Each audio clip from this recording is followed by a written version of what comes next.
All right, good morning, everyone.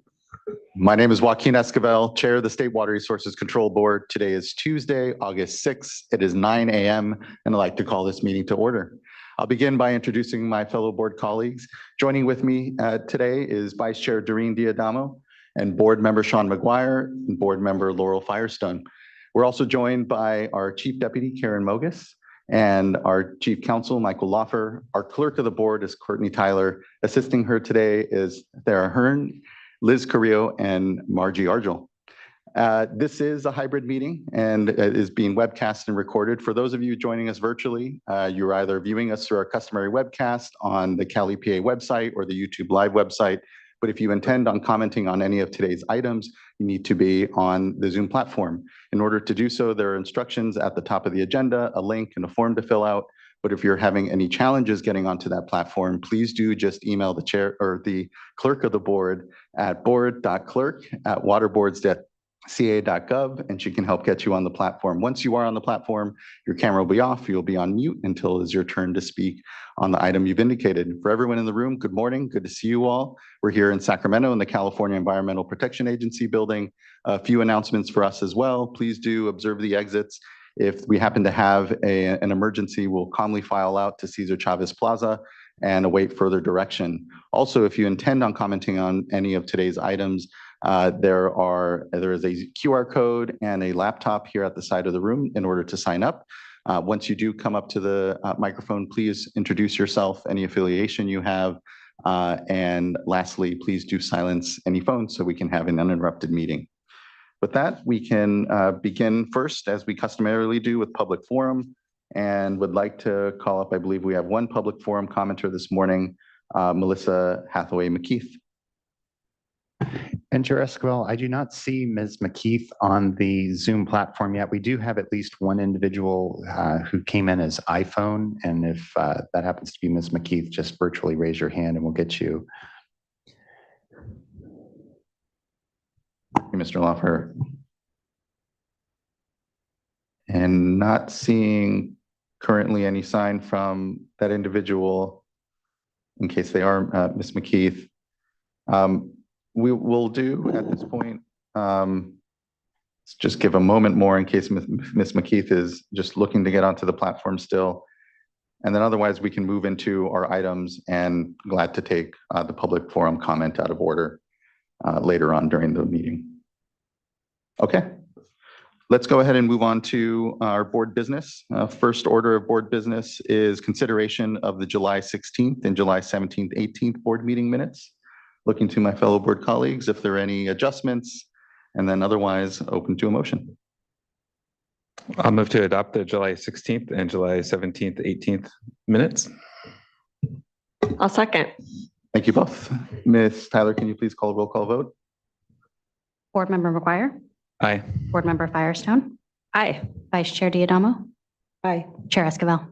Aye. Thank you. Thank you as well. Meeting minutes are adopted. That now brings us to our tranche of uncontested items, items 2, 3, and 4. Want to first always acknowledge and thank everyone's great work on them. The fact that they're uncontested means that they've been thoroughly discussed. But Ms. Tyler, is there any request, and looking to the board if there's any request to remove any of them? And then otherwise, yeah, into a motion or a comment and a motion. Well, yeah, a comment and a motion. Yeah, I really appreciate all the work on all of these. I know Board Member Morgan isn't able to be here today, and I was paired with her on the SCAP program. So I just wanted to acknowledge the good work and discussions we've been continuing to have around the evolution of the SCAP program, which is really a balance of trying to make sure that we're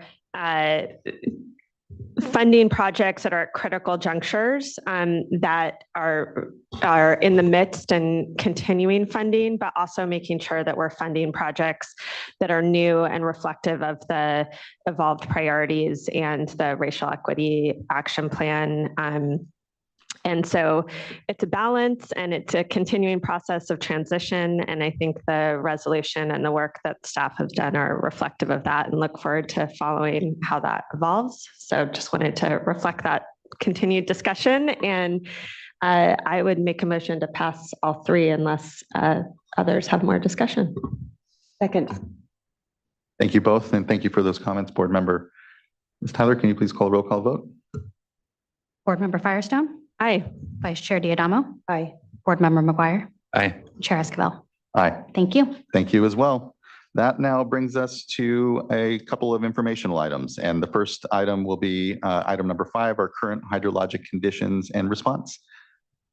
Give a moment for folks to come up. Good to see you, Ms. Bean.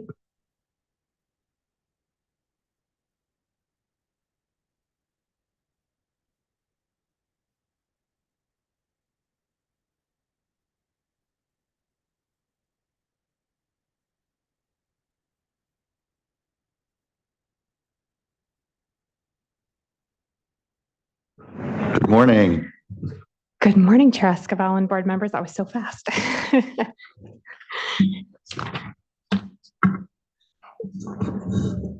All right, my name is Jessica Bean. I'm with our Division of Water Rights, and I'm going to do a brief current hydrologic conditions and response update for you today. So let's just dive right in. Next slide, please. So we're going to talk briefly about water supply conditions, do an update on the Scott River and Shasta River curtailments, a little update on Clear Lake information orders, and then touch in on the water rights annual reports. Next slide, please. So as we wrapped up July, it did turn out that California's 2024 July was our hottest on record for most parts of the state. And the image that you see here is the mean daily temperature percentile graph for July 2024. And what I'll just note there is the darker the red, the hotter it really was in terms of above normal conditions. And so you can see most of California is pretty dark red there. And I think we all felt that. So not probably a surprise. But you'll note that the lighter areas are really kind of on the immediate coastline. And those are the few areas that didn't necessarily see the extreme heat. It was extreme for both intensity and duration, and the NOAA data will be coming out later this week. It'll be finalized. A lot of this was preliminary. But again, some areas saw both their highest daytime and nighttime temperatures throughout California, and then the duration, right? We just had weeks of heat, and that was very unusual.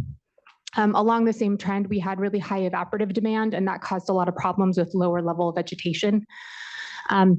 And then, unfortunately, more heat waves are to come. In fact, we're in one right now. So if you'll go to the next slide, please. Just taking a look at the seasonal temperature outlook for August, September, and October, you can see that we are trending, above normal for the remainder of the coming months. Luckily, the models are showing it's probably not going to be as severe as July was, but we're still going to be seeing some heat. Next slide, please. So on the positive side, because we've had 2 wet winters so far, our reservoirs are actually doing pretty well. Still, most are at or above their historical averages. And that includes the select south of Delta reservoirs that we check in on. You can see Cachuma is 137% of average. Diamond Valley is 124% of average, and San Luis is 101% of average. So fortunately, those seem to be doing well. Next slide, please. Okay, so to jump into the Scott and Shasta River curtailments, again, we do have an emergency regulation in effect for these watersheds. Conditional curtailments went into effect on in effect 2 priority date of and junior to January 1st, 1958 for Shasta. And then curtailment of all surface water, adjudicated groundwater, and large groundwater diverters was issued on July 23rd for the Scott. And always want to point out the diversions may continue for minimum human health and safety and livestock needs, as well as non-consumptive uses. And you can get information on that on our Scott and Shasta River drought webpage, which is listed on this slide. Next slide, please. We did want to note that the Shelley fire is still impacting the area, and because of that, we made some adjustments for it. So the Shelley fire started in the Marble Mountain Wilderness on July 3rd, and it threatened the Scott River watershed, and as of August 2nd, it was 92% contained. we do recognize that there are still impacts there, and there are some folks that remain out of the area. So the Scott curtailment orders do expressly note that the curtailments do not impact water to support firefighting needs. That's covered under the human health and safety exemption.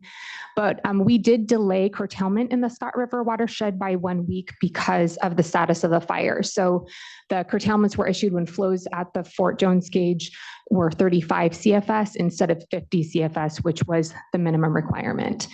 So that did result in some lower flows than if curtailments were issued earlier. Next slide, please. But if we take a look at the Scott River graph right now, and what I want to point to is, you have your red line are the emergency minimum flows. The blue line is the Fort Jones flow. And you can see as we get to the end there, that we have now gone down from the 50 CFS requirement. It is 30 CFS in July. We are slightly above that. As of this morning, we were at 31.9 CFS for the Scott River. Next slide, please. And then for the Shasta River, a similar slide, you can see that blue line is hanging around the red emergency flows right there. And the flows were 60 CFS yesterday at 11 a.m., but this morning they were at 45.7, which is below the 50 CFS line there. And so our staff are talking with the water master there to understand what is happening. We're not quite certain right now, but we are in communication with them. Next slide, please. Okay, jumping over into the Clear Lake watershed, just a brief update on the Clear Lake Hitch emergency. We do have an emergency information order regulation in place there. The second reports for those who have received information orders is at the end of this month on August 31st. The reporting platform opened on August 1st for folks. And then the Lake County Farm Bureau also has an alternative compliance pathway. Their reporting is underway. And staff on the Clear Lake Hitch team are working through compliance with the regulation. We do hope to have additional information available later this year. And there is a Clear Lake Hitch Integrated Science Symposium on August 15th and 16th, where staff will be discussing the regulation and the Clear Lake Hitch emergency activities in the area. Next slide, please. Okay, jumping into our final topic would be the Water Rights Annual Reports. Again, you should be pretty familiar with these slides at this point. Just want to note that since the last time we discussed this on June 3rd, we have improved by 1 percentage point on our annual reports. So we do still have quite a few reports that have not been filed. Next slide, please.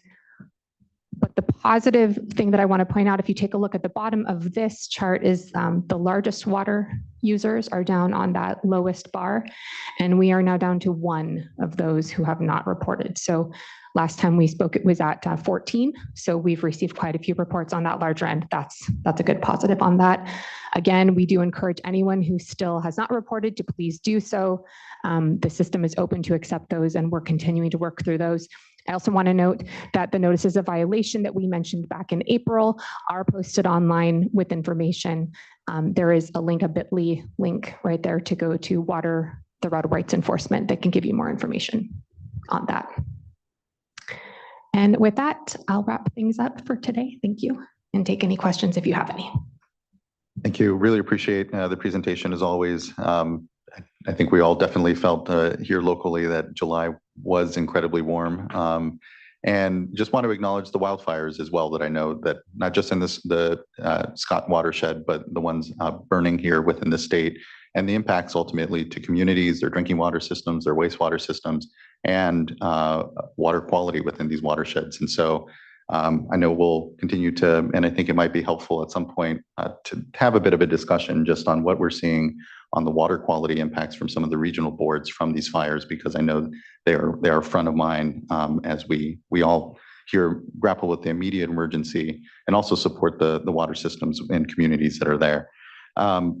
Just a quick question on the water reporting. Of those larger users that are here relatively late, do we know reasons?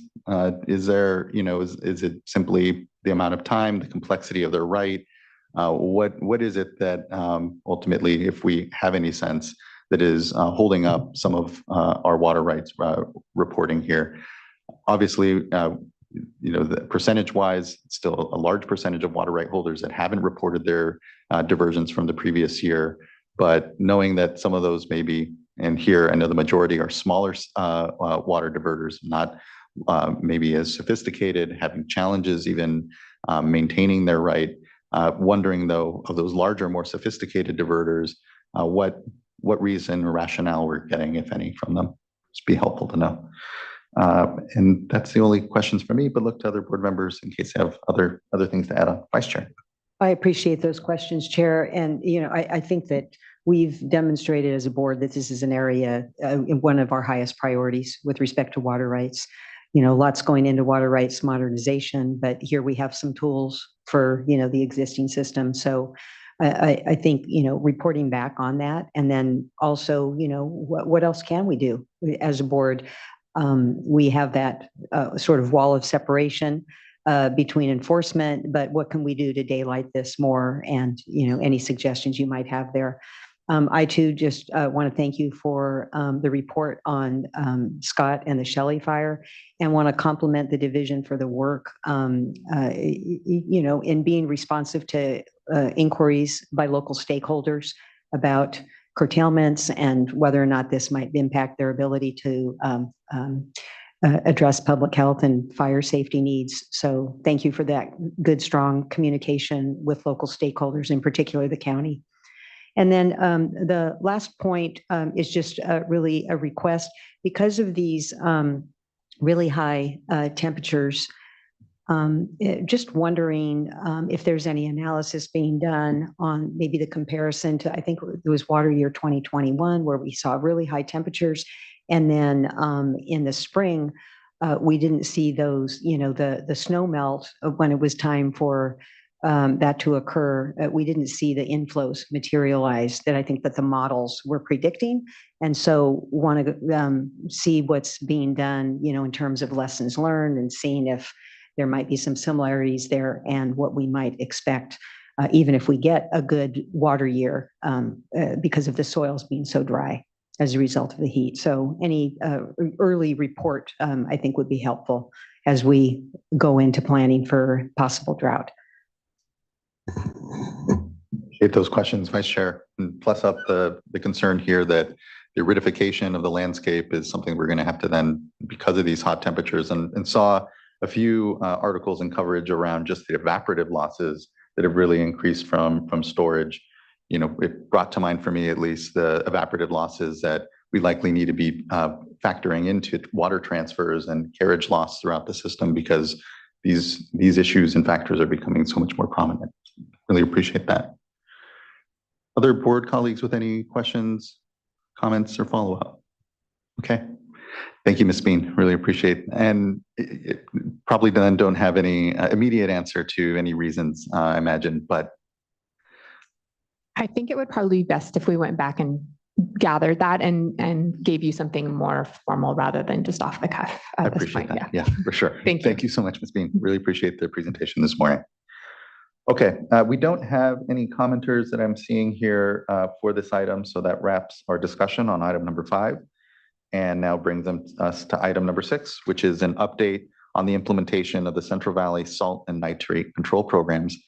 I'll give folks a moment to come up to the bench here and appreciate this item.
Well, good morning. Glad to have you all here this morning.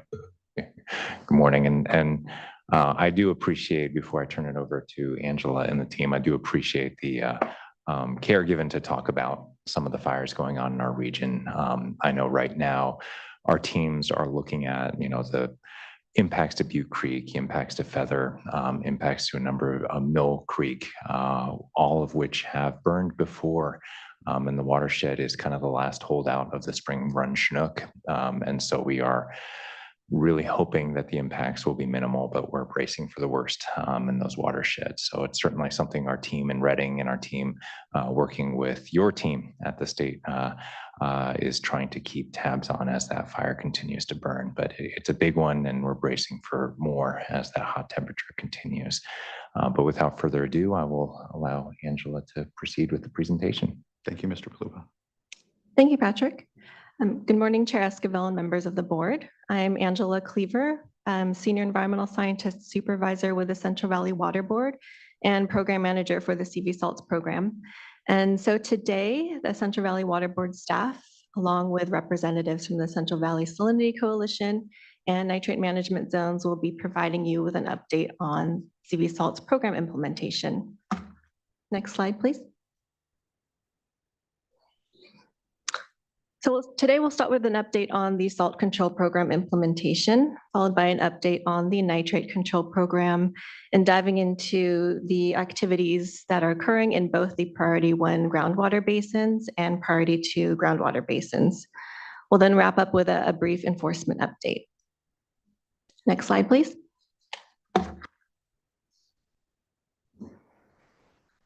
So here this figure shows an overview of the CV salts programs, which include 2 distinct programs that address salt and nitrate in the Central Valley. The salt control program is a phased program to address both surface water and groundwater and the salinity impacts to those water bodies. The nitrate control program is a prioritized program focused on groundwater only. And as you can see in this figure, each of the respective programs has 2 permitting pathways. For nitrate, we have the individual permitting approach with more stringent requirements, and the management zone permitting approach, which relies upon collective efforts to provide replacement drinking water and limit nitrate loading to achieve compliance with water quality objectives.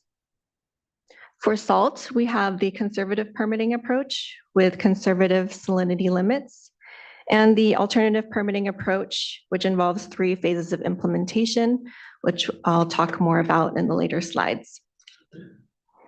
Next slide, please. Starting with an update on the salt control program. Next slide. So the salt control program alternative permitting approach involves 3 phases that have a duration of about 10 to 15 years. Program implementation is currently in phase 1, where permittees must support the salinity prioritization and optimization study, or P&O study for short.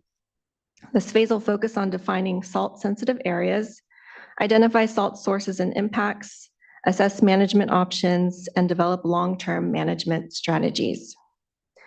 The P&O study, phase 1, will inform phase 2 and phase 3, which involve project implementation, design, permitting, and funding for preferred physical projects, and then moving on to project construction and implementation. Next slide. Here's the current status on salt control program participation. Currently, there are 3,154 active permittees participating in the program, and 89% of those have selected the alternative compliance pathway, the P&O study. 1% are on the conservative pathway, and for the remaining 10%, the regional board's enforcement team is currently engaged in contacting those non-compliant permittees.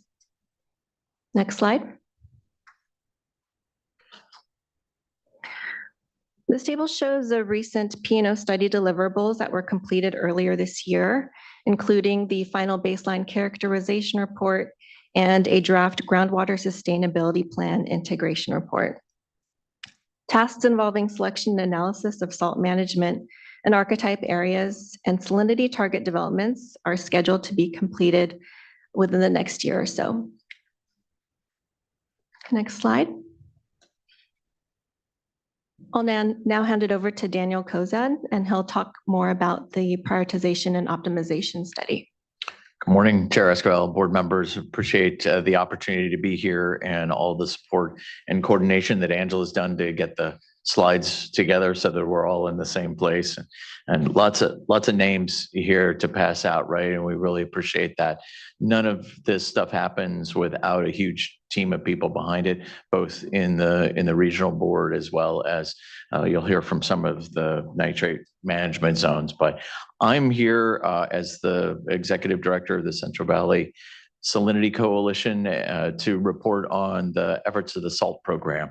The P&O study, the Salinity Coalition is the entity that manages that effort.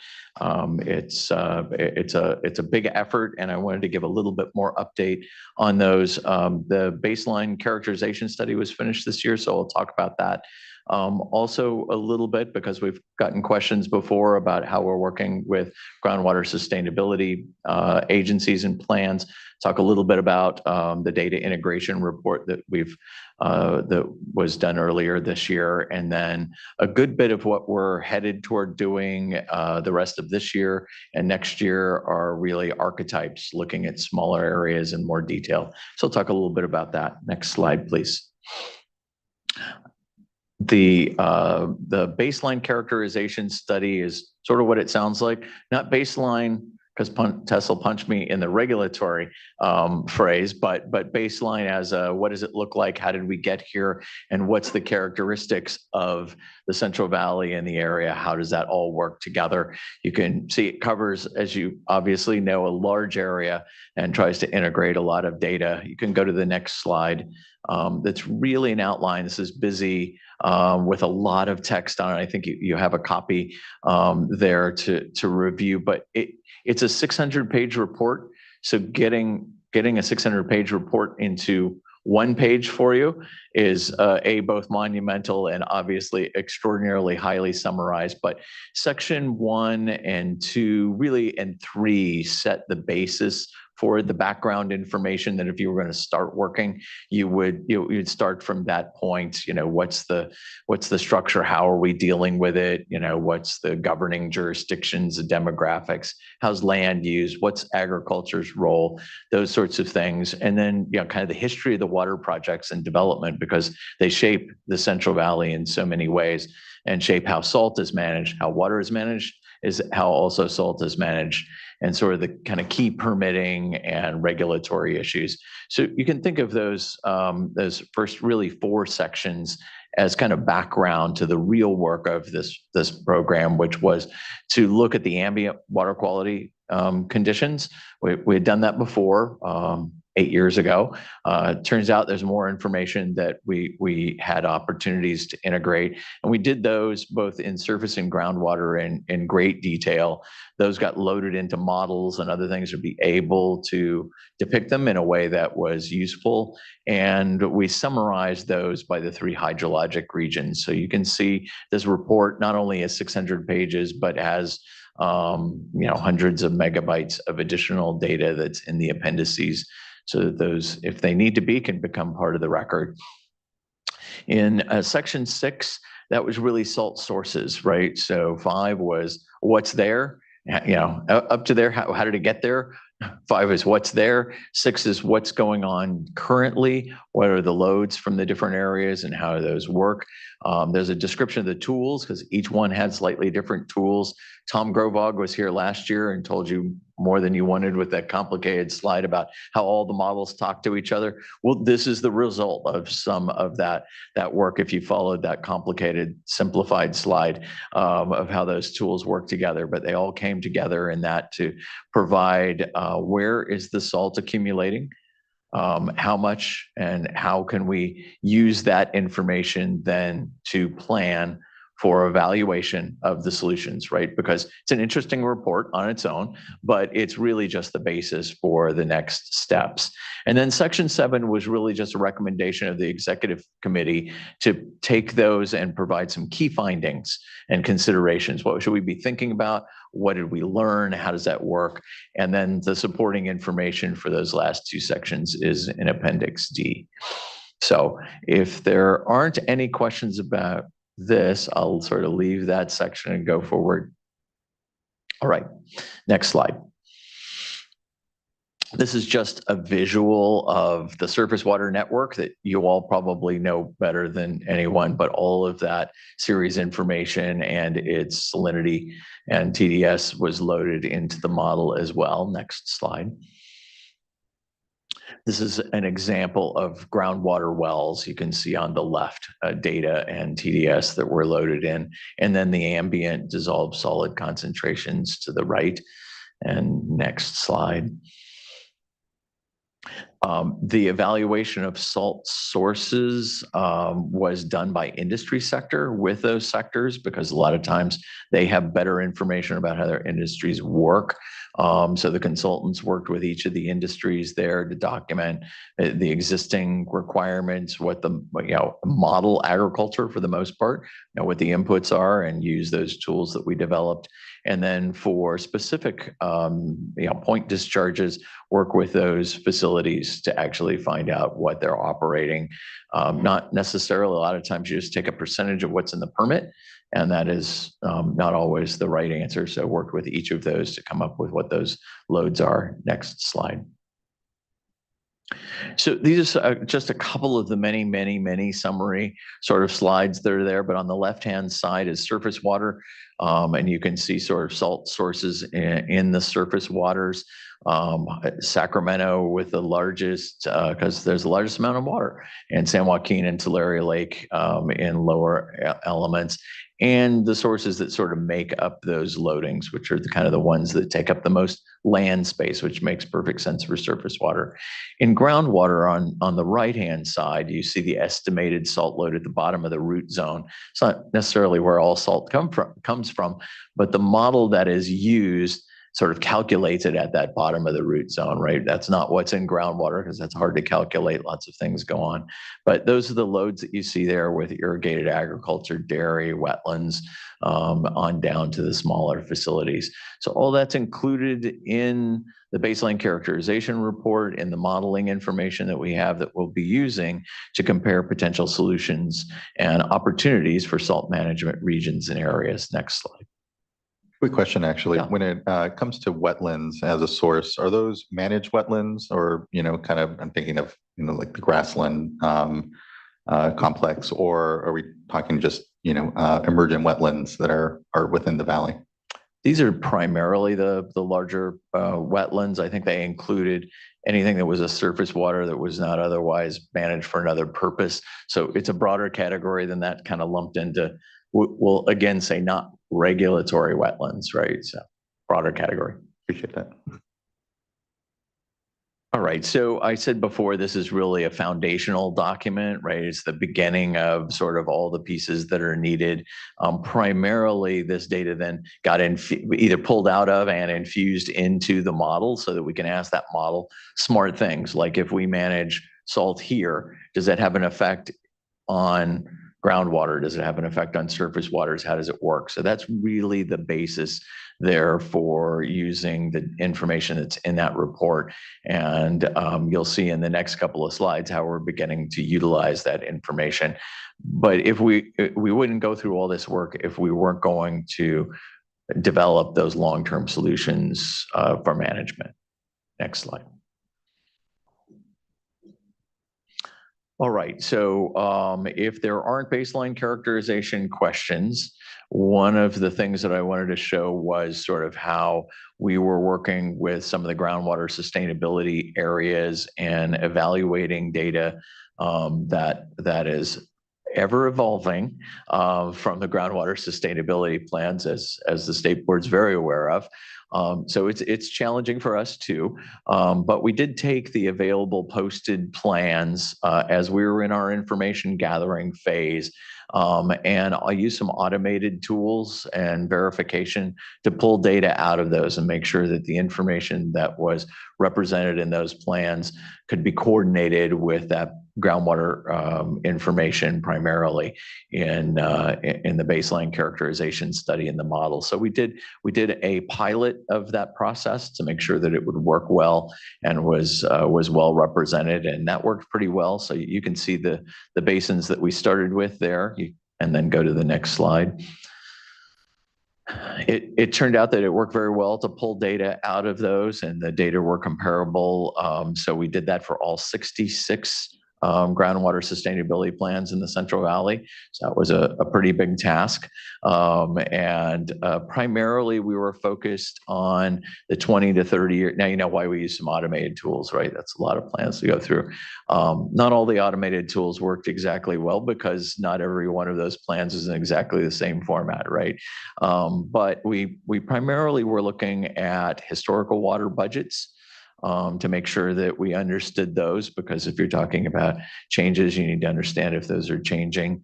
The current water budgets, the projected baseline without management actions, and then looking to see what management actions were planned in those areas. And then we summarize that same information by hydrologic region, just as we did for the BCR. So, where we are currently, we have a draft report that kind of summarize that information. And again, a whole bunch of appendices, right? You get how that works. It's a fairly short report. It's intended to provide information to the archetypes and other users as we go forward. So it's not in any way a definitive report. It's a data collection report. But we did share that with all the contacts for those GSPs to get their feedback. So far, very little direct feedback on, on the quality of the data or things like that. A number of folks did say, wait a minute, we're changing some of the things in our groundwater sustainability plan, so you need to know that.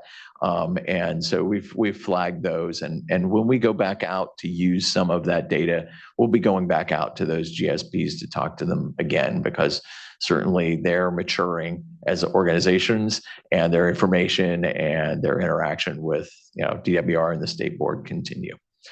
So next slide.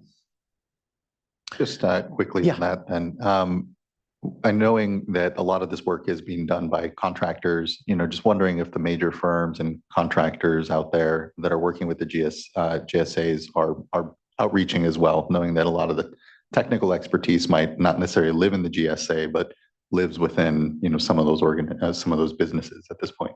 Yeah, I would say that most of those folks know each other pretty well. Generally, some of the same contractors are working on some of the same GSAs, so they're not different. And if they are different, they've bid against each other before. They kind of know. There's a limited number of smart hydrologic people, especially for groundwater in the Central Valley. So there's pretty good overlap amongst those. I would say one of the comment letters that I got was actually written by one of the consultants who coordinated with the other. So there's a lot going on, and a lot of moving pieces. I think that's the major piece that came back. So as the state board reviews those and they become approved plans and things like that, I think that'll help us a good bit too.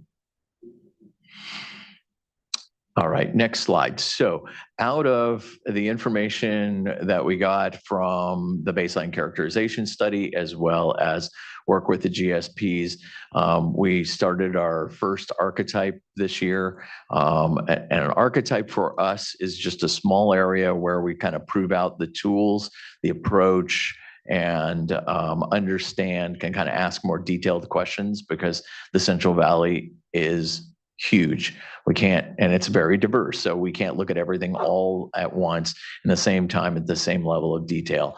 And that allows us to take a look at, kind of the protection of the sensitive uses, mostly AGR and MUN, And then the ability, to how do we manage those those targets, and can they be achieved, and how would that affect the management of that area? So you can go to the next slide. We looked at essentially areas throughout the Central Valley. The consultants divided them up into sort of hydrologic and there was a matrix of a whole bunch of things they sort of looked at, but divided them up into areas that had certain characteristics that they'll identify in the next slide. But it presented those to the executive committee, and out of all of those, the executive committee selected salt management region number 4, which is the Delta Mendota Basin. And for us, a salt management region is sort of an investigation area. So I'm going to use 2 confusing terms that are really close. A salt management area, we'll talk about later, is an area that you actually manage those salts in. They actually store and do things too. But in this case, the region is the Delta Mendota subbasin. Next slide, shown there with the arrow. Probably was obvious. The characteristics of that were important is it had both AGR and MUN uses that were threatened, right? So those were there in groundwater, and it had surface water interactions. There was a mix of crops. The conditions that we needed really to evaluate those were all there.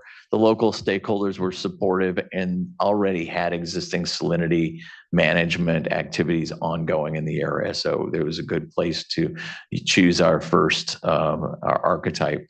And then those geologic conditions and groundwater hydrology conditions were similar, or at least typical, to other areas of the Central Valley. So this could be applied in other, but not all places. Next slide.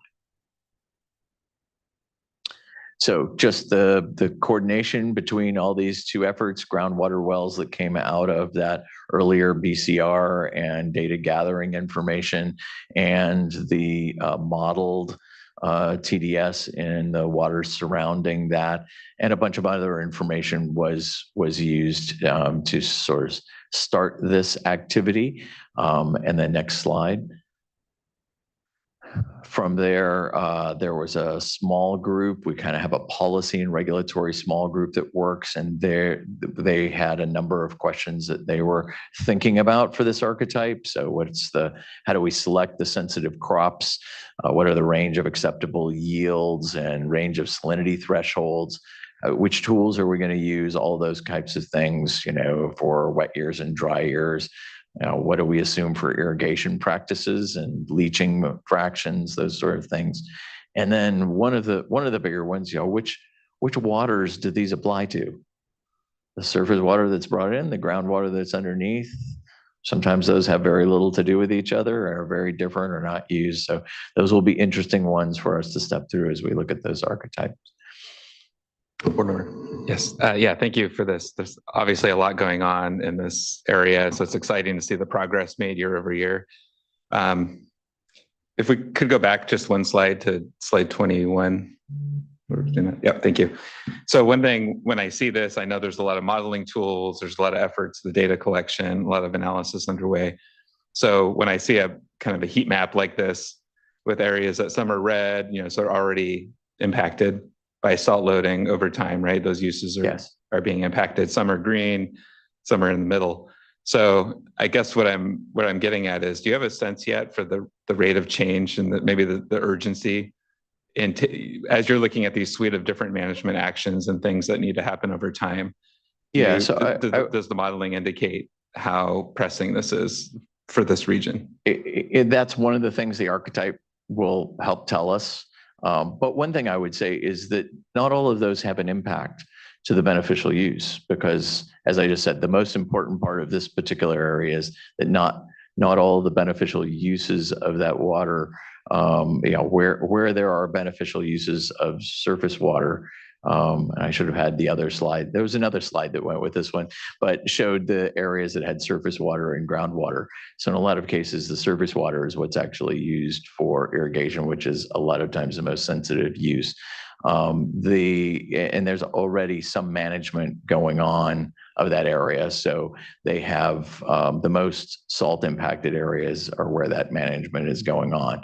So fortunately for us, there's already some efforts along that line.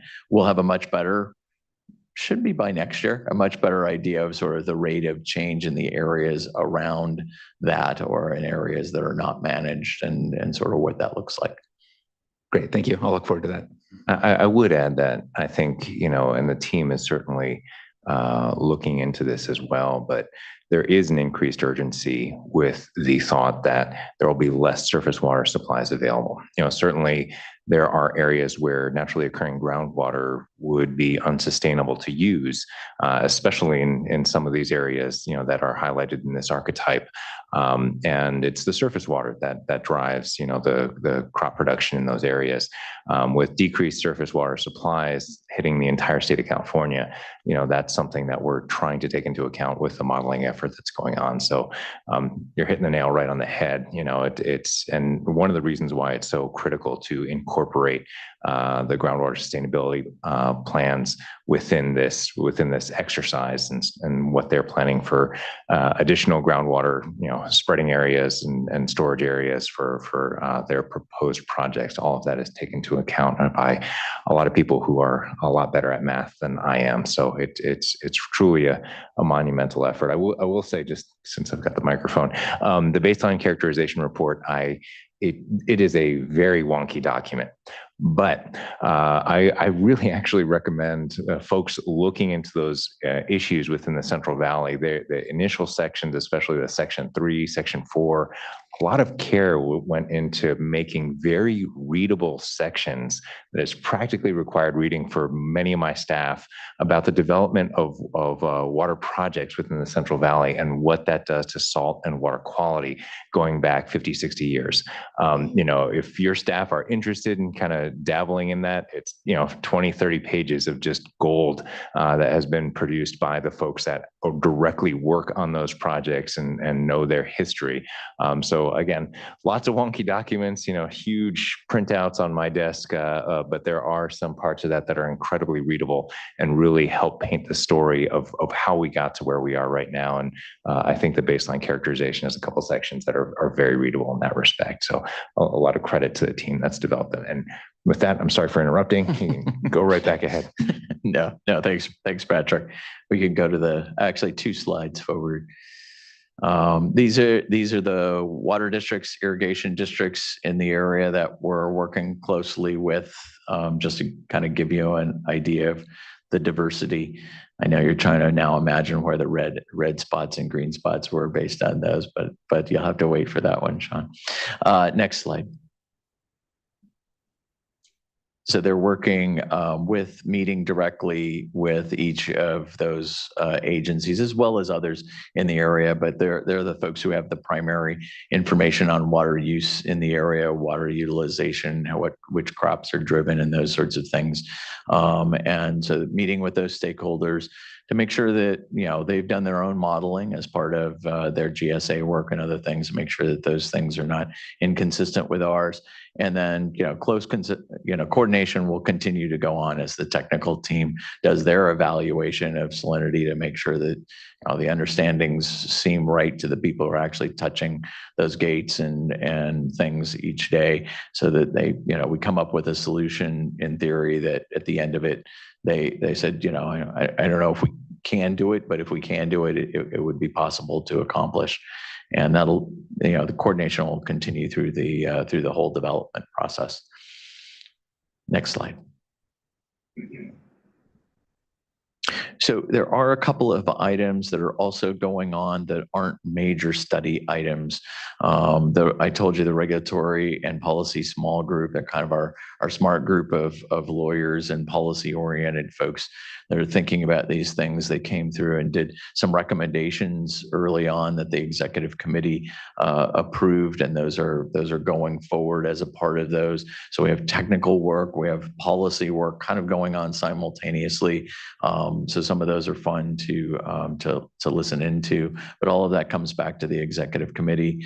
The other thing to mention is that we work very closely, have to credit Adam Lapitz for being both the proponent and doing a good bit of the actual work related to it, but a salt management pilot review. So he and the consultants worked together to look at salt management areas. So I said those are areas that people are already managing salt in the Tulare Lake, in the Delta Mendota, and then a mine that I'm less familiar with in northern, farther north, and take a look at how those worked, what are the costs, what goes into them, what's generated, and sort of a proof of concept. How do these things work in the real world, and how are people doing it? How do they manage the salt? What do they create new water, or is it just evaporated? How does that go? Because we're looking to do additional pilots to find other locations where we can create clean water, preserve the water quality in the adjacent areas while managing that salt.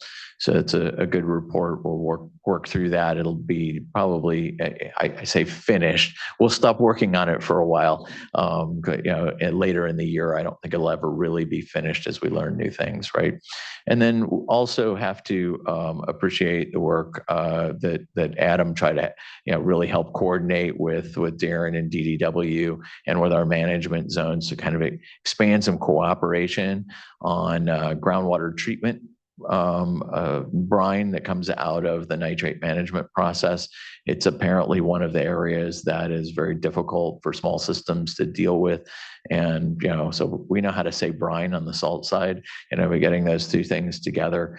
And, apparently there's even an, alternative that might be able to use that if we change the brine to a nutrient that could be used in agriculture. So that would be amazing. I was amazed to hear that. So we're going to be working through that. It takes a bunch of people to do that, and seeking some pilot opportunities to try it out and see how that works.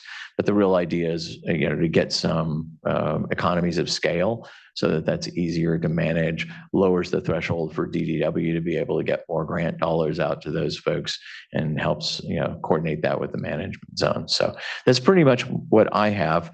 But we had a lot of good questions. Appreciate them. If you have any others, happy to answer. Vice Chair, please. Well, thank you. And that last slide is what I'm particularly interested in, because I think that it shows, well, let's go back to it. Which one was it? With the pilots. The last slide.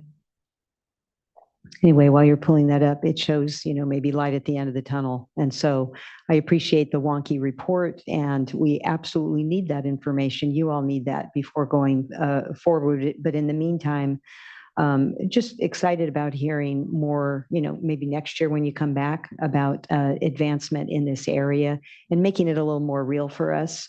To kind of picture some of the strategies that are being considered, what those projects look like, cost, technological feasibility, that sort of thing. Thank you. Thank you. Appreciate that, Vice Chair. Great. Thanks. Thanks, Daniel. Next slide, please. We'll now transition to the Nitrate Control Program implementation update. The next slide. So for the Nitrate Control Program implementation, it's prioritized to first address health risks associated with nitrate impacted drinking water. And priority 1 areas on the maps here in red are where management zones have been developed and where early action plans were implemented starting in May of 2020, or May 2021. Implementation for priority 2 areas in orange began in December 2023 with the issuance of notices to comply. And for priority 2 areas, implementation of early action plans and delivery of replacement drinking water is expected to begin in late February of next year. The remaining areas or non-prioritized areas in green will be addressed on a case-by-case basis, phasing in implementation after we address the nitrate problems in the priority 1 and priority 2 areas. Next slide. Here's a figure that shows the current status of the Nitrate Control Program participation. Currently, there are 1,180 active permittees in the program, where 91% of those have selected Pathway B, or which is a nitrate management zone approach. 1% of the Priority 1 permittees chose Path A, the individual permitting approach. And for the remainder of permittees, the regional board's enforcement team is currently engaged in contacting those that are non-compliant with the program. Next slide, please. For the 1% of permittees that did select Pathway A, this map shows the Priority 1 permittees that have been approved or conditionally approved for Path A, indicated by the green dots on the map. These are within the Turlock, Kings, and Tule subbasins. Next slide, please. For the management zones, this map shows the Priority 1 management zones, which include the Modesto and Turlock basins, each with their own respective management zone, with Valley Water Collaborative as the administrator. We have Chowchilla Management Zone, Kings Water Alliance, Kauai Water Foundation, and Tule Basin Management Zone. So just a brief timeline of deliverables. Starting in May 2020, the regional board sent notices to comply to dischargers within the Priority 1 basins, kicking off program implementation and a time schedule for submitting the required deliverables. The preliminary management zone proposals and early action plans were due in March 2021, and implementation of the early action plans began in May of 2021. Final management zone proposals were due August of 2022, and most recently, the management zone implementation plans were submitted to the Central Valley Water Board in September 2023, which we'll talk more about later in this presentation. Next slide, please. Some highlights of the drinking water programs that have been implemented by the Priority 1 management zones. These data presented here are from the Nitrate Control Program dashboard available on the CV Salts website. And as of June 2024, 2,456 wells were tested across all Priority 1 management zones, with 1,309 of those wells above the nitrate standard of 10 milligrams per liter. Next slide, please. A total of 1,621 households are currently receiving replacement drinking water, with about 2.8 million gallons of water distributed since 2021. Approximately 1.8 million gallons were provided through bottled water deliveries, and over 900,000 gallons were provided by fill stations that are located in the Kings, Kauai, and Tule management zones. Next slide, please. This table shows data for the Priority 1 management zone well testing and Irrigated Lands Regulatory Program well testing as of June of this year. As mentioned earlier, 2,456 wells were tested by the Priority 1 management zones collectively, and 6,973 wells were tested by the Irrigated Lands Regulatory Program, totaling together 9,429 wells that were tested. About 3,800 of these wells are above the nitrate standard. And I'll note that the number of wells presented here, the number of wells tested by ILRP are higher because that's a mandated program, whereas the management zone well testing is a voluntary program for residential wells. And lastly, for reference, at the bottom of the table is a conservative estimate from the Corona report of the number of people within Priority 1 areas who rely on private domestic wells and are likely impacted by nitrate contamination in drinking water. Roughly 6,900 people. This estimate is based on a limited data set obtained from the Groundwater Ambient Monitoring and Assessment Program. Next slide, please. When was that Corona report completed? Just wondering at what time. Yeah, that report was completed in 2021, I believe. Okay, thank you.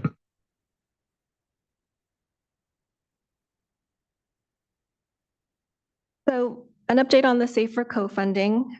Priority 1 management zones and the State Water Board Division of Financial Assistance have been coordinating for over 2 years now and have established Safer Co-funding agreements for co-contaminant testing covering testing for arsenic, 123 TCP, and uranium, to name a few. The current status is summarized here, with Valley Water Collaborative obtaining a funding agreement in 2022. They have about $5.5 million in funding. And as of July, over 515 wells were tested, with 399 with nitrate and or co-contaminant exceedances. The Tule Basin Management Zone was approved for about 4.5 million in funding last year, and well testing began last September. As of July, 37 wells were tested, 6 wells exceeded the nitrate standard, and 13 wells had co-contaminants. The CWIA. Vice Chair, please. Would you be able to obtain information from the Modesto Turlock Management Zone on the 399 parsing out nitrate versus co-contaminants? Yeah, we could definitely look into that, but I'll look to Perry if he has some numbers to share today. Okay. Sure. Yeah. Just when you get an opportunity. Thank you. Thank you, Perry. For the CWIA Water Foundation, they were approved for 5.1 million in funding earlier this year. And the King's Water Alliance is currently working and coordinating with DFA staff to complete their funding approval. And the Chowchilla Management Zone, they currently don't have a safer application for co-funding or co-contaminant testing, as their testing is funded by a Madera County grant. Next slide, please. And here are some highlights on community outreach and collaboration. Again, this data is from the Nitrate Program dashboard on the CV Salts website. And since 2021, there have been over 4 million people engagements through various means of contact and over 71,000 meetings and events for community collaboration. And you'll hear more about the management zones and their outreach efforts later on in this presentation. Next slide. I'll now hand it over to Tess Dunham, and she will provide you with a presentation on the management zone implementation plans. Thank you, Angela. We can head on to the next slide so we can try to get through them. So I'm going to talk a little bit about what is in the management zone implementation plans, which were submitted timely on September 5th last year. So maybe I actually get a Labor Day weekend this year. Definitely didn't get one last year, unless some board I know drops a dairy order. But no, I didn't say that. Sorry, Michael. What I want to talk about here are the components of the management zone implementation programs and the common elements within it. I think it's important to understand that the management zones worked collectively because the commonality that we knew we were going to have within the management zone implementation plans. So instead of having 6 different people up here today talking about 6 different implementation plans that all look different, I'm able to stand up here today and talk about the common elements in all of them because we did work collectively to make sure that the methodologies were the same. It made no sense to us to have different methodologies for calculating nitrate load from dairies and irrigated land from one management zone to the other and for other facilities. And so we did work together. So you will see if you go and look at the management zone implementation plans, they are structured similarly. They have shared appendices because we did do things in common instead of having 66 different GSPs that all look different. Sorry, GSP folks. So those common elements that we will be talking about today are the emergency and the interim drinking water program, which is the extension of the early action plans. We then have our long-term drinking water solutions program. We have the nitrate reduction program, managed aquifer restoration, and of course, some other key elements. Next slide, please. This is a very busy slide, and I apologize for it, and I will not talk to it directly, other than I want to give us all a little pat on the back. I think it's astonishing when you think about what the management zones have accomplished in a very short time frame. In the less than 4 years, we have created 5 new organizations, covering 6 management zones that came into existence. We've developed funding mechanisms. We've hired technical consultants and others, and we have managed to do this all while still doing outreach, free well testing, deliver of bottled water to over 1,600 households. We are functioning 6 functioning management zones with more than 1.4 million irrigated acres and more than 1,000 permitted dischargers from multiple sectors under the nitrate control program. And we did this and we submitted every document on time. There were no extensions asked for because we worked very hard to keep this program moving forward. And I just think all the folks that made this happen deserve a huge shout out for all the work that's gone into it. Next slide, please. So with respect to the content of the management zone implementation plans, they do align with the nitrate control program requirements. And just to kind of outline that, one of the key number 1 goal of the nitrate control program is drinking water solutions. Those are addressed through the emergency and interim drinking water program, as well as the long-term drinking water solutions. We then have the need to no longer cause or contribute, which is goal number 2, and that is achieved through the nitrate reduction program components of the management zone implementation plans.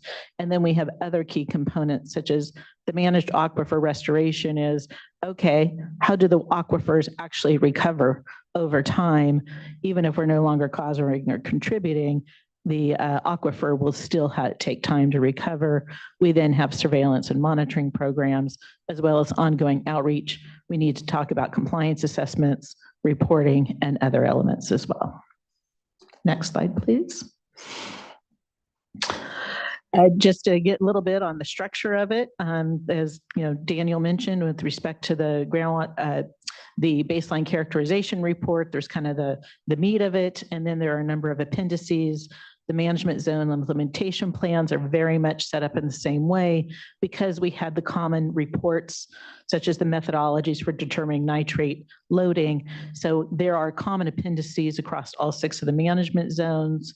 The reports, including a common groundwater nitrate analysis methodology, common nitrate loading methodology by sector. So we are measuring loading by each sector in the same way. A nitrate reduction program is done by sector as well. It doesn't make a lot of sense to have dairies in the Tule Basin have a different program for nitrate reduction than dairies in the Kauai Basin, especially since they all are under most are under one common order. We have, public water system evaluations that were done, obviously, within each management zone. They have different public water systems, but the methodology for evaluation was the same. The approach to long-term drinking water solutions is through looking at things through a prioritized initial focus area, which I'll spend some time talking about, and having some long-term and interim work plans. And of course, having a common methodology for monitoring, both for the nitrate control program, add in the salt control program, add in GSPs. We got a lot of monitoring of groundwater going on in the valley. And other appendices, are specific to the management zones, such as the data set.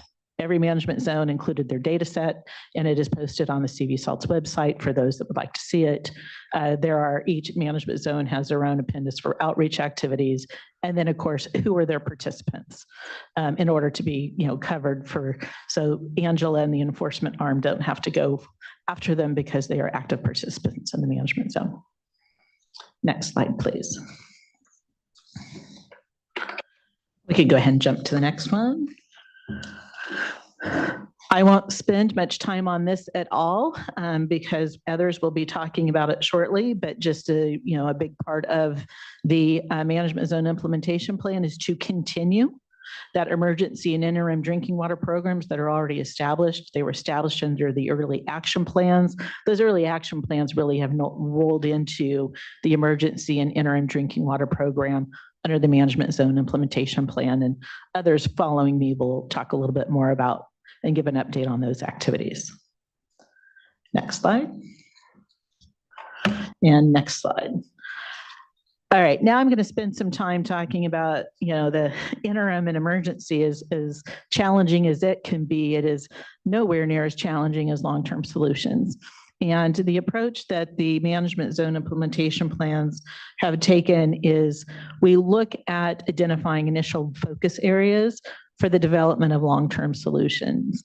And the development of identifying those areas, I'll talk about a little bit about how the technical consultants went about to determine what was an appropriate methodology for identifying the initial focus areas. The management zone implementation plans include a work plan to facilitate the efforts for long-term drinking water solutions and implement long-term drinking water solutions for each of these initial focus areas. It is clearly iterative. We talk about within the management zone or the solutions work plan, the different roles and responsibilities, an evaluation and overview of potential solutions, frameworks for next steps, schedules with milestones, outreach and coordination activities, potential funding options, other management zone areas, and just kind of project implementation steps. Next slide.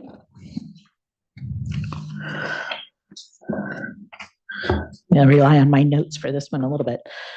So I think it's important that when we determined to go down this initial focus area and how to identify them, and there was then how do you evaluate and having a selection process to determine what's an appropriate initial focus area.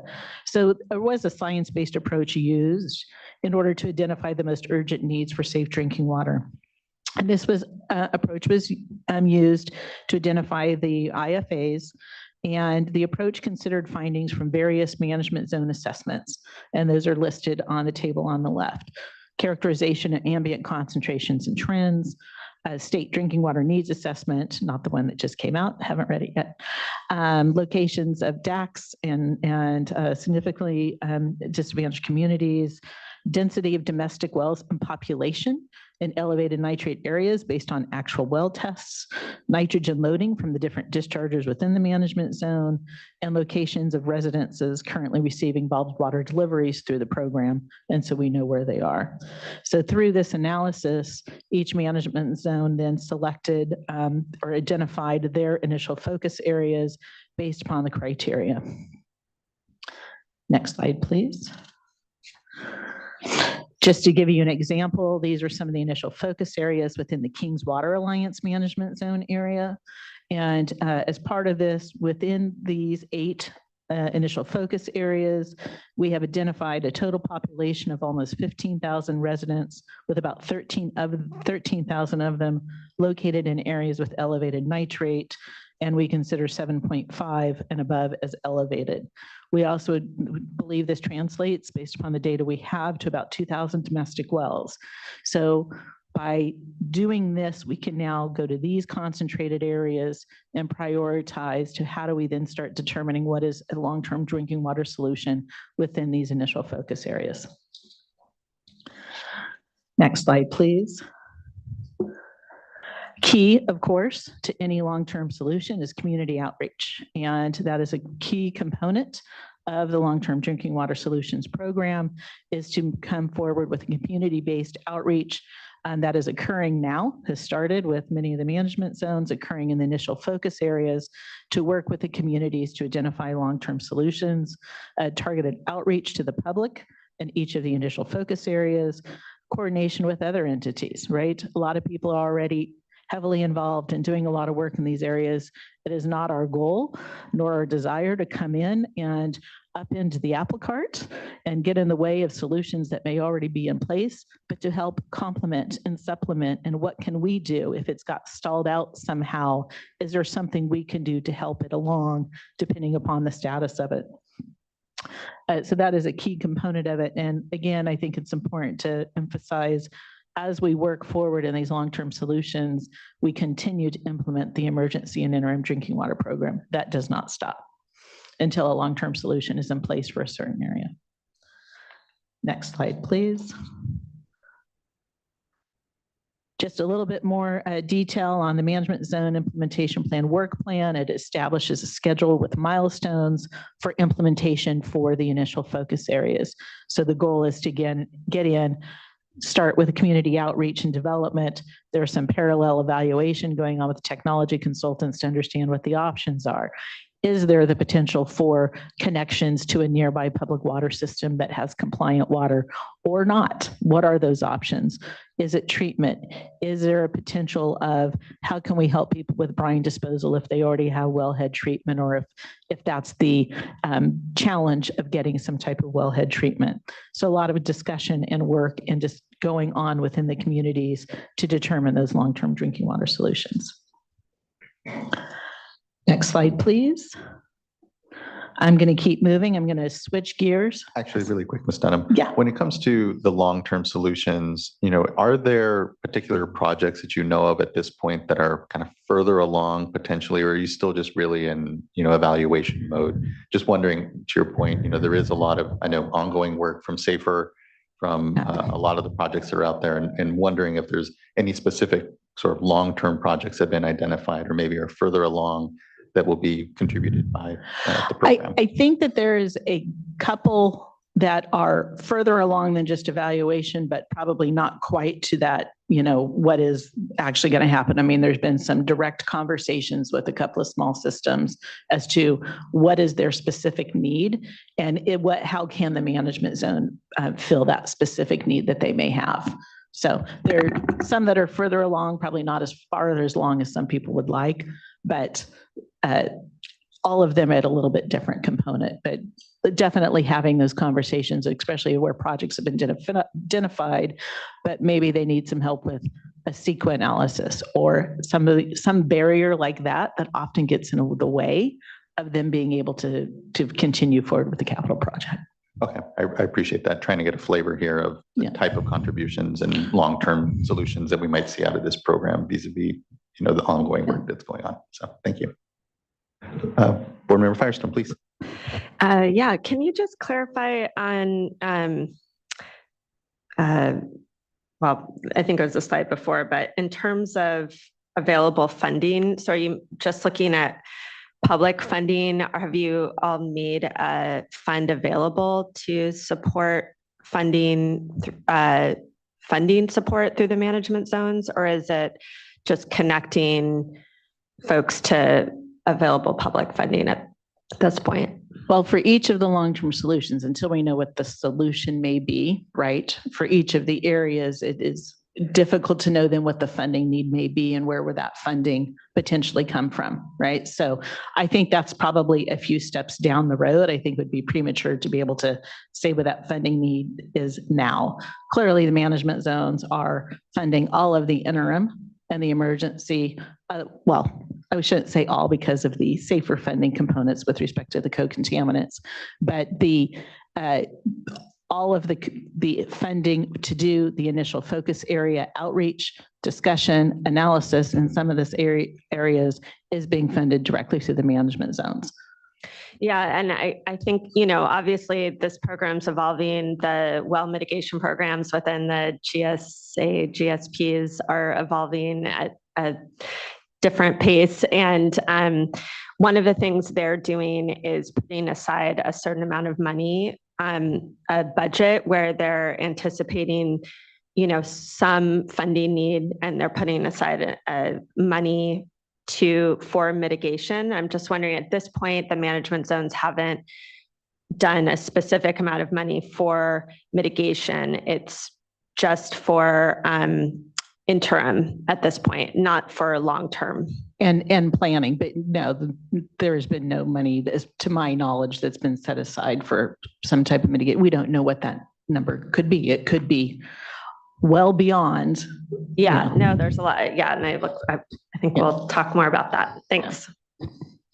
Thank you, Board Member. And actually, if I can follow up, I know that because of the dry wells that we've seen, the Safe and Affordable program, the SAFER program is currently providing bottled water to somewhere around 2,000 domestic dry wells. Just kind of wondering what the overlap is ultimately, and don't have to have the data now, but just helpful as we're kind of understanding the full picture here of response to communities in the San Joaquin and particular and the Central Valley generally.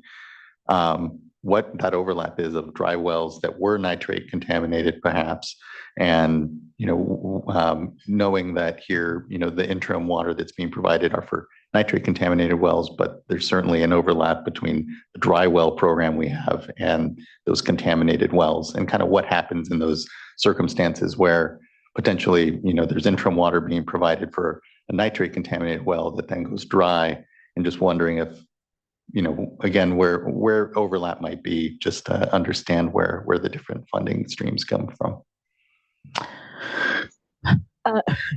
Okay. So if I would imagine, some of this is hypothetical, right? So if the management zone is already providing bottled water for the nitrate program, I think that continues, right? Whether the well goes dry or not. And I don't think any of the management zones have said, oh, that well's dry now. It's not my apple. I don't know what the analogy is. But I think that they would probably continue because it was a nitrate contaminated well, and therefore, continues forward. And in fact, we do suspect that some of the nitrate contaminations, because some of the wells are probably very low. And so you have that concentration, but the nitrate control program and the management zones have not said we won't provide nitrate or bottled water if we suspect that the nitrate contamination is caused by a lowering of groundwater level. That has not been the case at all. Anybody, if there's an exceedance, we provide it, period. So I think that helps a little bit in that regard. I do think that there's also been a lot of conversations that have been happening with the GSAs and the management zones, especially where we have the overlap of the, critically, basins and the priority one management zones. Clearly, a lot of them are in the same areas, as how do we make sure we have coordination with their mitigation programs? I know you're familiar, a lot of them are now looking to self-help in order to help them with their mitigation programs. How does that work? But what we don't want to do is just get somebody a well and have water in it, but then not test it and know if the water is safe or whether it needs to be treated, right? That doesn't really help anything. And so I do think there's that cross-program need for coordination. And there are conversations, there are draft MOUs that have been going around between the GSAs and the management zones. I don't know that anybody have been completely done yet, but that's kind of where we're at. Thank you. Appreciate that. Board Member McGuire. Yes, thank you. Obviously, lots of moving parts, very complex space when we're thinking about long-term solutions and how to make and decide on those investments and how to realize them. And I think one thing we've learned through our SAFER program is how long it takes to get long-term solutions in place. So I appreciate that the management zone implementation work plans have schedules with milestones for implementation, at least in the initial focus areas. And just wondering what are those looking like? What kind of timelines are we seeing? And if you don't have that today, if you want to follow up, but I'm just very interested in sort of the vision for how this can all come together, because there are a lot of steps that need to happen to identify the project, get it in place, and make this real. And I don't remember, I don't have the plan in front of me, but I believe in the work plan for the long-term drinking water solutions, one of the schedules and milestones is, I think, within 5 years, we should then have kind of what is the plan for long-term solutions for those initial focus areas, right? We do figure it'll take, and then that plan will tell us how long it takes to get to implementation of the long-term solution, right? I mean, there's kind of these planning steps, and then there's the implementation. So definitely, yes, all those steps need to happen. The question in my mind, I guess, that I'm wrestling with is, what does that timeline look like? If you have communities, and I'm just calling it like I'm seeing it here, if you have communities that are currently being impacted, that currently have water supplies that are exceeding an MCL for nitrate, how do we help address and get them long-term solutions in place as quickly as possible? Agreed. But I also think it's far more complicated, because I think most of those where you find nitrate, you're going to find a co-contaminant, right? And so then you're in the co-contaminant world as to what is that long-term solution. We may be coming to you all for consolidation. So you guys have authorities that others don't have, getting people to connect or the cost of connections, depending upon how far you are away from a compliant community water system or a public water system, has its own challenges. Potential treatment with respect to, wellhead treatment, depending again, what are the co-contaminants that you may be addressing at the same time. So I think until we get into some of those specific, each individual focus area and the long-term solutions for it, it's hard to say then each one's going to have its own time frame as to how you then get it implemented. That's what I was going to interject, Tess, is I think you'll see a wide variety. You'll see where management zones have been able to help a community push something forward that was a good idea that got stuck somewhere. And those you'll see pretty soon. You'll see other areas where there's a deep entrenched fight over who gets to do what with whom and how. And those aren't going to be terribly easier for management zones than they are for a consolidation team at the state board. But the advantage I think you see there is you have people who are from that area and know the area and know the people there and can kind of corral folks and get things together, which is harder if you're not, as a carpetbagger myself to Sacramento, they're harder if you're from somewhere else, right? So I think you'll see a broad spectrum. Great. Yeah, and I'm excited for the potential that the management zones can bring in terms of bringing these solutions to bear. I think when you have a chance to read the needs assessment that came out recently, you'll see how big the challenges that we're facing statewide in terms of all the water quality issues that that are presented and the funding needs that come along with that. So there's a huge lift, and it's going to take a lot of different entities, and the management zones are one big piece of that. So thank you. Board Member Firestone, please. Sorry, I feel like I have a lot to ask and say, and I'm trying to decide when to do it, but I feel like this is a good moment to just add on to this discussion. Each of these programs that are going on have started from different places, and I think CV Salts in particular started with many decades ago and has evolved. But at this point, we've got CV Salts, we've got GSAs, and we've got SAFER. And right now, within the SAFER context, we have set forth in our draft fund expenditure plan and in our needs assessment, very specific goals of every public water system, that community water system that is failing currently, so not meeting the MCL, getting them back into compliance so getting them safe water within the next 5 years, basically, but by 2030, nearly all of them. And we have, they're getting technical assistance, they're in the pipeline. So they're developing solutions. And so I guess and some of them may be really close, like the majority of them are coming back into compliance in the next 2 years.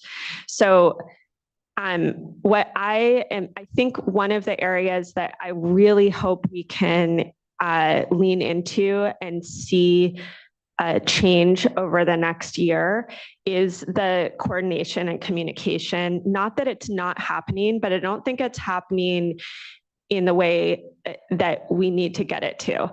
I know there's some communication going on, but when, for example, there's Cutler and Orosi, East Orosi is an area where there's one of these that was on the map. There's an effort right now with multiple technical assistance providers. The state board has been putting a huge amount of money into developing solutions, including for private well owners around, as well as for those communities. In those planning and coordination meetings, we need the management zones part of that. We need the GSAs part of that, as well as we're convening all the local stakeholders. So I think there's ways we can all be helping each other in accelerating the outcomes that we're trying to do and leveraging all the different resources available. And in that case, for example, there's a huge amount of public funds that we're looking both in terms of the county and the state at investing, but operations and maintenance is a huge challenge. And so I think that's one where I'm really looking at, is there a role the management zones can play, and that's appropriate in particular, that I think is important to be talking about now while we're developing what the project looks like. And doing those feasibility studies, that's when you need to know, well, what funding could be available and what type. So as an example, I guess I just want to emphasize here, the management zones aren't on their own having to, just ask for information from locals or the state board to try to figure out the solution. I think we're all in this moving forward as quickly as possible for getting safe drinking water with communities, but we all need to be in those spaces together and talking to each other and putting forth resources to make sure that that accelerates. And I think the more that we kind of remain in our silos and programs, that just slows it down and leads to, I think, frustration and I don't think it's purposeful. I think it's just the way things evolve. But I'd really hope to see over, I'll just say for me personally, over the next year, I'd really like to help lean in to help facilitate that, because I think it could really help all of us get to better outcomes. And it's something as we, have these annual check-ins and updates that I'm really hopeful by the next one that we're seeing a lot more close collaboration and that. No, and I appreciate that. I think being more integrated is exactly what we want to be, right? And any assistance that you or DDW staff or whoever is having these conversations can help us get integrated, we are, sign us up. I think we're absolutely in for that. And I also would say that, there's nothing out there yet. There is a lot of creative talk going as to how the management zones can fill a really unique role that perhaps state and counties can't, such as, again, going to the operations and maintenance. We know getting operators for these really small systems is difficult. And, could the management zones collectively have contracts with operators that serve a number of systems? So it's far more efficient. It gets people, it helps with the operation and maintenance cost because systems can't afford to hire their own, T plant, T1, T2, whatever they need. I think we are having conversations how we can fill some of those unique roles. Really appreciate that. And thank you, board members, appreciate the comments and appreciate the creativity there. And here understanding obviously that nitrates is, again, one slice of what is a complex pie out there. But to the board members' point, we're trying to accelerate, we're moving quickly in that space and making sure that to the points made that you're all at the table so that there is an appropriate thought of, okay, well, what is that then commitment to the slice of the pie of the solutions here? What's appropriate? Doesn't sort of lag behind, if you will, some of that work so the contribution can really be actualized. And just have to say, to your point at the top, Ms. Dunham, we're decades ahead of other states and other communities when it comes to these conversations around how to address nitrates and how to best support communities here, particularly within communities dependent on agriculture. So have to acknowledge that, appreciate we have this incredible opportunity. I think we all definitely are looking to make sure we accelerate that. So just thank you. Yeah, board member. Sorry, one more question while we're on this is, so I understand, obviously, part of planning is prioritizing, and I really appreciate the work to try to prioritize and focus in. And it seems like that was, certainly all the criteria seem totally appropriate and helpful. I'm wondering for private wells, though, in particular, if you have households that aren't in the specific priority areas, but are receiving interim funding, and basically those households meet those criteria. It seems to me that you don't have, seems to me there's there's a couple different buckets of long-term solutions. Some are, if you're close to a public water system, you connect. And I think that's the ideal that we want to get to. There are some places that really are not, and they have to figure out how to mitigate their well in some way. Right. Long term. And so I'm just wondering if there's a reason why, or if there's an opportunity for the management zone to have a program available to provide long-term mitigation for individual wells that are meeting, that are getting interim solutions, to stop having to do the interim solutions and go towards long-term if the long-term really is, the best long-term really is just, a drill a much deeper well or have to do point of entry or whatever it is. And we are starting to do point of entry and point of use. And I think, some of what we consider an interim may be the long-term for some of those households, right? Because of location, Right. that becomes the only reality is some type of point of entry or point of use system. The management zones have started, and there are some houses that we've done point of entry or point of use with. Great. Yeah, I think I just worry when it's just, when we're just doing priority areas, does that leave out ones that No. we would? Yeah, not at all. Okay. And that's where maybe, to me, in my mind, having kind of a long-term mitigation program that's more clearly available, not just the focus areas, would be helpful to just see that those are also moving forward in parallel with these maybe more complex priority areas. I don't know if, anyway, just as you're thinking about how we are understanding what programs are available and what funding and how that's moving forward. Thank you. Many thanks. Thank you, Ms. Donna.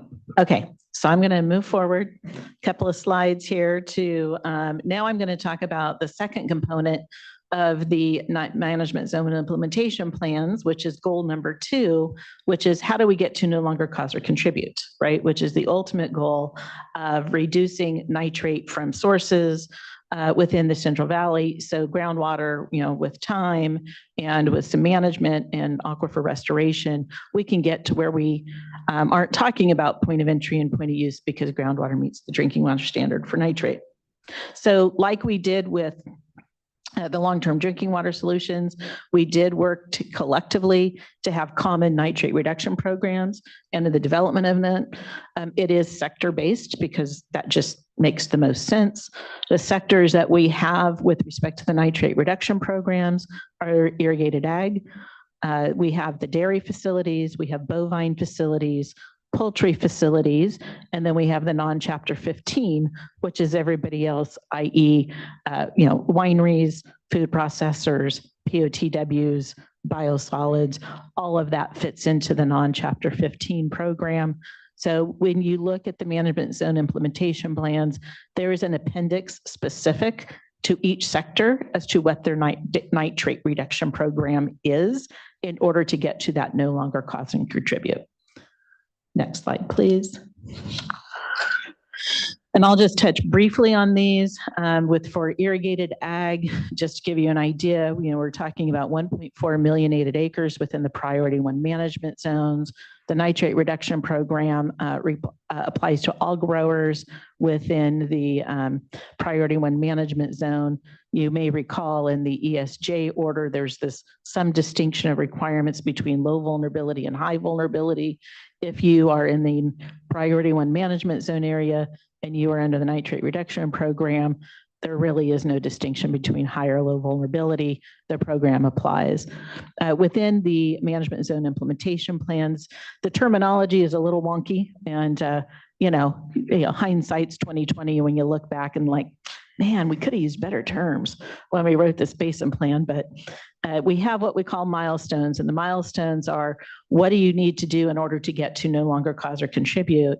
And then we have interim milestones of what are the tasks and the activities that you are taking in order to get there. So the milestones are essentially numerics, and they are based, right, for irrigated ag. They are based right now on the what we call the A/R ratio. So there's two different components of it. There is making sure that fields and growers are getting within the ranges of the acceptable, applied over R. And then we also have, is the township meeting its groundwater protection target? And then there are times associated with percentages of areas and growers or fields in order to meet those targets, in order to get to that no longer cause or contribute, which the groundwater protection targets are based on. Interim milestones are things like, we want to now include within the groundwater protection program all growers, not just those in high vulnerability areas, focused education outreach specifically to those within the priority 1 management zones, especially if they are outside of an A/R range. It does include revising groundwater quality management plans, using the INMP summary reports to target growers within the P1 areas to make sure they are getting to where they need to go. And I'm gonna go through these pretty quickly. Next one, I'll talk about dairies. Just realistically, we have had to put a few caveats in the dairy nitrate reduction program because we don't have the revised general order with respect to the dairy program, but we have put forward what we think are appropriate milestones in looking at really getting dairies to a whole farm manure balance, 100% of the dairies in the priority 1s within the first 10 years. And then we have a number of other program elements as achieving that zero whole farm manure balance by year 10, preparing updated dairy nitrate reduction program also within year 10, because then we probably will have more information. A big component of the dairy program is getting better data, right? We don't have really good data right now with respect to tracking and reporting for dairies electronically with respect to what is the manure within the valley and applications, what's being hauled off, what's being utilized. That's been a big conversation with the dairies for a long time. And so a big component of this is getting better data and information for measuring nitrate loading from dairies. That is really needs to be done within the first couple of years. Next, I will switch over to bovine. In the bovine general order, we have what we call limited term operations and full coverage facilities. Their nitrate reduction program requirements vary based upon whether they're considered limited, meaning they really aren't considered to have a huge threat to water quality, versus what we call a full coverage facility, which has to have a nitrate reduction work plan for regional board approval. And the facility needs to demonstrate how it's going to meet its reduction goals. And similar to the bovine facilities, I'll go to the next one. We have poultry. Poultry also is divided based upon kind of low threat operations versus full coverage facilities. Just to give you an idea, the poultry facilities are really concentrated in 3 of the 6 management zones. You could see, Modesto, Turlock, and then Kings is where we have a number of the low threat operations, and there are only 4 full coverage facilities. Poultry is generally not considered a huge potential threat for nitrate, but there is some loading that comes from poultry, and so we have managed it and dealt with it also, and because it is also under general order of the regional board. Next, non-chapter 15. This is kind of where we have tried to tier the different types of facilities into grouping in order to establish when timelines would be due for their nitrate reduction program elements. You can see group 1 and group 2 are really the non-domestic wastewater facilities and bearing by potential to groundwater. Those have more aggressive time schedules for nitrate reduction program components. Group 3 are really our wastewater treatment facilities and our disadvantaged communities that we know will need help and funding, right? Going back to the funding issue that Board Member Firestone brought up, we have a number of old wastewater treatment plants in the valley, these very small small communities. And so we know that it'll take more effort and time. And so we are, proposing that they have more time in order to come into compliance with the nitrate control program. A lot of that is going to be dependent upon SRF funding and a lot of other grants and program assistance that they can receive. A big part of the non-15 program is in the first couple of years, again, more data, right? A lot of these WDRs or these facilities are very old waste discharge requirements. They don't have groundwater monitoring requirements. They don't have a lot of data. So that's really the big first step, is to get data. And so then we can work with them on the nitrate reduction work plans. But again, the two biggest, as we know, irrigated ag and dairies. And so a lot of effort into the nitrate reduction program with respect to the irrigated ag and dairy. And these are very broad. There's a lot of individual tasks within each of the different reduction program work plans. Next. Just another update here on the non-chapter 15. We know it's going to, every non-chapter 15 is unique. And each facility is going to be asked to prepare a nitrate reduction work plan that leads it to compliance with the nitrate reduction program that will then contribute to overall management zone compliance. We will be looking at reevaluating compliance timelines as we get more data and information for each of the non-chapter 15s. And these nitrate reduction work plans would require regional board approval for these facilities. Next. I'm just going to, I think we're running a little short on time, so I'm going to kind of just jump ahead a little bit. I think this is somewhat repetitive. Let's go on to the next. Just to touch briefly on the Managed Aquifer Restoration Program, which is goal 3, right? How do we get groundwater then to meet drinking water standards? And so the management zone implementation plans, they include a plan to establish a managed aquifer restoration program. And within establishing that plan for a restoration program, we need to have, the goal, the participants, foundational program design, outreach and engagement from stakeholders and the public. I think there's a lot of overlap when we start talking about managed aquifer restoration and groundwater sustainability plans. I think this is where the two definitely interact most of all. We need to talk about monitoring programs and periodic review. And we do have a deliverable that, we should be proposing to have preliminary managed aquifer restoration technical memorandum submitted. I can't remember, is year 5, year 10. That's probably something the regional board obviously is still going to put requirements and permits. They may adjust that a little bit, but the idea is that we need to get the information in order to build the plans to establish. And there is a work plan component within the management zone implementation plans that set forth what need to be in the program elements for the aquifer restoration plans. Next slide. Again, coordination with other GSAs and stakeholders in working with, how does a GSP implementation impact the managed aquifer restoration program that the management zones need to have? How do the two come together? Next. Lastly, I'm just going to touch upon a couple of other elements within the management zone implementation plans. There is a proposal within it to have a compliance assessment approach.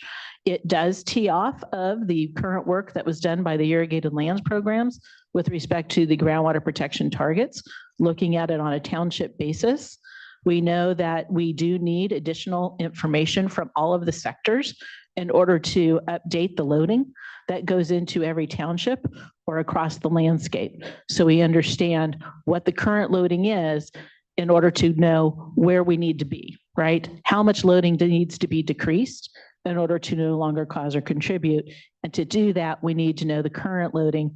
We have good data for the irrigated lands program based upon what's been done to date in the irrigation and nitrogen management plan summary reports.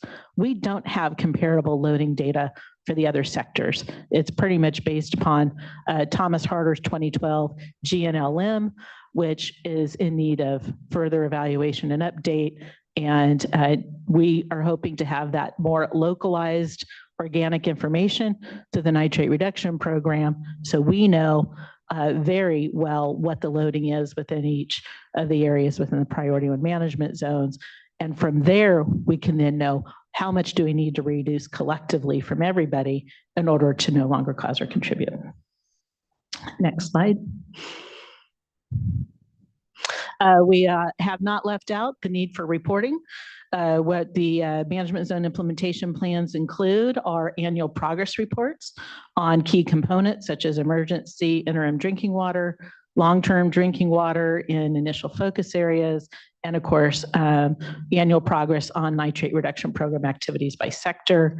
One of the requirements within the, I think it's in the exceptions policy, is that we need to do 5-year reports to the regional water board in order for them to understand kind of what's the status. So there would then also be 5-year reports.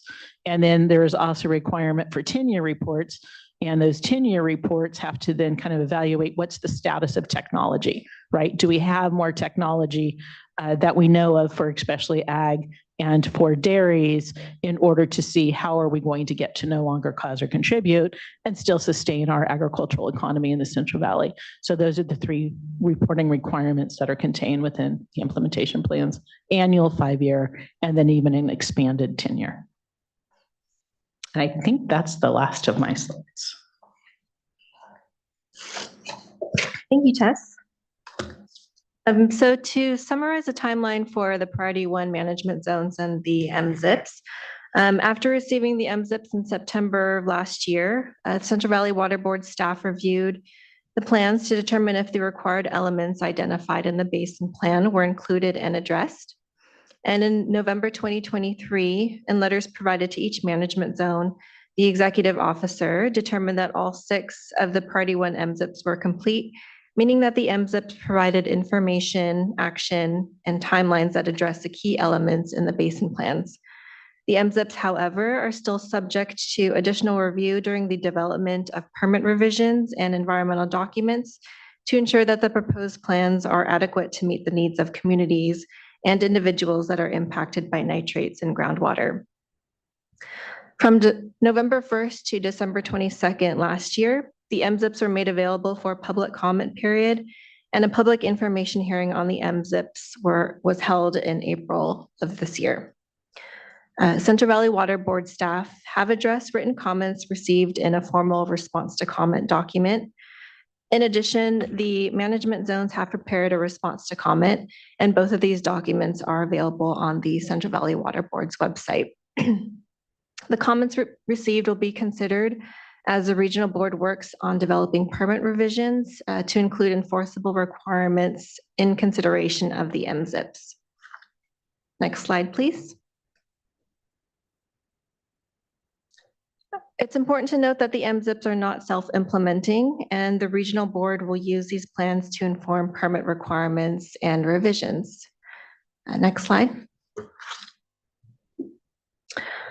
11 general permits will need to be revised that include both the regional and statewide permits and covers about 900 confined animal facilities, several oil and gas operations, and PDES permittees, small domestic wastewater treatment systems, and biosolids facilities. Irrigated lands permits will also need to be updated, which cover about 7,000 farms enrolled in 4 coalitions within the Priority 1 basins, and about 168 individual permits, including 53 municipal facilities, will be updated as well. And so currently the Central Valley Water Board staff are coordinating internally with the various programs such as ILRP and Non-15 on a strategy to make the necessary revisions to permits to include requirements for evaluating nitrate loading, reporting requirements, and drinking water program requirements. Next slide. Before the applicable permits are updated, CEQA assessment of environmental impacts and trade-off will be conducted for the infrastructure that's needed to address nitrate load reductions and costs for compliance and impacts during the compliance timeline. This will be subject to several public processes. All permit updates will require AB 2108 findings, where meaningful and culturally relevant outreach and engagement will be done by board staff in collaboration with dischargers to meet with affected communities and make sure they have the opportunity to provide meaningful input during the process for incorporating MZIPs into permit requirements. Permits must also satisfy all applicable state policies, including anti-degradation, sources of drinking water, human right to water, and non-point source policy. Next slide. In addition, drinking water infrastructure build-out and financing must be assessed in cooperation with affected communities and individuals and in coordination with the State Water Board. Communities with non-compliant wastewater treatment plants will have to assess their infrastructure needs, opportunities for facility upgrades, and get buy-in from local municipal leadership. And while all these activities occur, the management zones must continue implementing their drinking water programs and outreach. Next slide. I'll now hand it over to Charlotte Schul, and she'll talk about the management zone outreach. One question here. Board Member Yeah, maybe we Firestone. can go back just one slide. Thank you. And I think I'm trying to understand, there's so many pieces here.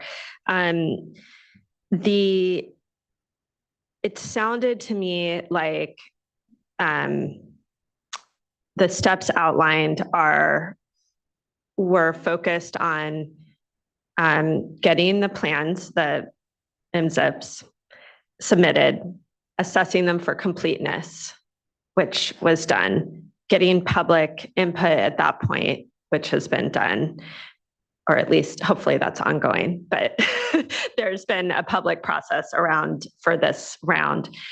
And then, but that there is not an assessment of adequacy of the MZIPs from a substantive perspective, that it's really just been a completeness, and that the oversight that occurs is, and the sort of adequacy oversight that the regional board does is when they update permits and they incorporate specifics, requirements on individual or general permits. And that there is, there's a lot of reporting requirements as Ms. Dunham went through in terms of both annual and every 5 years. And so there's input points, but I guess I'm trying to understand where there's substantive oversight and feedback on this. There's so many pieces of the MZIPs. These are huge, huge things that are, we just went over. I think I saw opportunities for like the nitrogen reduction program, a little bit more there. But for example, on the long-term drinking water program, I don't know if that's adequate, really, long-term. And it sounds to me like what the regional board has done is said, yeah, you've submitted a complete plan that includes a long-term drinking water program, but not a full assessment substantively as to whether that program is adequate to address long-term drinking water needs. So can you just walk through what the Central Valley Board's oversight in terms of substantive approval and adequacy of the plans is? No, I think you're actually characterizing it quite well. And if there was a slide that kind of tells the story, it's probably a slide or two prior to this one. The structure of the Basin Plan Amendment itself essentially said your milestones are going to happen every 5 years under the exceptions policy. So so each one of those permittees, and I was talking about the ones with the timeline with the stars on it. So every 5 years, as we kind of go through, I'm losing track here. Every 5 years, as we go through the process, there will be a check-in with the regional board, substantive hearing about what is happening, whether that's adequate to satisfy the program requirements. And essentially the vision, and I know that term was used earlier, will become more and more clear as that process goes forward. So I think, that where those dots are a check-in. And if the whole of the management zone is not on course to meet all of the exception requirements, which includes funding of the long-term drinking water solutions, funding of the interim drinking solutions, and progress towards the development of best management practices and infrastructure needs, et cetera, to meet the nitrate load reductions, then you're off track. And then all of the benefits, the 35-year compliance schedule, are taken off, and essentially everything's accelerated. We're in a lose-lose situation for everybody. So in terms of the substantive review for the initial kind of component of this, we will be looking at essentially how do you build out the IFAs? What will be the project deliverables in 5 years? What will be the project deliverables in 10 years for every single sector? Realistically, the sectors are kind of divided up into 3 areas. On the substantive side, you have the irrigated lands regulatory program, which is almost, I will say at the cusp of figuring out what the requirements are for meeting groundwater protection targets under the structure that the 2018 ECN Joaquin specified. You build in the drinking water program from the nitrate control program, and that's really the package. We expect that to get essentially finalized in about the next year and a half. Along for the ride are the non-15 facilities. And those, as was mentioned earlier, they have substantive reviews. Essentially, they're divided into 3 sectors. The ones that are closer to attaining compliance, ones that are a little further to attaining compliance, and then the domestic wastewater treatment facilities within disadvantaged communities. Each one of those has a substantive time frame that we will build into permit requirements. We know what if you're pretty close to compliance with the nitrate standard, we want your plan in a relatively a short order, next 5 years, and then the infrastructure plan to achieve compliance within about 10 years. It's a longer time frame for the facilities that are longer away from meeting that requirement. And then the most extended time frame is given to those POTWs within the priority 1 areas that don't even know their growth projections, really haven't monitored, and we know they are well out of compliance. I hope you'll see in the next 30 years recycled water, potable reuse, things like that implemented in those communities. But those plans are so far away at this juncture, because we're really just having those initial conversations with those communities about what their needs actually are. And then the last sector, I know kind of said 3 sectors: irrigated lands, non-15, covering a variety of sectors.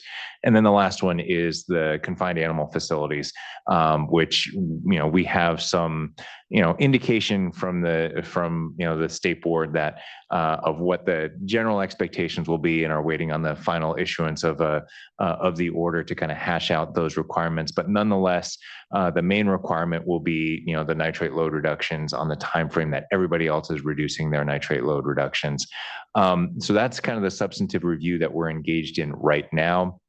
And then, the stepwise process that's kind of articulated in the management zone implementation plans are, essentially you're working on almost 4 kind of tracks for the drinking water program. You have the assessment that's still going on, trying to reach those final domestic wells that have not had their well sampled yet. You have the maintenance of the bottled water and fill stations. And then gradually that will branch out into kind of 2 areas, the vision being that you'll have the initial focus areas that will gradually connect communities to drinking water systems that are compliant. And then, as articulated earlier, you've got those communities that are relatively isolated, or those households that are relatively isolated, that will have wellhead treatment as probably the solution for the next 50, 60 years, while the groundwater is gradually being restored. That entire package is actually undergoing substantive review right now by our permitting teams. There are some unknowns within that package, but we will scope it out so that there will be work plan deliverables on year 5, year 10, and an assessment of whether the management practices that are invented to come up with these nitrate load reductions, as well as the drinking water packages, are packaged up and delivered to the board on those timeframes. So know that's a long answer, but that's kind of how the substantive review is scoping out right now. So I'm following the nitrogen reduction program because that seems like it fits into the permitting process. Yeah. I'm not following where the substantive oversight is and adequacy on the drinking water, both interim and long term. Like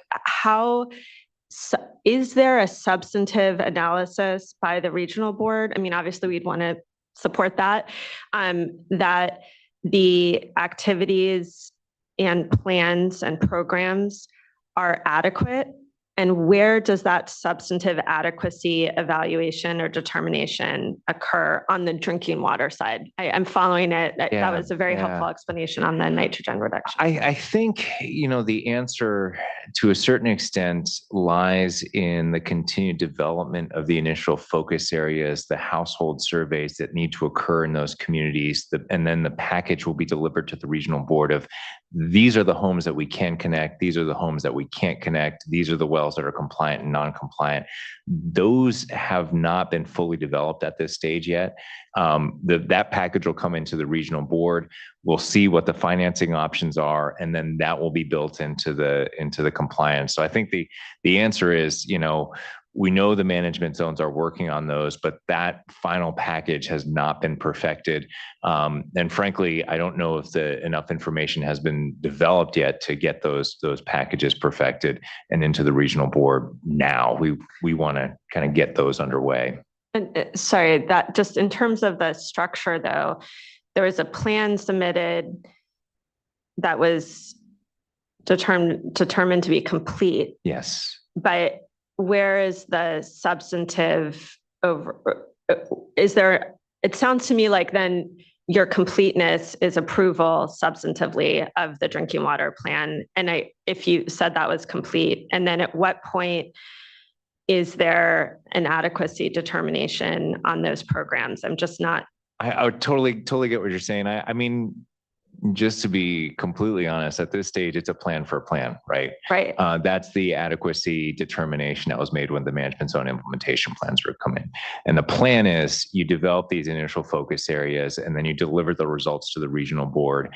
At some point in the future, that's still being negotiated. The management zone implementation plans have, proposals. We're currently going back and forth to figure out whether those are reasonable, whether they can be accelerated in some areas or not. And then that plan for a plan becomes the plan gets submitted to the regional board. And then at that point we say, is there enough there to actually get this done by year 10, by year 15 within these communities? Is there community support? Has the initial outreach to those communities and say, what do you think? This is what your rate structure is going to look like. Here's what we can afford, to subsidize. That package just has not been developed for the, dozens, if not hundreds of little enclaves that will be added to drinking water systems under the IFA model. But you're not going to oversee the plans for each specific community, I'm assuming. Like, I guess, so you're saying there's a 5-year report, or does this fit into the 5-year report? Is there an actual substantive? It doesn't sound to me like the regional board is going to do a substantive adequacy determination on the drinking water side because I assume you're not going to, I assume you don't have staff that can review every single individual household or community water system plan. You're saying there's some plan that will come at some point for how they're moving forward on priority 1, but is there a point at which there's a determination that, this is adequate, and then a check-in on that? I'm just not hearing that. I mean, I think the check-ins are up here, and we're going to be 5-year report. On the 5-year report. And if the plans come in, I mean, it to a certain extent, we have the ability and the authority to kind of impose the permit requirements that say, here's the deliverables that we need by a certain date specific. We get those in. We see these plans for these communities, and frankly, we tap DDW on the shoulder, say, what do you think? Is this a viable plan? We talk to DFA, how's the funding looking for this? They come up with a 30% private, 70% public, whatever the options are, because we've discovered these wells are impacted, by arsenic. These wells are impacted by nitrate. This is the package that we're going to have in this particular area.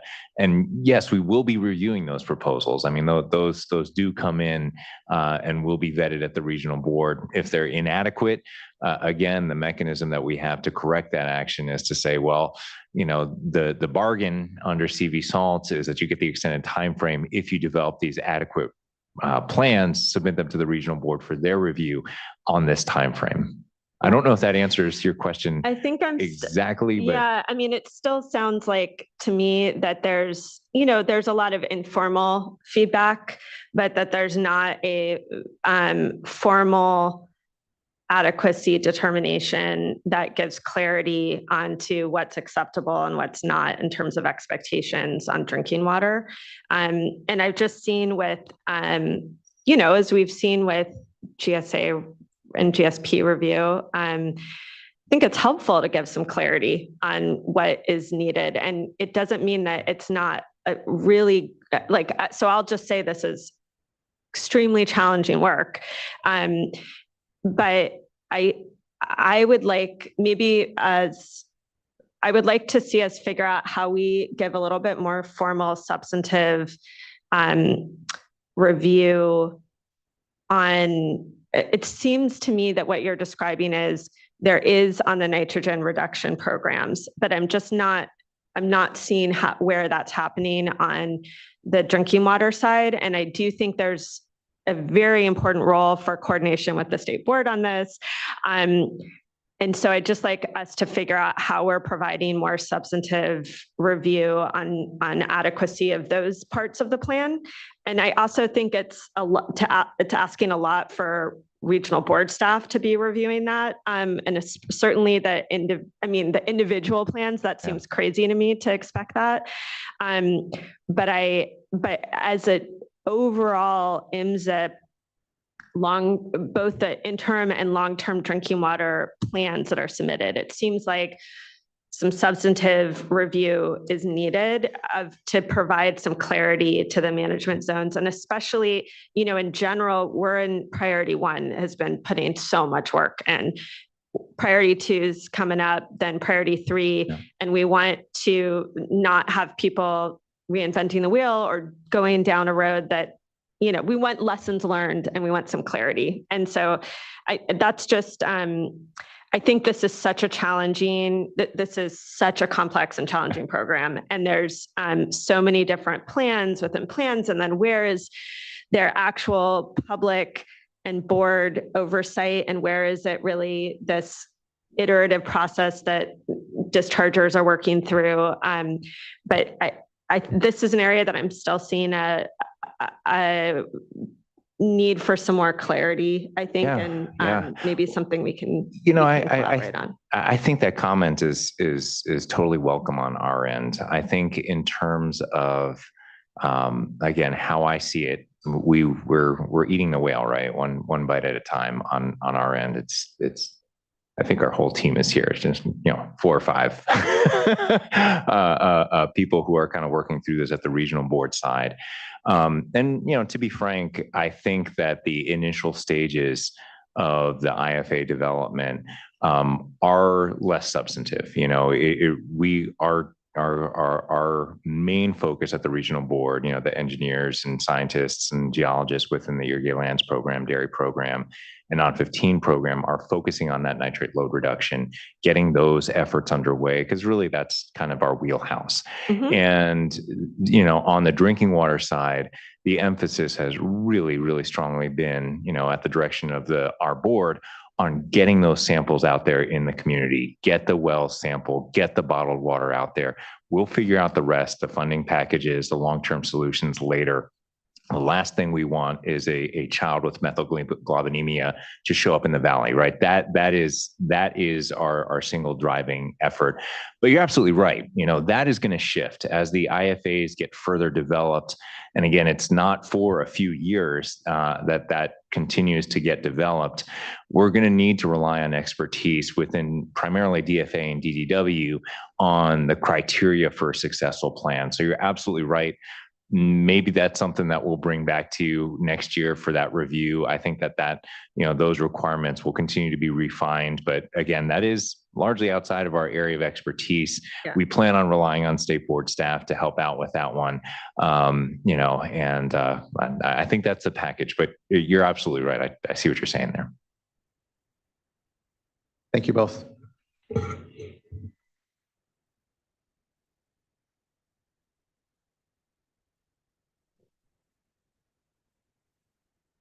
Hi, good morning. My name is Charlotte Scholl. I'm a representative of the Tule and Kauai management zones, and I'll be presenting you with a community outreach update on behalf of all Priority 1 management zones. Priority 1 management zones consider community outreach to be a vital way to share the benefits of our free well testing and replacement drinking water program. We demonstrate this through participation in in-person community events and meetings, door-to-door canvassing, television and radio broadcasts, print media and newspapers, flyers and mailers, social media, website advertising, and online meetings, emails, and newsletters. And in the upcoming slides, I'm going to share with you in more detail what this looks like. Since the implementation of Priority 1 management zones, Priority 1 management zones have shared and coordinated with each other on outreach strategies and where they've seen the most impactful results. A success in one particular management zone with a particular strategy does not necessarily equal success in another management zone with that same outreach strategy, but all the management zones do have in common that we have tried all of these different outreach strategies and are deeply committed to the success of our community outreach programs. Next slide, please.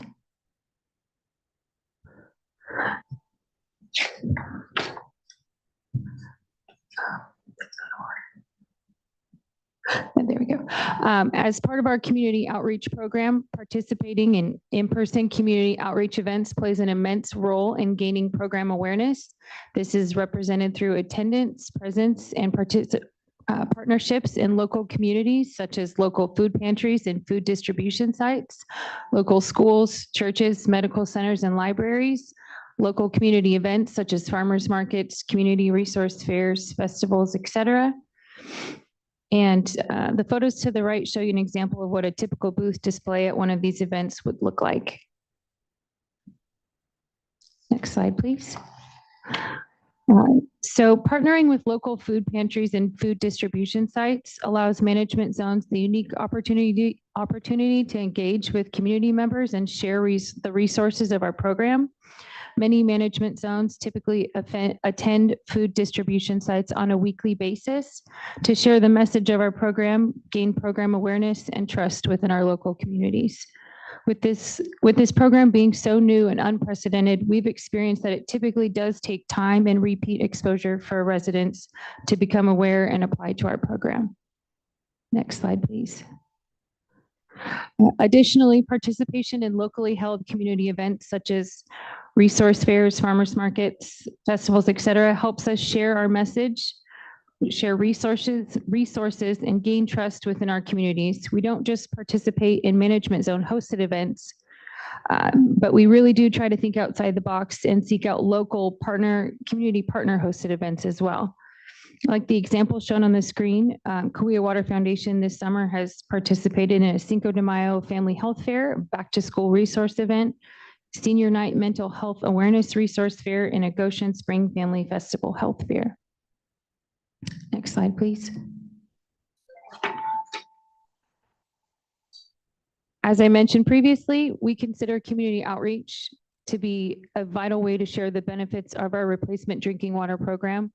Residents may have an idea that their wells could be contaminated or have quality issues, but they may not know that help They may not know who to call or that help exists for well testing and bottled water delivery at no cost to them. So by participating in in-person events at the heart of residents' communities, we demonstrate that we care enough to deliver the message in a personal and efficient manner that is convenient to them.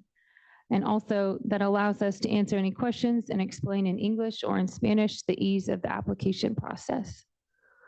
Next slide, please. So this year, the Tule Basin Water Foundation hosted our 3rd annual Community Resource Fair. This event was held April 12th of 2024 at the Porterville Veterans Memorial Building. We advertised this event at local elementary schools for children to attend and participate in a live art class. We advertised the event also via flyers, social media, mailers, radio, and television. The flyer you can see is on the left. And we're so happy to have 25 community agency partners set up booths and provided event support. Next slide, please. Here are some highlights from our Tule Basin Community Resource Fair event. We had entertainment with folklorico dancers, free face painting, a free taco truck, free books for the first 100 children, free raffle prizes, free tote bags, and a free children's art activity. But most importantly, we were so thrilled to have hundreds of attendees informed of our clean drinking water program. Next slide, please. And so here are some final photos of our Community Resource Fair event. It's truly the highlight of our year. And each year after the event following, we try to see what worked, what didn't work, how we can do better, and how we can reach the most amount of people possible. Next slide, please. Now I want to show you this slide before we get into more detail on other outreach methods, because you might wonder why management zones put certain effort into certain outreach methods, like for example, postcards. Well, as you can see in this graph, postcards have been the 2nd most effective method in reaching people for Valley Water Collaborative, and this goes for most, if not all, management zones. This graph here is specific to Valley Water Collaborative, and Valley Water Collaborative has seen the biggest response first from word of mouth from a neighbor, a family member or a friend, and then followed by postcards, newspaper, internet, and social media. So all of the management zones are working on tracking our efforts, and as I mentioned earlier, putting in very intentional efforts towards what has been the most successful. Next slide, please.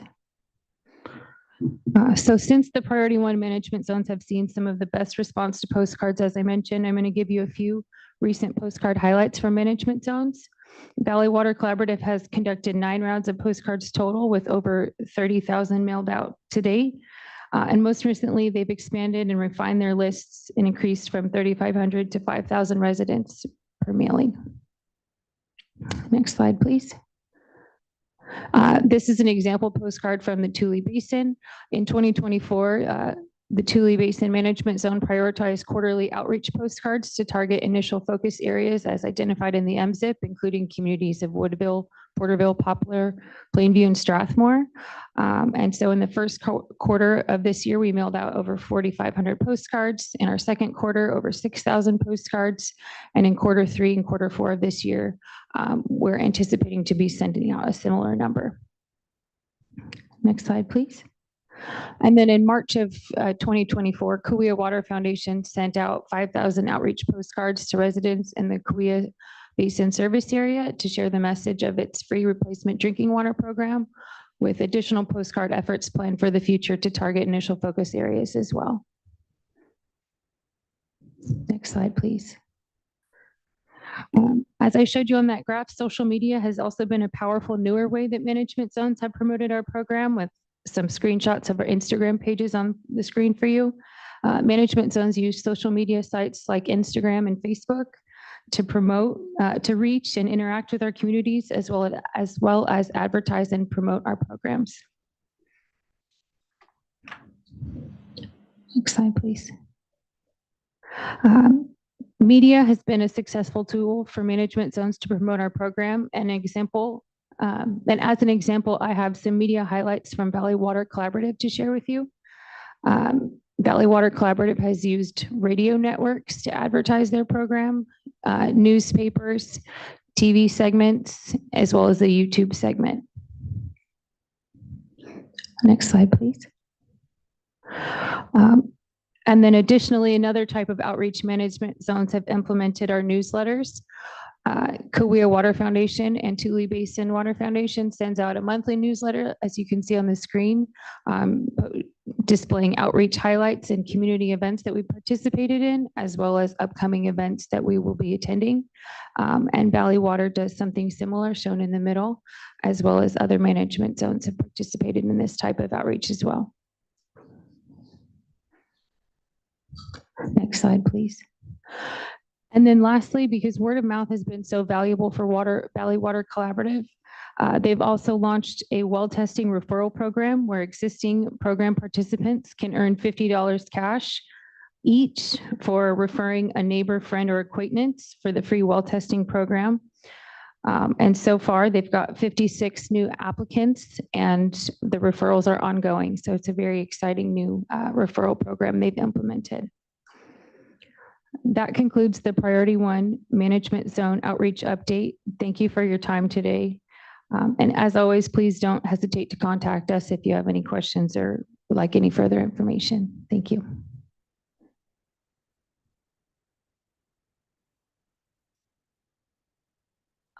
Can I just mention here that this is, I feel like, a repeat from last year from me, in that I think there's so many great lessons learned in the years that you all have been implementing these programs. And, you know, we're looking now at Priority 2 and Priority 3 coming. And so, you know, again, I think the,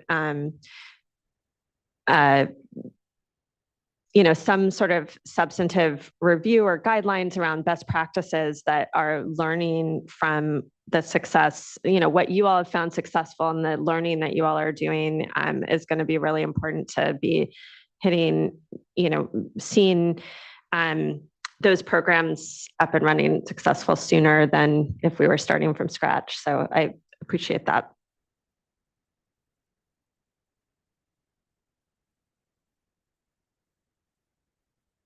Thank you, Charlotte. We could go to the next slide. We'll now transition to the Priority 2 groundwater subbasins and the program implementation. And so in December of last year, the Central Valley Water Board sent out notices to comply to about 950 permittees in the Priority 2 areas. Dischargers that received this notice include permittees from the Confined Animal Facilities Program, composting, ILRP, non-15, and PDES program, and oil and gas programs. Preliminary management zone proposals and early action plans are due at the end of this year on December 28th. Notices of intent indicating a permittee's selected compliance pathway are due to the regional board on February 26th of next year. And implementation of those early action plans must begin 60 days following submittal of that plan. I'll now hand it over to Nicole Bell to present on program implementation in one of the developing Priority 2 management zones. Thank you, Angela. Good morning still, Chairman Esquivel and members of the board. And Ms. Firestone, you had a perfect lead in to my presentation today. I am Nicole Bell. I am the Executive Director of the Kern Water Collaborative in Kern County. And today I will talk to you about what Kern Water Collaborative has done to form a P2 management zone and the work that we've been doing in Kern. Because of our involvement in CV salts and the executive committee, we understood the importance of the nitrate control program, as well as getting started as soon as we could possibly get started to provide the program as well as replacement drinking water where needed. If we could go to the next slide, please. Black is not a good idea for a slide on that screen, apparently. See if I can read it. We actually had the benefit because after the P1s got started, we expected our notice to comply to come out. Because of my involvement with the executive committee, I spearheaded the initiative in Kern to get started in fall of 2021, anticipating our notice to comply sooner than we actually received it. We actually formed the Kern Water Collaborative as a 501c3 in 2022 after meeting for about 6 months with leaders of all industries across the county. During this time, I have been involved with the P1s and all of the work going on to determine best practices, which is exactly what Ms. Firestone was saying, and the outreach that works in those areas. Our board of directors is made up of 11 folks across all of the different discharger communities in the area: irrigated ag, dairy and bovine, food processors, POTWs with the WWTFs, and also the gas industry. And I will note 4 of those representatives are water district and GSA representative leaders as well. So we do have a cross culture within our board, and we are very eager to work together. Probably know that Kern County has some issues with the GSAs, GSPs, and the work that's being done. We have 22, I believe, at last count, GSAs, and we have developed a memorandum of cooperation that was submitted with their GSPs, and we do look forward to working with them in our county. We have also, previous to receiving our notice to comply, hired all of our technical consultants as well as our external affair consultants to ensure that we would be ready to meet our December 2024 deadline for submitting our preliminary management zone proposal and EAP, and we are on track for that. Next slide, please. Kern Water Collaborative is unique in the sense that we are covering all of Kern County. The Kern West Side South is a priority 2 area base subbasin. Kern Pozo is a priority 2 subbasin. We have also taken the opportunity to include our unprioritized area, which is the Kern River subbasin. It has not yet been prioritized, but we wanted to make sure for efficiency and to ensure that when it does become prioritized, our dischargers have a management zone to participate in sooner rather than later, and that will help get water to those individuals in that area sooner than having to develop a management zone from scratch. So we are including all of Kern County. And then there's a little triangle just above Kern County where you see that it's right where it says Tulare Lake, actually. That is a very small sliver of Tulare Lake that was not included in the Kings Water Alliance. We are including that in our management zone. It made sense for us to do that because it is a portion of the irrigated lands coalition boundary for the West Side Coalition that is all part of the Kern County coalitions. So I just wanted to point that out. Next slide, please. And of course, the community and stakeholder outreach, which you have heard a lot about today. We are benefiting from the fact that the P1s have gone before us. They have done a lot of work, and we are the recipients of their knowledge of what needs to be done, what has worked successfully. Again, Charlotte mentioned that just because something works for one management zone, it may not work for another. But we are prioritizing what has been successful in P1 to do. We are reaching out to all of the communities and stakeholders listed on the slide. Next slide, please. And for the last 2.5 years, we have been building our foundation with community and stakeholders through our website and social media platforms. We have ongoing email outreach campaigns. We did make about 100 phone calls to community organizations and media just a couple of months ago to make sure folks knew we are in existence. You know, they've heard of us for the last 2.5 years, but once we received our notice to comply, reality hit, and we want to make sure that the word is getting out there. We have held 2 webinars in June. One of those webinars was specific to the discharge community to help entice them to participate in a management zone. I will mention that the Kern management zone Olive irrigated ag, dairy and bovine are 100% in compliance with the notice to comply. Those dischargers are funding the Kern Water Collaborative at this time. We are also doing ongoing webinars this month. And then next month, closer to the time where our preliminary management zone proposal and EAP drafts will be available, we will be holding dual in-person and live webinars, so webinars and in-person meetings. They will have the ability for translation, and we expect that we will do that through October, November, and possibly even December, just before our plans are to be submitted, to make sure that we get the most public input that we possibly can. Next slide, please. And then this is just one of the ways through our website that we are encouraging folks, if they are interested, they can sign up for information coming from us to make sure that they stay involved. That is all I have. Thank you. Thank you so much, Ms. Bell. And as we're rounding out here this panel, I did want, for timing purposes, to note for folks, we will take a quick break because we do have translation services that are ongoing for this item. To give folks a pause, we have an environmental justice panel that will come up afterwards. We will need to take a lunch at that point. And so item number 7, we won't get to until after our lunch. So I know there's folks here hanging on for that and want to make sure and flag for timing purposes that. Thank you, Ms. Bell.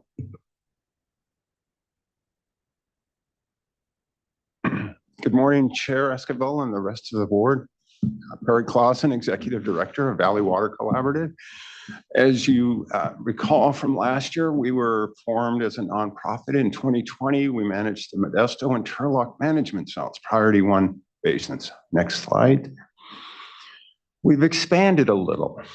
We are now adding 5 Priority 2 basins to the administrative duties of Valley Water Collaborative. So we have the Eastern San Joaquin Basin, which encompasses Stockton, Delta Mendota, which is the west side of the valley, Merced, Madera, and tentatively, I think it's going to come in, though, is the Yolo Basin. And remember, Firestone, you read my mind. Lessons learned is what Valley Water is all about. We've been in operation for 4 years, 3.5 years, and the approach that we're going to use in these other basins is going to be identical to what we learned in Modesto Turlock. And as has been talked about, we collaborate throughout the Central Valley on all of our programs. We have monthly calls with all the management zones. We are all about learning how to do this best, because we don't have any programs we can go out and say, how did you get this done? Because this hasn't been done before. So it's been very helpful. Valley Water, though, is an administrative organization. Each of the basins, and go to the next slide, each of the basins has an advisory committee that was formed when we had our initial meetings, made up of the locals, similar to a board, but makes recommendations to the board on budgets and activities that are local to their area. We also have members of our board that are current Valley Water board and advisors who are operating in these other basins. So we have a Valley Water board member on almost each of the advisory committees that are in the other basins. You see these industry sectors that are represented here. So we make sure we have good coverage. And we're at this point, we're in the organizational stage. We're holding permit meetings. We'll be starting our community outreach meetings next month when we have the first draft of our preliminary management zone proposal. Next slide. So we scheduled our permit meetings, as I mentioned, the community outreach meetings that we'll be having here later this month and early in September. And then we'll have additional fall meetings as the preliminary management zone proposal is developed. Next slide. And the benefits of joining Valley Water is we want to take advantage of economies of scale. So our real drinking water implementation activities are well testing and providing bottled water. So we have vendors now that are serving our needs quite well. We're hoping that they can expand where they have service areas. We'll add other vendors for those functions as needed. And then we have great staff, some of them in our room here in the back of the room that are with us today that have learned a lot in these 3 years of answering phone calls, dealing with the vendors, and actually providing the services that make this program successful. And as I mentioned, we're learning from our Priority 1 basin experiences. The other thing that we've been able to do when we were able to get our SAFER grant is in the contracting process, we anticipated these Priority 2 basins joining, so the language was written so that our SAFER grant that we currently have, 5.5 million, is expanded now to these Priority 2 basins. So when we begin our sampling next spring, or in March, end of February, we're going to be doing all the additional contaminants. And then for the long-term solutions, these are all adjoining counties, adjoining communities. So it makes sense for us to pursue long-term solutions that could benefit multiple communities in these various areas. So we see advantages there as we pursue state and even federal funding that we have. If you think about our footprint, we have a lot of congressional reps. We have a lot of state reps that we can call on, hopefully, to come to our assistance to try to secure the funding that's going to be needed for these long-term solutions. Speaking of SAFER, I have the results, Andy, if you want to hear that now. The results of our testing, we have sampled 718 wells since day one. We started the SAFER program about 18 months later. We offered to come back to the wells that we tested already, the nitrate wells. Not everybody accepted. So our total sampling so far of the multiple contaminants is 511 wells. And I'll start with the worst first. 50% of the wells have uranium exceedances, 16%, 50%, and that's 253 wells. 16% have 123 TCP, which is 83 wells. 6% of the wells, 31 wells, have arsenic. 1% or 7 wells have DBCP exceedance, and then none of the wells have EDB exceedances. So these are the contaminants that previous testing in our region had showed up in drinking water. So that's why we focused on them. So that's my presentation. Any questions? Thank you. Welcome. Vice Chair. I'll just comment that that's helpful because I think it shows the value of the program. I mean, these are contaminants that would otherwise go untested. So thanks for the update, and continuing to provide that information, I think helps to support the state investment. Thanks. Sorry, can I make another comment? I think I totally agree. And I'm really appreciative that Valley Water Collaborative has really spearheaded helping us figure out how to collaborate between SAFER and the management zones and address this.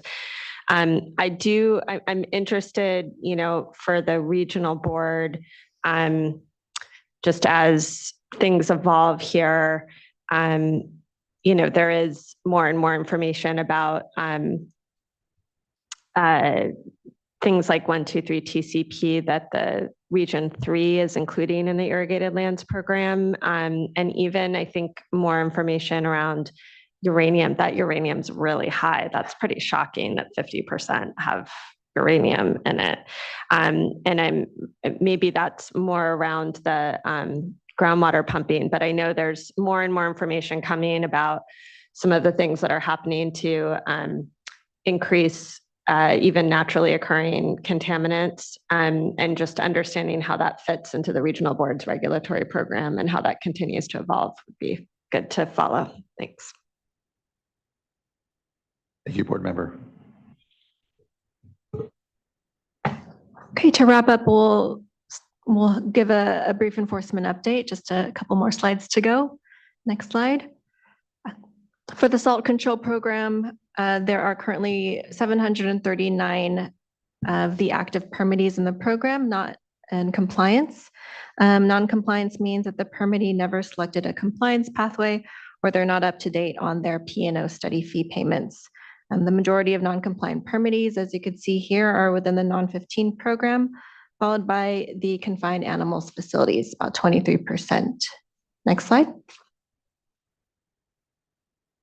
For the nitrate control program, there are 99 permittees that are not in compliance, with the majority of the non-compliant permittees in the confined animals facilities, about 71%, followed by the non-15 program.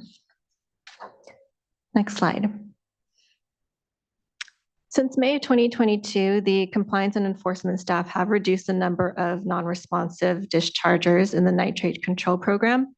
And for this fiscal year, 24-25, enforcement activities for non-compliance in both the salt and nitrate control programs will be prioritized. And as I mentioned earlier, our enforcement team is currently reaching out to those that are non-compliant. And from latest enforcement activities, there have been some dischargers that have been responsive by paying their P&O study fees for the salt and control program. So the figure that I presented previously will need to be updated to reflect that. And I believe that wraps up our CV salts update. Thank you. Thank you all. I really appreciate the thorough update and the conversation we've been able to have here at the dais around the programs and their importance, where they're at. I know we'll hear from environmental justice and local communities here in a moment, but looking to see further if there is any other comment from board members at this moment. And then seeing none, let's give ourselves a quick 10-minute break, especially for our translators, and really appreciate the translation services that are ongoing right now. And so let's bring ourselves back here at 11:55. Again, we'll have one additional panel. We'll take a lunch, and then we'll be hearing item number 7 after that. So thank you, everyone. See you here in about 10 minutes.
All right, we're at 11:55. I think we can begin to bring ourselves back here. Appreciate everyone's time for an incredibly important topic that I appreciate having the time to be able to dive into.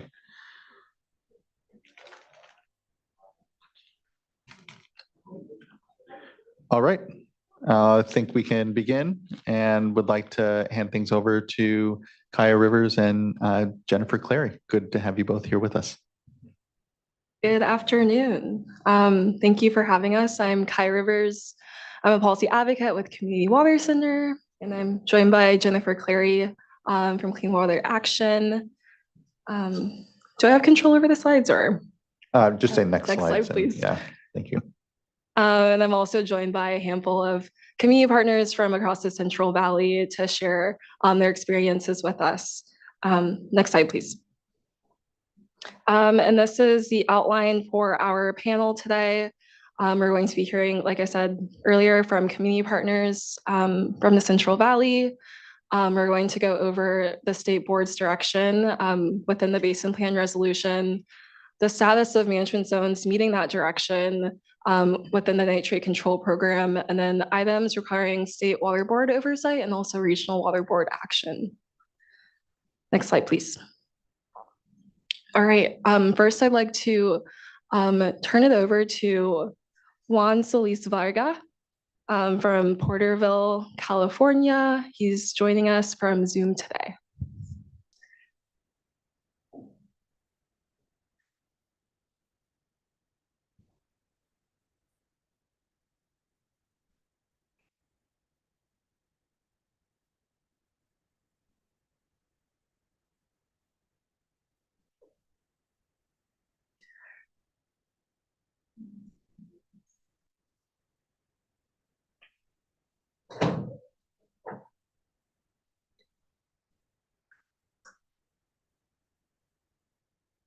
Is he up there? And yeah, is he on the platform as an individual commenter, or is he coordinated through the Visalia Community Water Center office?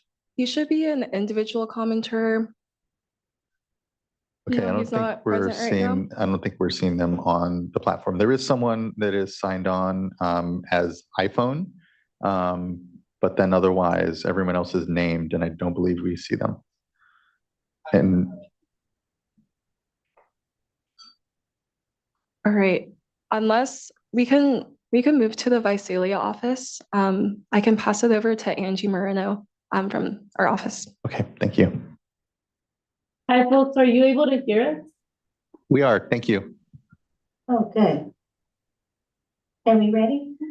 Hello, my name is Angie Moreno, and I'm from the Orosi area and East Orosi and Cutler. And I just wanted to talk a little bit about living with nitrates in my home has required us to take extra precautions to ensure our health and safety. We have implemented measures like using filter water and testing our water supply to keep our nitrates level in check. What we have to go through with nitrates has taken a toll on our families' lives. We don't use the water for cooking or drinking, and we have to rely only on filter water, which is provided to us by self-help. My well ranged from 16 to 17 on nitrates. I can't wait to live our lives like normal people without nitrates. We need to stop polluting our drinking water as soon as possible. It's a shame what the polluters have done, and we need to hold them responsible and accountable. We have friends that have drilled new wells in my community that have spent thousands and thousands of dollars and only to find out they have nitrates. How long can we keep living like this? Let's take action and use all our resources now. We are better than this. We deserve better than this. Let's find some type of solution and let's get this nitrates problem taken care of. And we can't wait 30 years. I mean, that's so unheard of. So please, let's work together and let's come to a solution. Thank you. Thank you, Angie. And then also in the Visalia office today, we have Tatui Montez coming from Visalia, California. So I'll pass it over to him. I'm Tatui.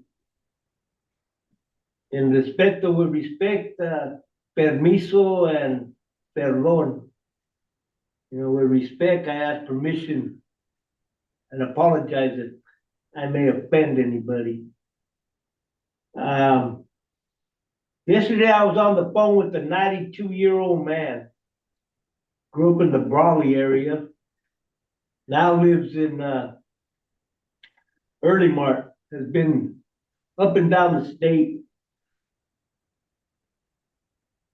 He remembers at 7 going and getting his drinking water from a river creek that ran by his house. I'm 70 years old and I remember I could just walk a quarter mile from my house, just about, and there was First River and also the St. John's River. And didn't have no worries about drinking the water out of that river. I live in the home that my mother pretty much brought me to. When I was about 3 years old, we lived next door. Cal Water provides my water, so I'm not too concerned in a big way as far as nitrates in my water out of my tap. My sister lives about 5 blocks. She is. I say that because took a lot of fighting, like that old man said, 92, and still the fight and the struggle continues. So back in the day, they passed the Clean Water Act, you know, that water was a human right. And we got SAFER, and we got Sigma, and we got the GSAs and the GSPs. And one of my first questions and concern is, you know, monies for that, would they get siphoned on by big industry, ag, or institutions? Instead of going to communities of color that are typically suffering a lot, or disadvantaged communities. I'm learning some of the lingo, and I heard of quite a bit today. A lot of lingo. Again, I was looking at something, the legal limits for nitrates. The legal limits. What happens, this continues with the illegal limits. That after we have Sigma, after we have all these, after all the data that was presented, and, you know, I feel like a court of law, you know, courts and authorities and mitigated and aggravated.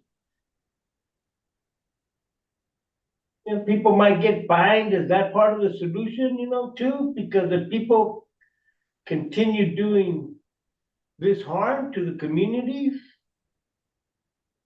because of their health, damaging their health. I was looking at something that legal does not necessarily equal safe. So solutions. best way to ensure clean tap water is to keep pollutants out. And some of those GSA and GSP plans haven't been really addressing the groundwater solution. A lot of talk, a whole lot of talk, a lot of lingo, some good legal lingo. But for me, common person, just common, I want to say, and I'll say, you know, I have to judge it by just keeping it real simple. Causing harm, continues to cause harm, is going to continue. And how do we come to a solution? How? By being honest, being open-minded, and being willing. HOW.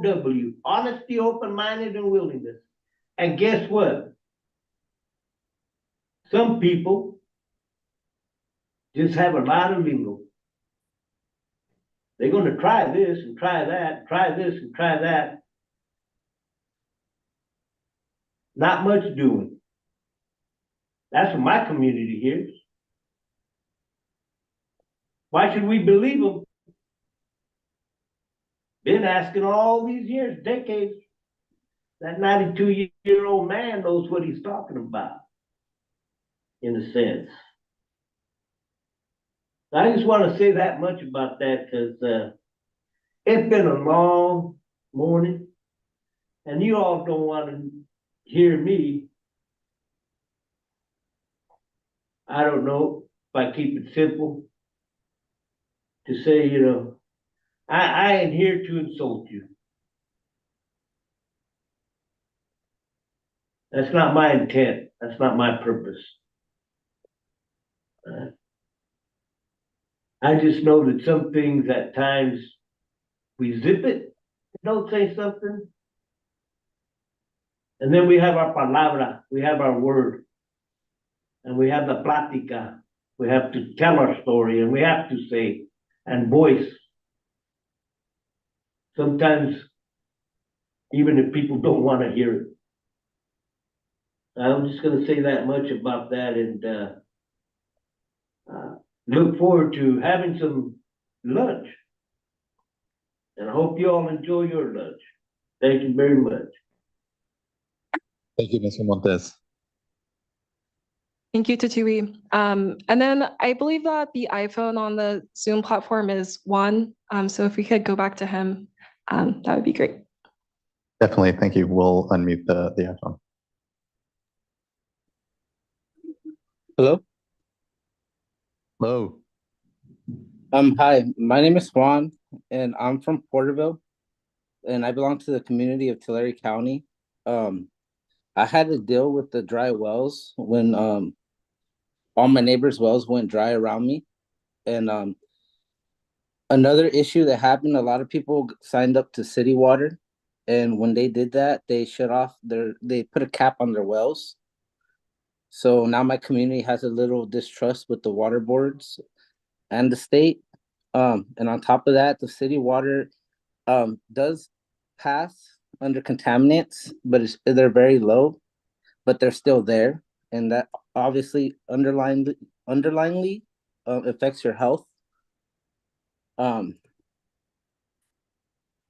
then right here in my neighborhood, the nitrates are low for private wells, but I mean, they weren't there always. So there is a few farms around here, and I feel like they are contributing a little bit to that. So we're not talking about what we're doing to clean that water that is being polluted.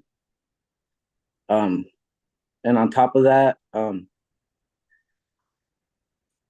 I think that this 30-year timeline, if you guys do enact it, it's going to put pressure on the state to ensure that the board puts forth a plan of action to do something about all this, because it's been a lot of talk, but not a lot of actual work being done.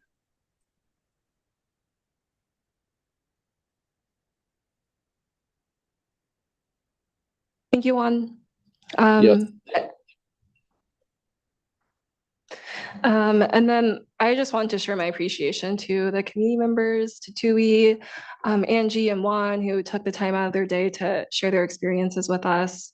And I also want to highlight the board's responsibility to really make sure that this program upholds the human right to water and the racial equity resolution that was passed a bit ago. Next slide, please, and I'll pass it over to Jennifer.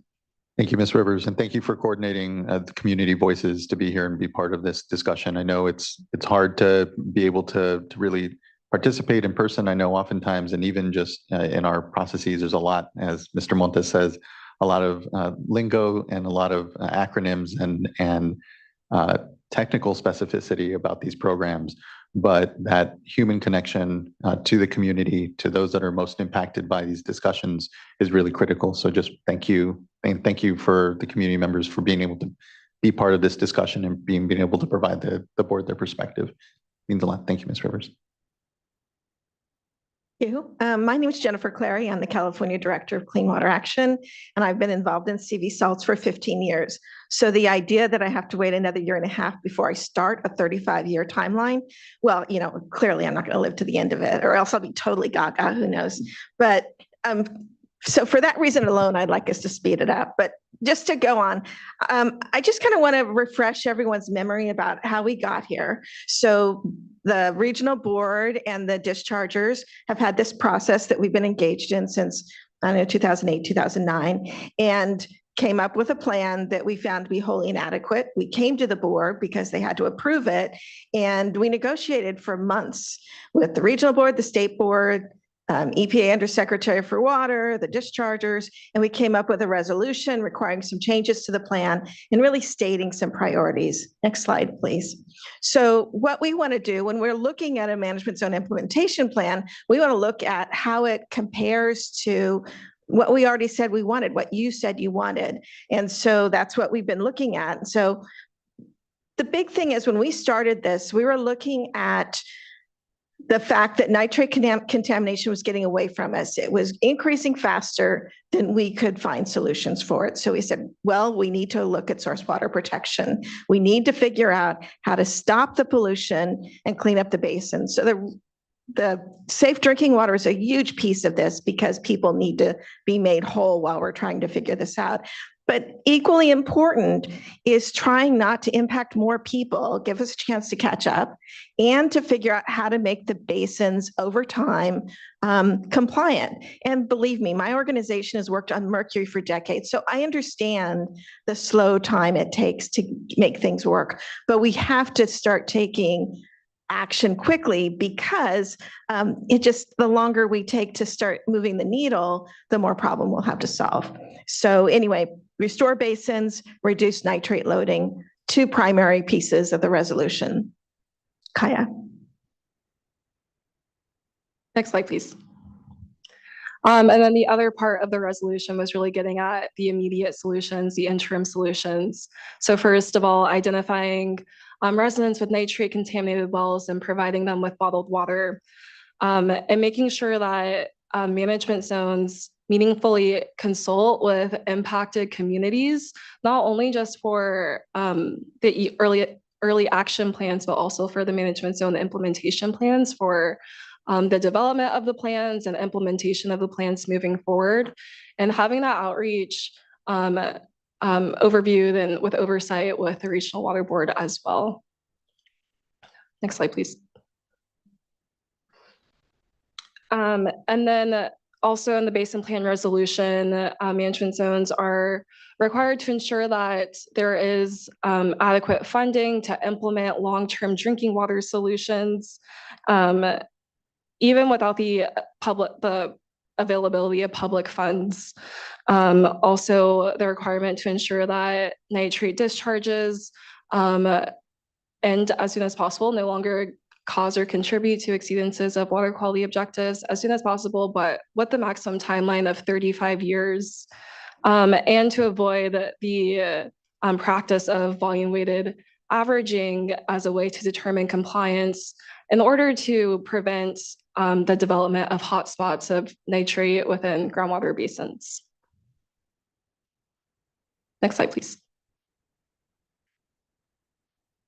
My turn.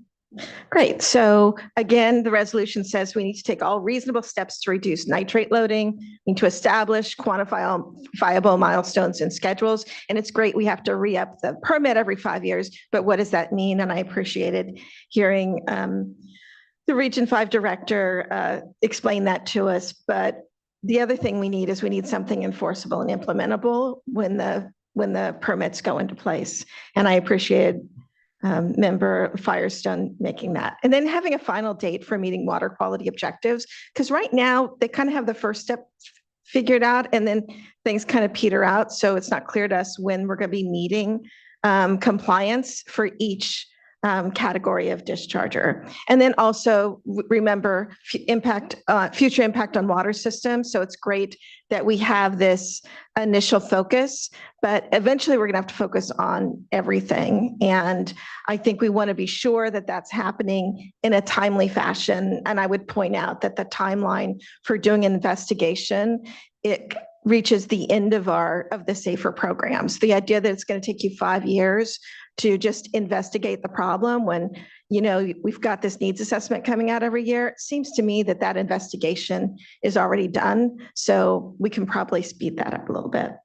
Also, I just want to mention something that was brought up in Tessa's presentation, or no, the other person. The Corona report, really appreciate your referencing the report because we had to pay real money to Corona to get that done.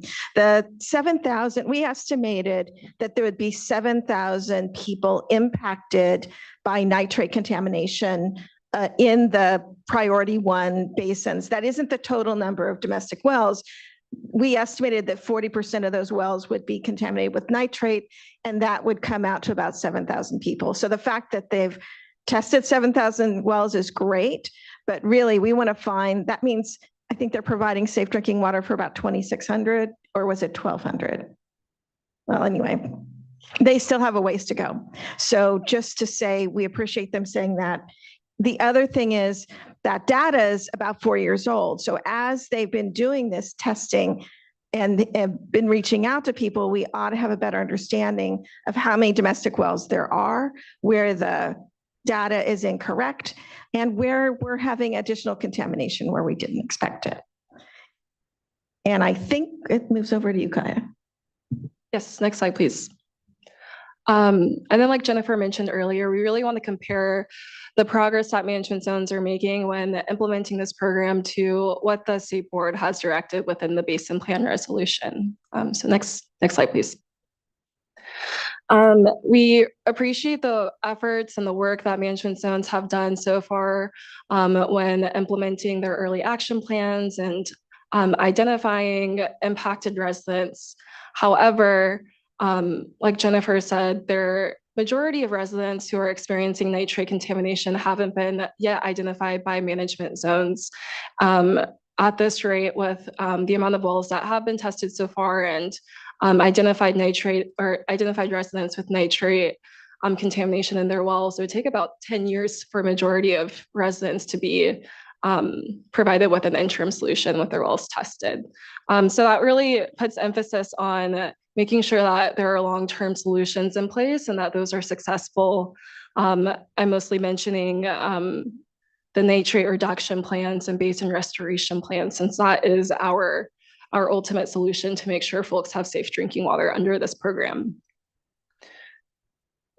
Additionally, the State Water Board resolution also directed management zones to meaningfully consult with residents and impacted communities when developing and implementing early action plans, MZIPs, like I said before.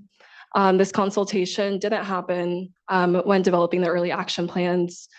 Unfortunately, also didn't happen when developing the management zone implementation plans. So we need this consultation to happen for management zone implementation plan implementation, specifically for basin restoration and nitrate reduction, not just looking at long-term drinking water solutions, but for the entirety of the plans. Also within the management zone implementation plans, management zones rely on public funding to implement long-term drinking water solutions. it's unsound to do this considering the status of public funding at this point. We're in a deficit. SAFER is set to sunset in 2029, I believe, coming up soon. And there needs to be a funding plan if that public funding isn't available. And we also ask that management zones look at public water systems, future public water systems, especially, like Jennifer said, if contamination continues for the proposed 35-year timeline, public water systems will continue to be impacted. Next slide, please.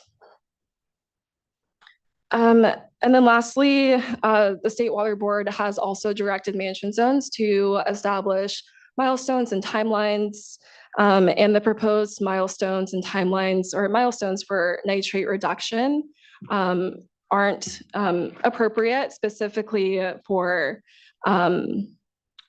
having acceptable A-R or A over R ranges for nitrate discharge. Management zones proposed that will take 20 years, and it's neither aggressive or justified, considering the fact that there are no new technologies needed to really meet those milestones. So we would like to see that accelerated. Next slide, please. Pass it over to you. Cool. So just thinking about some things you might see us again over. I think you might need your mic. I'm sorry about that. Some things you might see us again for. This idea of using the township level targets as a compliance mechanism is quite similar to the assimilative capacity that the board decided they didn't like in the original basin plan. So in that case, if you recall, the idea is that you'd measure the overall nitrate concentration over a management zone, and then whatever the delta between that concentration, and the water quality standard would be the assimilative capacity. And you rightly said that that was not a good idea because you have the potential to have severe hotspots. So what they basically have done is they've shrunk it from a management zone to a township, which of course is 23,050 acres. And they said, okay, well, we'll do these water quality targets over that zone. We have two problems. One, it's not an individual discharger. And two, you're once more averaging and you have the potential for hotspots within that township. We haven't yet seen the plan for identifying and mitigating those hotspots. And then the idea of meeting the water quality objectives in as short a time as practical.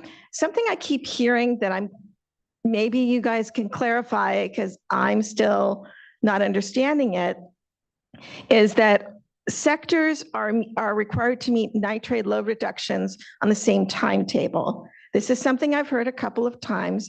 Maybe Patrick can clarify that, but that's not how it works. How it works is every sector gets a timeline and goals and milestones that they have to meet. So if you've got a sector that can meet the milestones in 10 years, then that's how soon they'll comply.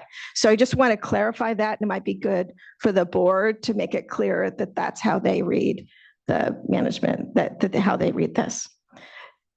And, we had the same concern as you, Member Firestone, in thinking about, we found the plans to be inadequate and have a pretty extensive letter that I'm sure you can all find online.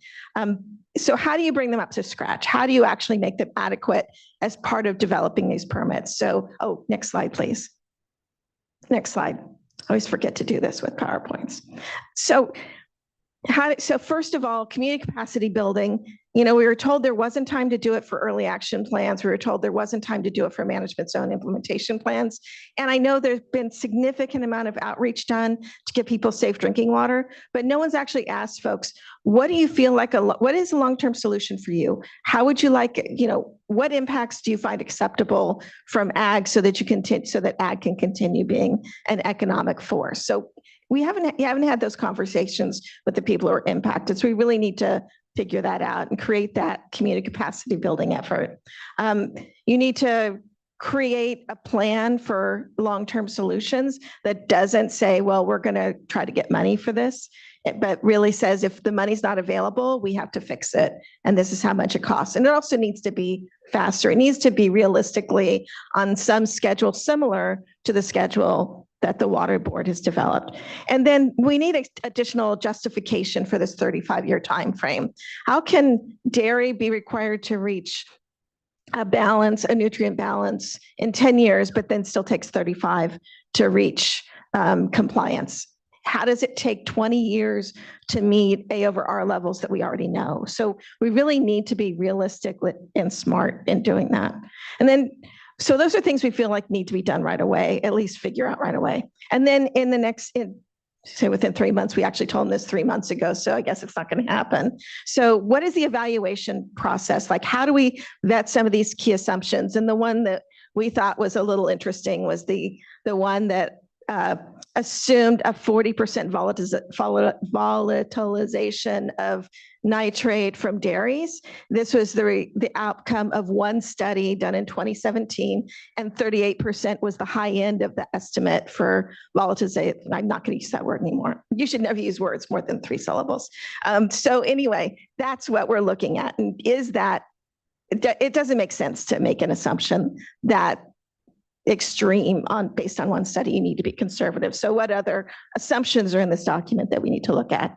And then we need to have a better, I guess the question is, if we're only going to review these items every 5 years, how aggressive do we need to be in what we require in that 5-year time frame? And then over the next year, and this is as they're developing the permits, we want to have a process to really define what the metrics are so that we can understand what compliance looks like for every discharger type.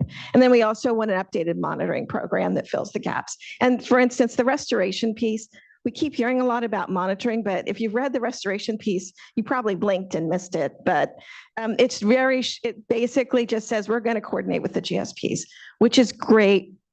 Or the GSAs, it's great. I'm happy. They've got a lot of water quality expertise. I think it would be a great idea, but haven't heard how they're planning to do it. Are they providing feedback on the recharge plans that are being proposed by these GSAs? Excuse me. And so I think we need to really work on that a little bit. And I think that was all we had. Did you have anything you wanted to? No, sorry about that. I also wanted to emphasize and elevate what Board Member Firestone said earlier about making sure that management zones are coordinating with stakeholders when conducting planning for long-term drinking water solutions. It would be great for that coordination to accelerate planning timelines. That 5-year timeline for some identified focus areas can be accelerated with coordination. For example, I know that we're really working with West Goshen Community Water Center. They're far along. Would love to see what management zone support would look like in instances like that. So thank you. Any questions? Thank you both. I really appreciate the feedback and opportunity to contribute to this discussion.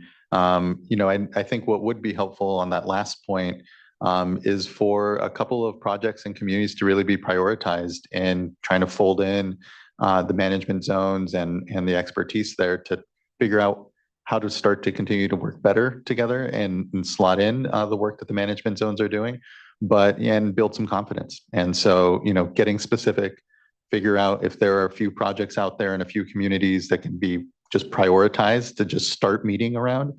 That way, with some confidence building and some specificity as well, we know how to maybe start to expand that out and have some economies of scale, but got to start somewhere. And I think that we're definitely at a point where, again, because of the SAFER program, because of the work that the state's doing, that might be able to try to unpack that at just the local scale, the very granular scale. I appreciate the thoughts and hear the continued need for urgency around the work, knowing that, and to your question and point, there are sectors that aren't, the 35-year, timeline here is like a maximum. It's not ultimately the ceiling by which it's a floor, it's not a ceiling. And ultimately, there are ways that I think we can be working, and certainly the board, dairy order and otherwise, here to help make sure that we're creating some firmer expectations. I guess just maybe on the hotspot and townships question, maybe kind of pivoting a little, and I really appreciate Mr. Palupa, you and Ms. Cleaver still being up here to be able to kind of have a little response and a back and forth. But what are the ways in which taking the township approach, we're not missing potential hotspots within those those township areas where and I know it's here a desire to try to really grapple this issue at best at scale, but how do we make sure we don't miss communities that maybe are seeing worse circumstances and within a township, hotspots, et cetera? What are sort of the tools? Maybe? Yeah, no, I think the township level compliance is certainly one of the biggest issues that I know this board has been wrestling with. There are currently a couple ongoing petitions. It was addressed in the Central Coast Ag Order, certainly in our 2018 East San Joaquin Order. And I, know that that this board is reconvening, an expert panel to kind of go over the information that's been developed from the East San Joaquin Order to revisit kind of that issue and determine, what's the nature of compliance at that scale, at landscape level compliance. I think from the regional board's perspective, what we're doing with some of the essential elements of the management zone implementation plans is to synchronize the data, understanding that ag is about upwards of 90% of the nitrate loading within those townships. We have to find a way to make sure that the loading and the loading assessment is dealing with apples to apples comparisons. But that's not to say that everybody is on that 35-year compliance schedule. In fact, the most recent board meeting in April, I think the board floated the idea of setting that compliance schedule at a default of lower than 35 years to kind of set the targets at 25 years or perhaps even lower, and then say extendable up to 35 years. And the default for industries, as I mentioned earlier, especially the non-15 program, there are facilities that are close to complying. Those are essentially under a 10-year time frame as proposed in the management zone implementation plans. The other industries are on a 20-year compliance time frame, and those 5-year check-ins with the boards and the 10-year best management implementation timelines are really the board's opportunity to assess where the various industries are, whether new tools have been developed that could accelerate the compliance timeframe, and whether the board should adjust the compliance timeframe for the management zone as a whole, or in sectors of the industry sectors downward based off of new innovations that have happened in that area. I will say I did hear the comment that no new technologies are required for compliance. I do beg to differ there. The agricultural community, as it grows crops right now, cannot comply with the nitrate standard in a wide variety of crops. They are figuring out, and the reason that there's a long time frame for coming into A/R ratios is I think it would be detrimental to the valley as a whole if you just said, okay, well, the nitrate that you're applying right now to get a reliable, productive crop to feed the rest of the country is 40 pounds per acre. We need you to come to 20 pounds per acre next year. If you did that, you would see dramatic reductions in crop productivity across virtually all sectors of the agricultural industry in California. I think that is really the challenge. We don't have a out of the box right now technology that would say, here's how you comply while maintaining productivity. And that's why there is an extended time frame for compliance built into the management zone implementation plans. Certainly our irrigated lands regulatory program is looking at that compliance time frame and saying, how do we drive this down? How do we find a way to maintain productivity and drive this down so that we can have clean water wherever you stick a well in the Central Valley? That's really kind of where the objective is. But it's a lot. It will require new technologies to get from here to there.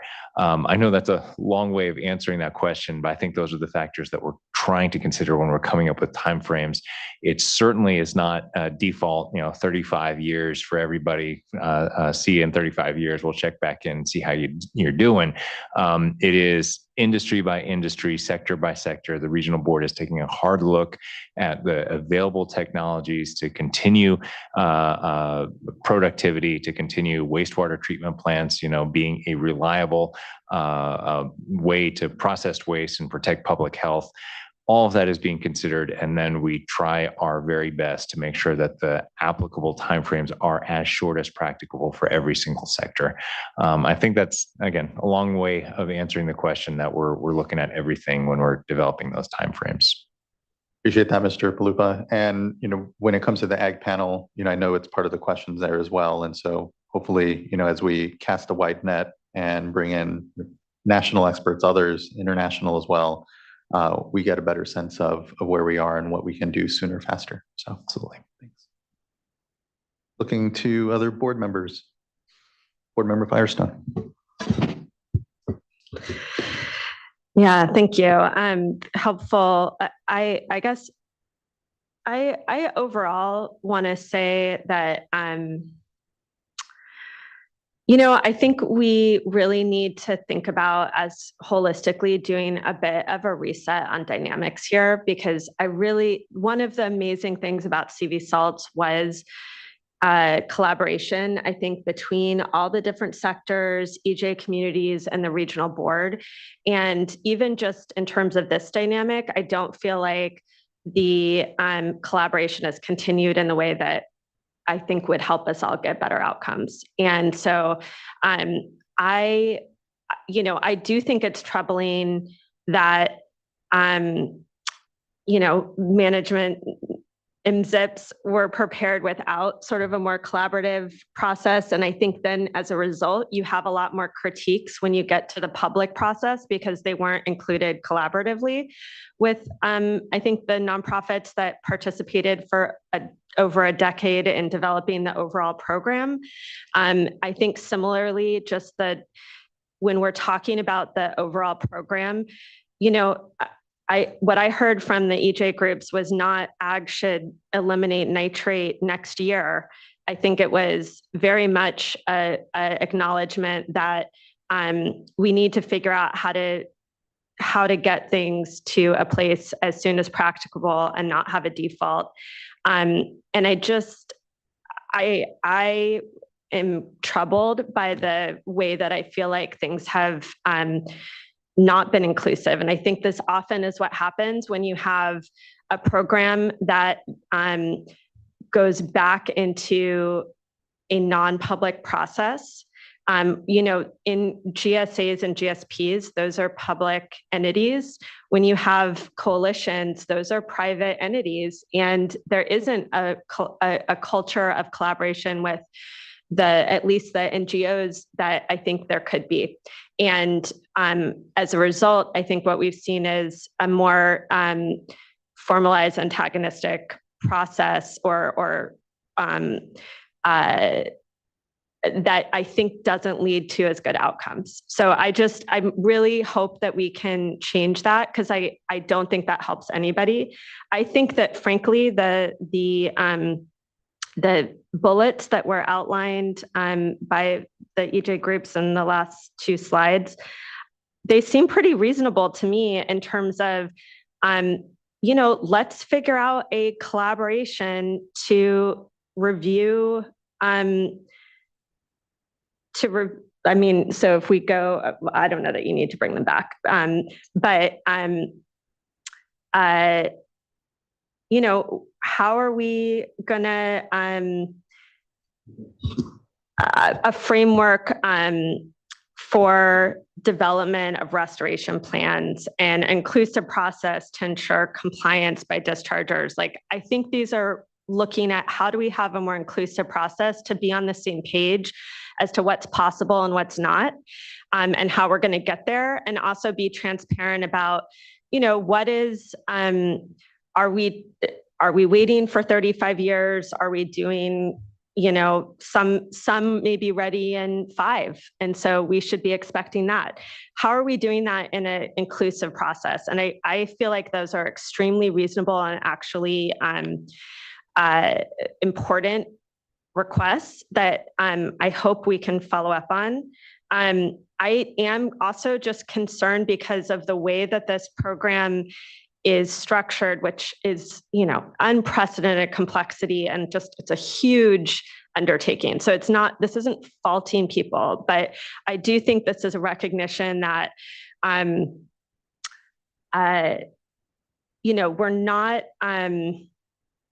there's not clarity on what is acceptable and when we can move forward. And doing that, I think, in a collaborative, inclusive way will help everyone feel that confidence moving forward. But I certainly seems to me that the way that the NZIP process has happened so far has not been that, right? It's been a completeness and somewhat of a frustration, feeling excluded, and then having to sort of address concerns after completeness has been determined in a public setting without that, okay, but how are we incorporating these changes moving forward? So I'd like to figure out how we switch this to be inclusive and clear about what expectations are.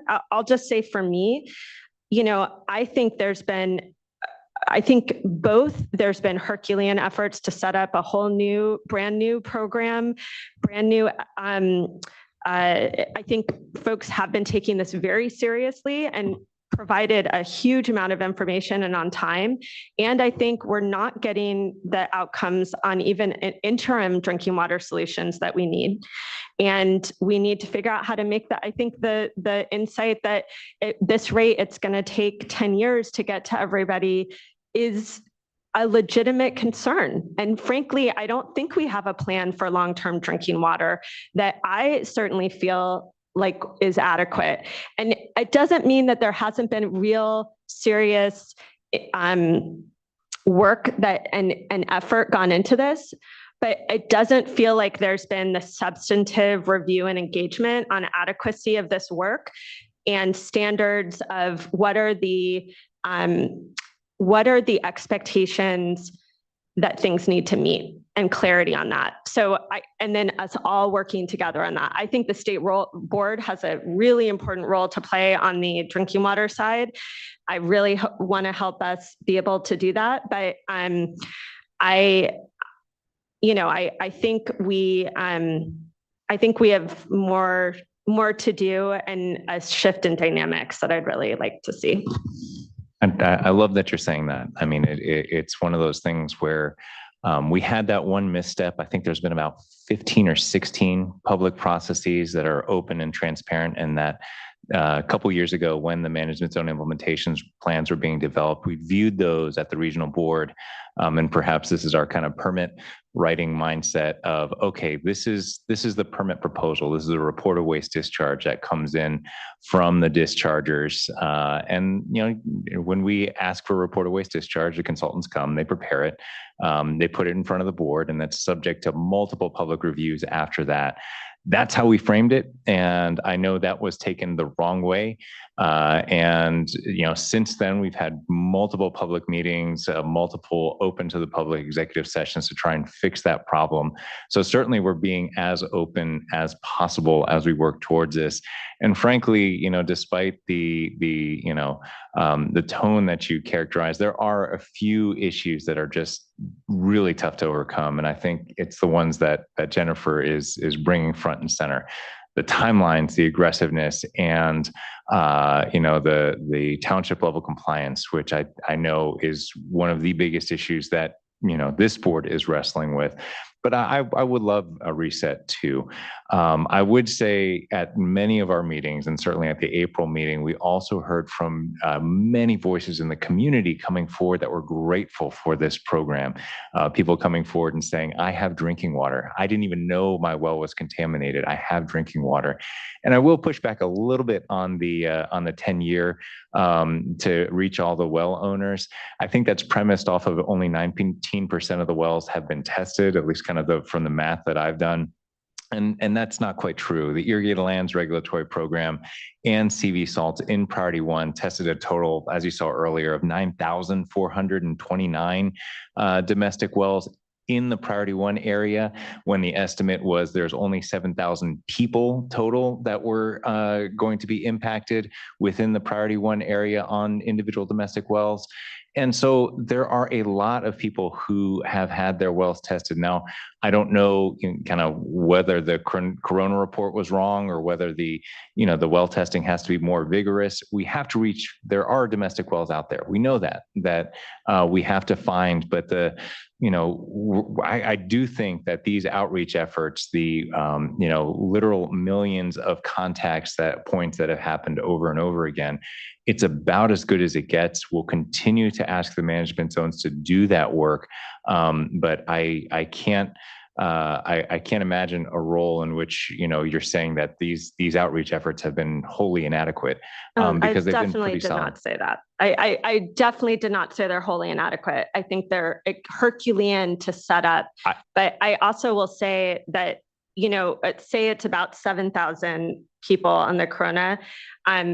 What my understanding of what you all provided is that the only about 3,000, so less than half of are getting any interim water. So that's about half the people that are impacted are getting nothing. And so I think regardless of the exact numbers, which we could argue about forever, we're not doing enough to make sure that people without safe drinking water now impacted by nitrates have safe drinking water.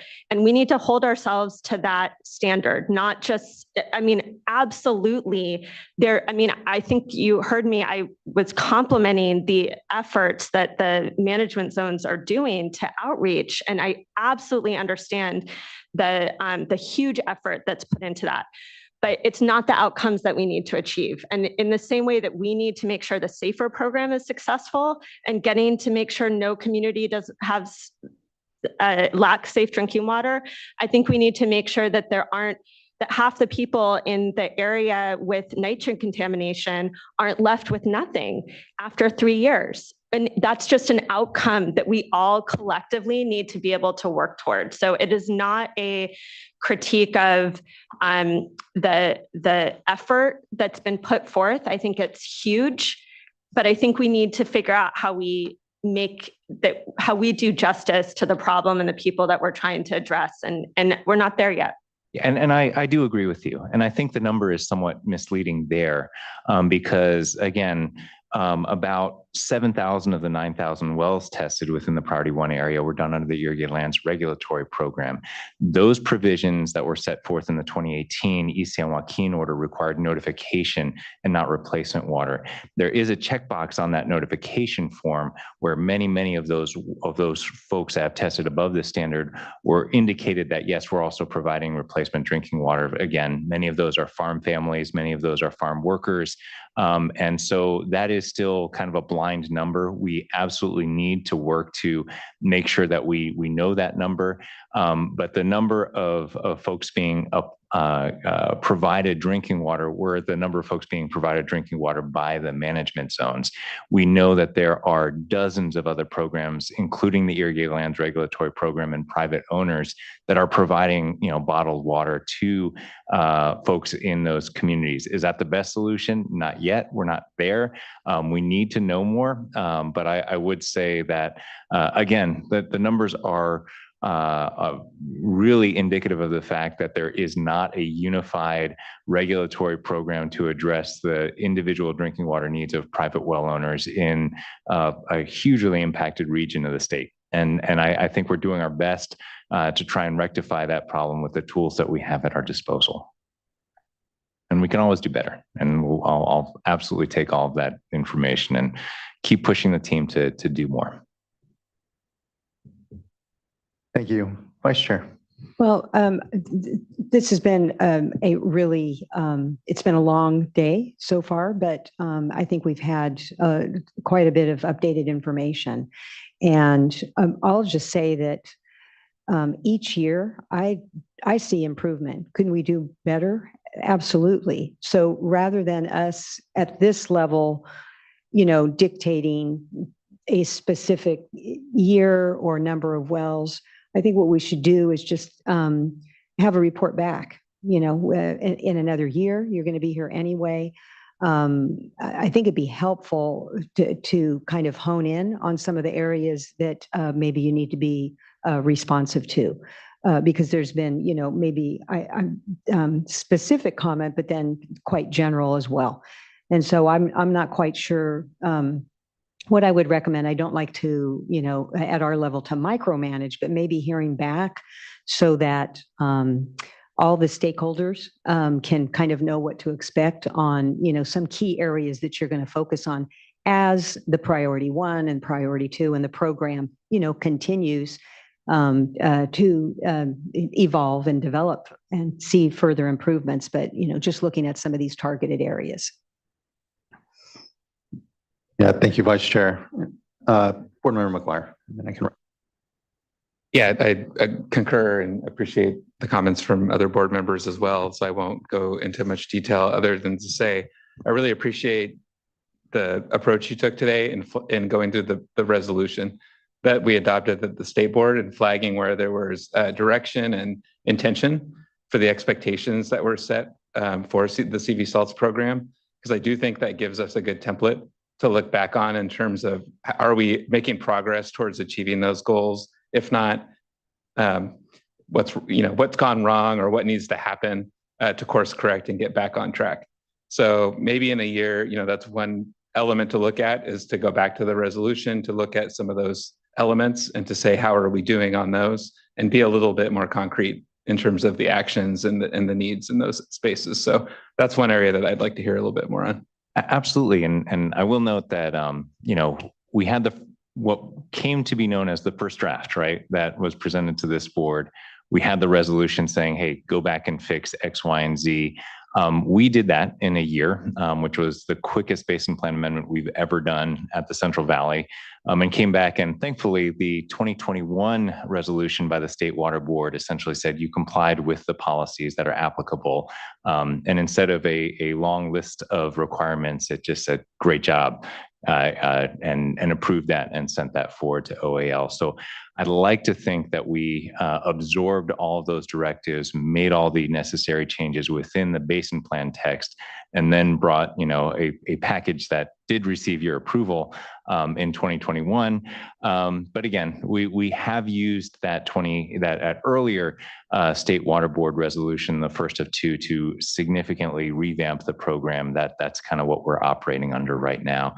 But we use it as a touchstone.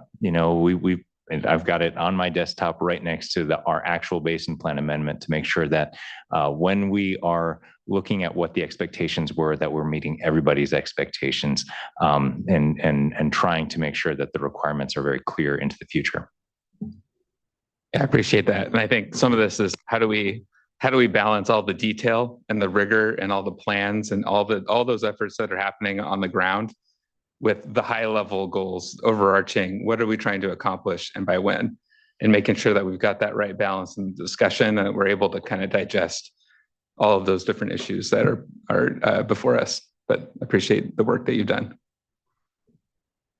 Just really appreciate everyone's great contributions to today's discussion. There is an incredible amount of urgency, obviously, around this work. And to Board Member McGuire's point, I think it's balancing all the detail and technical work that certainly must go into these very complex challenges that face the community and us collectively, and the outcomes that we're looking for. And I think that, I agree, Vice Chair, that I think, next year, what we can look forward to, as I think we've seen each year actually, is a bit of iteration here, and agree with Board Member Firestone that it's important we keep the tone and the relationship central to all of us and all of us that are involved, knowing that, again, these are incredibly complex issues that impact the community writ large, the state writ large as well, and require just a thoughtful balance with a joint and combined urgency around the outcomes when it comes to the individuals and communities that are being impacted. And so just really appreciate everyone's just great work and continued contributions here. And I think what we can look forward to in this next year is an acceleration, continued acceleration of these discussions and additional specificity that gets us to those outcomes faster. So thank you. I know it's been here a long morning.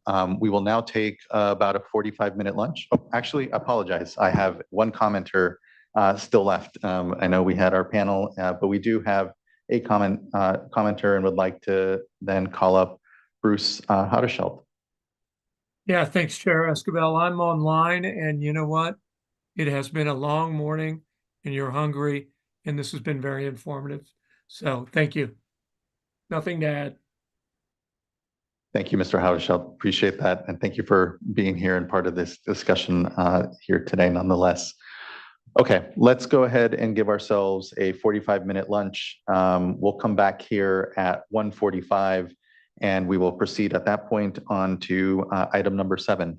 Thank you, everyone, for your patience and, importantly, the time for this critical conversation. Thank you.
All right, everyone, we're at 1:46. We can go ahead and bring ourselves back in order here. I know Vice Chair should be joining us here momentarily, but we can get started. Appreciate everyone. Hope everyone had a good lunch and looking forward to the discussion now here on the Clean Water State Revolving Fund Intended Use Plan. Thank you very much, Chair Esquivel and board members McGuire and Firestone. My name's Mike Downey. I'm one of the assistant deputy directors here in the Division of Financial Assistance. I'll be doing most of the talking at the beginning, at least. With me is Deputy Director Joe Karkowski. I also have with me, starting today, Supervising Engineer Lisa Hong. Congratulations. Yeah. So she'll be. What a way to start. Yeah, and so she'll be overseeing the Clean Water SRF unit, Drinking Water SRF unit, Water Recycling Funding Program unit. A lot of the big names that are part of these IUPs. And then Tom Lawrence with our Office of Chief Counsel, providing counsel to DFA. Next slide, please.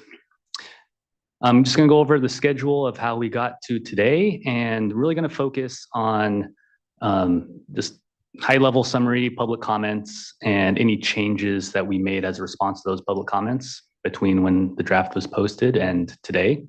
So I'm not going to do a whole rehash of the intended use plan. Apologies, but if there's any additional info or reminders that you guys like along the way, please don't hesitate to shout them out. And I know this is going to be maybe really complicated, but I kind of actually wanted to jump to the very end where we have a geographical distribution of projects, just because I feel like it's a nice overview and kind of big picture of what we're trying to do. And this is a large document that impacts the entire state of California. Thanks. Yeah, appreciate it. So next slide, please. So we just had a training from EPA on the SRF programs recently, and it's always surprising, the differences between California's SRF program and the other 49 states. And so, one of the big things is California, as you guys know, is a big state with a lot of diversity. So it's nice to me to see that the projects this year on the fundable list really do represent all 9 regions. So in a lot of ways feels like we're reaching the diversity of California with these funding programs. And next slide as well. So we're looking at the small community projects. Again, pretty good distribution across the state. Some regions a little more heavily than others, but those addressing the priorities in those regions. So just kind of that big picture view that I wanted to share before we make it hard on you and go all the way back to the beginning. So maybe slide 3. Yeah, thanks. So we did have our board workshop where we went into a lot more detail about the intended use plan for this year. And then the deadline to submit comments was July 15th. And today we're hoping that you will adopt the final IUP. Following that, we will submit this to US EPA as part of our final application step so that we can receive the federal capitalization grants for this year. Next slide. All right, so I'm just going to go through the comments kind of by program category. So starting off with water recycling funding program, you may remember at the workshop we talked about scenario A, B, and C, and those aren't in the draft IUP. Those were, hot on the heels of the 2024 Budget Act being adopted. So we just kind of put that out there as to get the conversation started. Those scenarios represented, how we should administer some of the water recycling grant funds that had originally been cut, and some of them came back to us. And so, anywhere from, hey, let's give it all to the projects that were originally going to receive 15 million, but were reduced when the funds were cut back, all the way to, let's give it all to new projects being added to the fundable list. So what I want to call out is this scenario D. It's not exactly what CASA and Water Reuse had submitted, but pretty close. So the concept there was, well, what if we fully fund the 2 small disadvantaged community water recycling projects, and then with the remaining funding, provide $3 million to projects that had already gotten, were on the fundable list last year and had gotten cut, and new projects. So what that would mean is some of those 4 older projects would get $8 million total. New projects would be limited to a maximum of $3 million. And so that's what that represents there. Next slide, please. So I'm not going to read through all of these, but the comments that we received were on every possibility of what we should do with the funds, including that new scenario D example. And next slide. What we actually wrote into the revised intended use plan was similar to that scenario D. So again, the 2 small DAC projects, fully funding them, that results in 4 of the older projects having an $8 million maximum grant amount, where the new projects would have a $3 million maximum grant amount, and the ability to increase our planning grant back up a little bit to where we had been operating at for the last few years, so that investment in the future water recycling projects. What we also did was we put in a deadline of the end of March that says, projects have to have complete legal consultation if that's relevant, because it's a co-funded SRF, project, and you have to submit all your documents to be considered for grant funding this year. Because even with the split this way, there's not quite enough grant for every new project. So there is some urgency anyway built in, but we really thought it was important to make sure all these funds get committed this year. We've represented the legislature that we had use for these funds, and so we really wanted to put some urgency on there. I do want to point out the one thing we didn't do that was in the Water Reuse CASA comment letter was there's a provision that said, hey, and then any money that's not committed under that time frame, split that up between the older projects one more time. And so we did not include that in this year's IUP.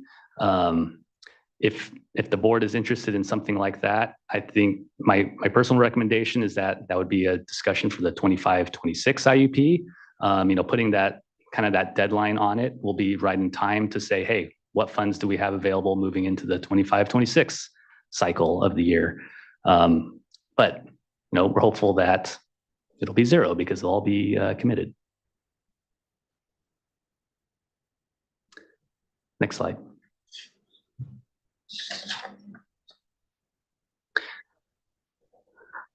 A number of comments on stormwater projects. In general, that more stormwater funding is needed. And I know you've heard that there's a limitation to being having loans be available for stormwater projects, just that lack of pledge revenue source. Conversation about that, concept proposals, maybe creating a separate application for stormwater projects. So not part of this IUP, but something that we'll continue to discuss and talk about. Might be aptly timed with potential Prop 4 in November that has some stormwater money currently included in that language. Comment about the overflow and stormwater reuse municipal grant program and opening that up to more projects, increasing outreach, and finally talking about the Clean Water SRF emerging contaminant funding. And hey, instead of transferring that to drinking water, could we use that for stormwater projects? So I'll respond to those on the next slide.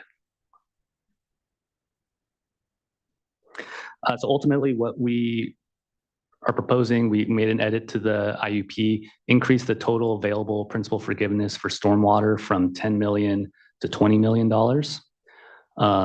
And again, put a deadline in similar to water cycling that says you have to get all the documents in, get that legal consultation completed by March. And I can't remember if I mentioned it. March is magical because we feel like that's enough time to get encumbered before the end of the fiscal year, right? And to show those commitments on the books. And so if any projects that do not meet that deadline, that funding would be used for small disadvantaged community projects because we see a huge need for those projects as well. And that's one way we can kind of share that principal forgiveness load.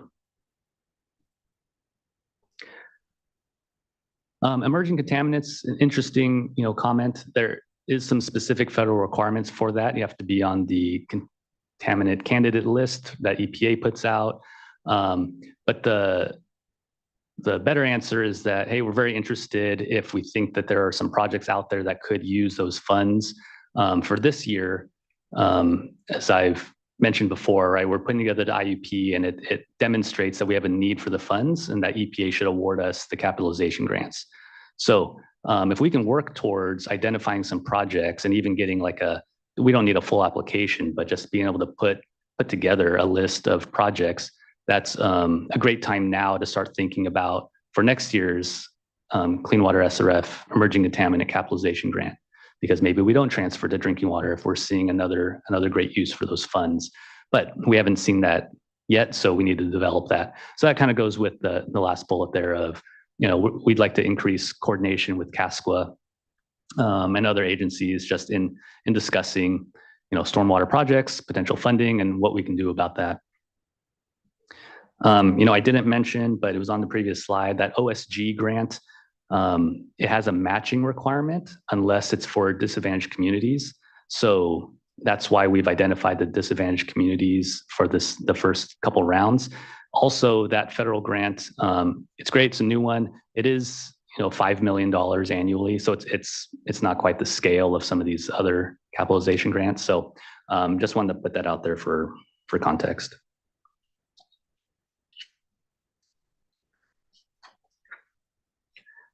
All right, next slide, please.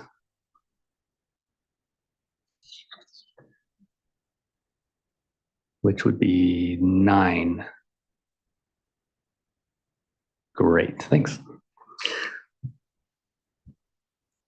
All right, small community wastewater. So kind of focused on the small disadvantaged communities.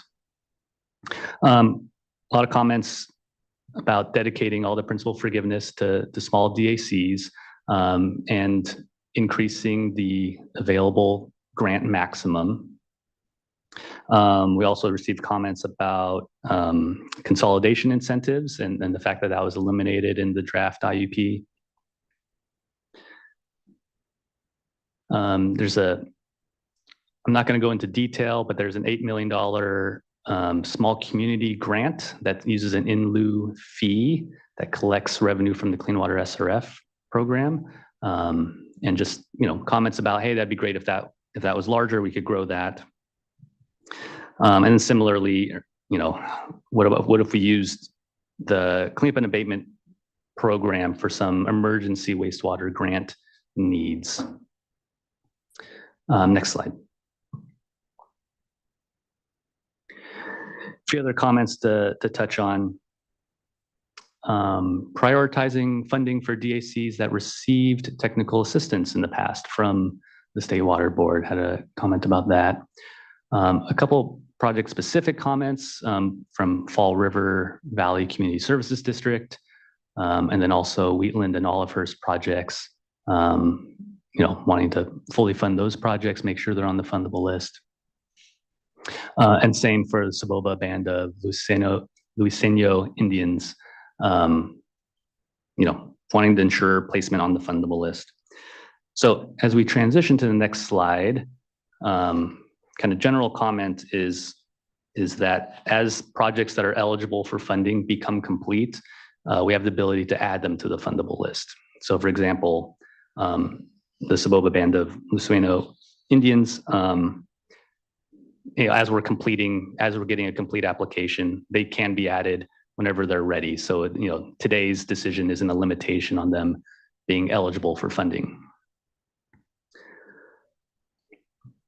So what we did do a couple changes. One was increasing the maximum grant for septic to sewer projects more explicitly. So instead of, kind of a $15 million grant cap with some deputy director discretion, calling out that it's 15 million for the wastewater treatment conveyance type projects, and 30 million for septic to sewer. Just kind of makes that a little bit more clear. And then we also restored the loan consolidation incentive. And, I think that's the important thing there is kind of focusing on the 0% loan incentive, because that's something that we know we can kind of control a little bit more. We know we'll have loan available, whereas the grant can come and go. And then wanted to clarify, no change to the IUP, but projects that serve two separate small DAC communities that would qualify could get funding for each community. So can't speak to Olive Hurst and Wheatland explicitly, but that pathway does exist in the IUP. So we didn't feel that there's a change that's needed there to make that a possibility. And then just in general, when we're talking about metrics and process improvements, we're definitely working on those. We have an internal group that continues to focus on that. And then that's a large topic of conversation with our stakeholder advisory group as well. One other thing I wanted to mention is that we had kind of some more explicit goals and around timelines in last year's intended use plan. We're still a little bit at the front edge of rolling out all our data metrics to do some better tracking and analysis of that. But what I foresee is that we're going to include some of those performance metric analysis in our annual report. So, as part of the EPA requirements, we submit an intended use plan looking forward. We also submit an annual report, which looks backwards. And so we're just kicking off our 23-24 annual report process. And I think it's been a few years, but to me, it seemed like something that could be a good informational item for the board. It doesn't need to be adopted per se, but kind of looking at some of those metrics and just the projects that are getting funded and the different things that EPA is looking at, would probably be realistically, it wouldn't be completed till February of 2025, but we would have a lot of the technical data ready, in the fall. I appreciate that, and actually I'd plus up that thought of actually having that. And as you actually make those changes and improvements to the reports going to EPA, I think important to give some thought to our performance report generally that we do each year, and just making sure there's consistency across, and maybe opportunity to better inform the internal performance report we have, just so that it's all kind of speaking to the same data and ultimately can reinforce each other. So thank you. Thanks. That's a great comment. Next slide, please. All right, can I ask something about the? Oh, sure. Or maybe this is just, we're a step behind on the drinking water SRF, and there's certainly different circumstances with that, but we had, also a lot of conversations about consolidation incentives on the drinking water side as well. And I feel like some of both the comments and discussion around the consolidation incentives, as well as some of the comments around, do we need to look at adjusting what we're charging in terms of fee in lieu of interest? Those are things that, I think deserve more conversation, and I'm supportive of what's in here now. But I think as we're thinking about it, over the next year, and I'm not sure whether there's things that get incorporated into the actual policy, or if it's just lowercase policy discussions that happen as before the next IUP. I think just being able to kind of dig in a little bit more about, should we be adjusting the level of fee in lieu of interest to address the huge needs around small community wastewater? And also, how do we set consolidation incentives that are realistic and can be a little bit more predictable over time and not see changes? One of the things that we discussed with the drinking water one was that, you know, maybe we don't need incentives for consolidations of non-DACs projects, but, you know, that's a different circumstance, and there's a huge demand, or not, there's demand for that isn't materializing yet here. All of this will evolve over time, but I just wanted to flag, as we're on this topic, that I think those are follow-up conversations over the next year that would be helpful to continue to flesh out with both internally and with stakeholders. Thanks, Laurel. And I will respond briefly, just because the fee in lieu of interest is kind of a interesting one. So the IUP does give, it does mention it a bit in terms of, hey, we're going to continue to analyze and adjust. And so essentially we apply it to, you know, deputy directors granted the authority to apply that where it makes sense. And because it's in lieu of interest, it doesn't have any impact on the borrowers.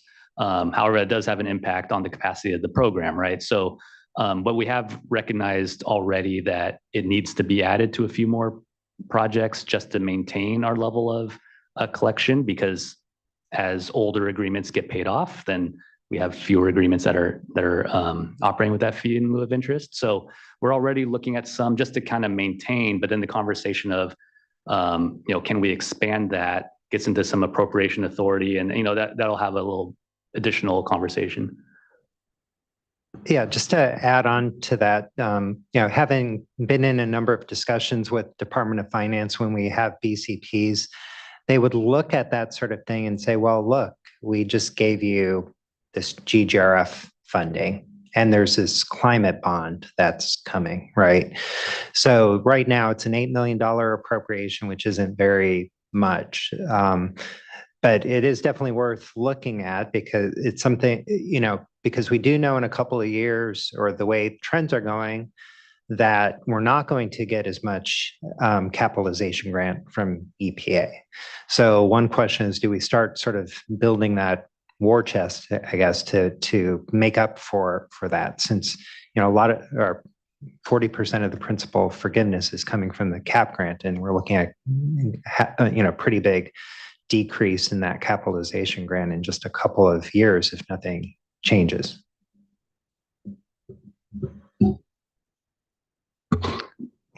If I could just ask a clarifying question, could you talk a little bit more about the changes to the grant caps?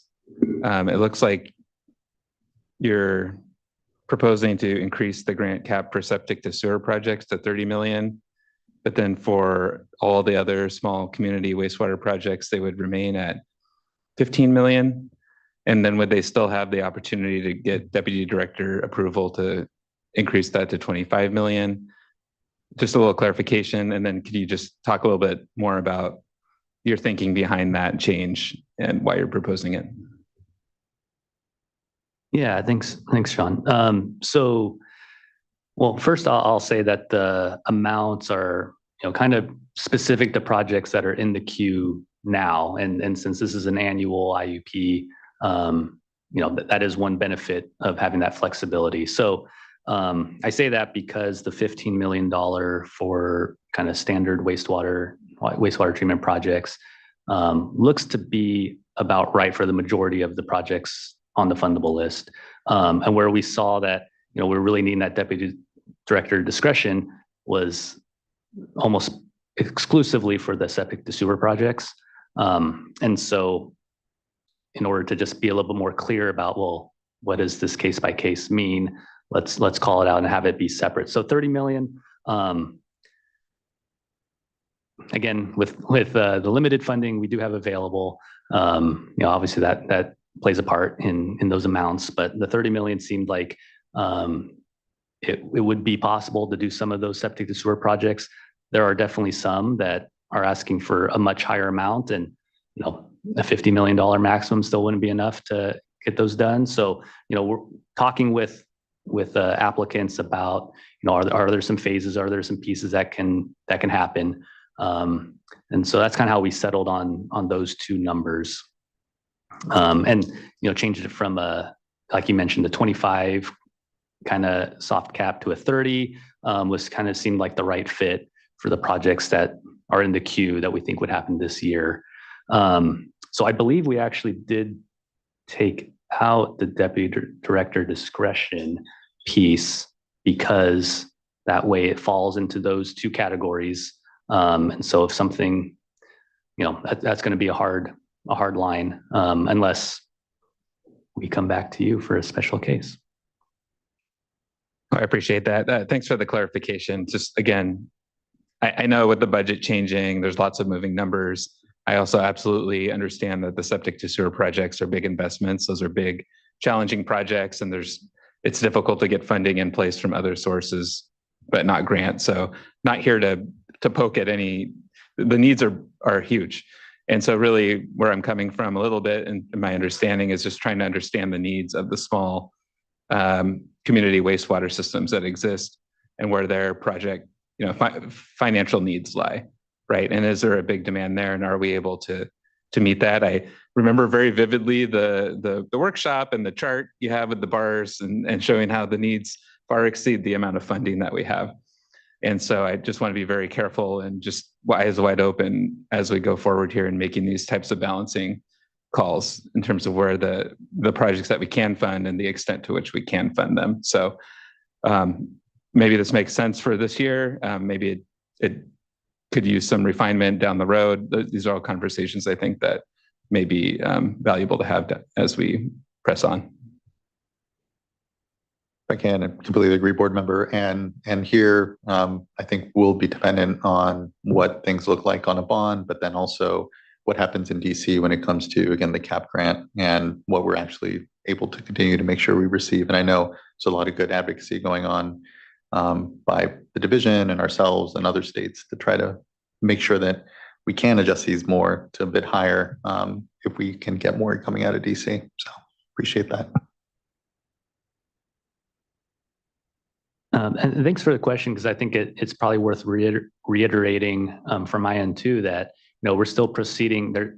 Even with the priorities, there are many projects that fall into these priorities. I think we saw 48 kind of loan projects on the fundable list and 43 kind of small community projects on the fundable list. So still proceeding on a readiness to proceed basis as well, right? So there isn't, I kind of mentioned, I don't believe there's actually enough water cycling grant funding, even with the limits we placed for every single project. So it'll be important to move quickly. And the same thing on small communities. There isn't enough funding, even with the sharper objective on the priorities. And so we're going to move forward with the ones that can move forward now. And then we'll talk to you in 25, 26.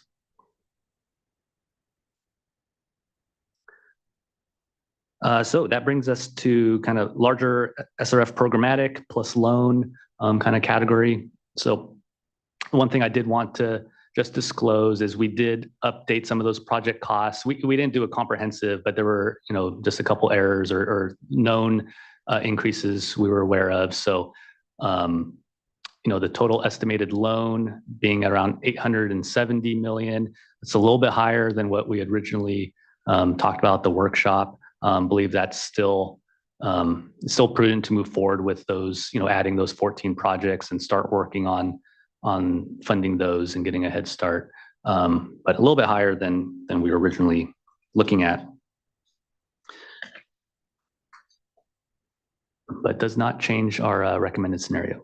So next slide, please. Received a lot of support for loan scenario D, which is what I was just highlighting.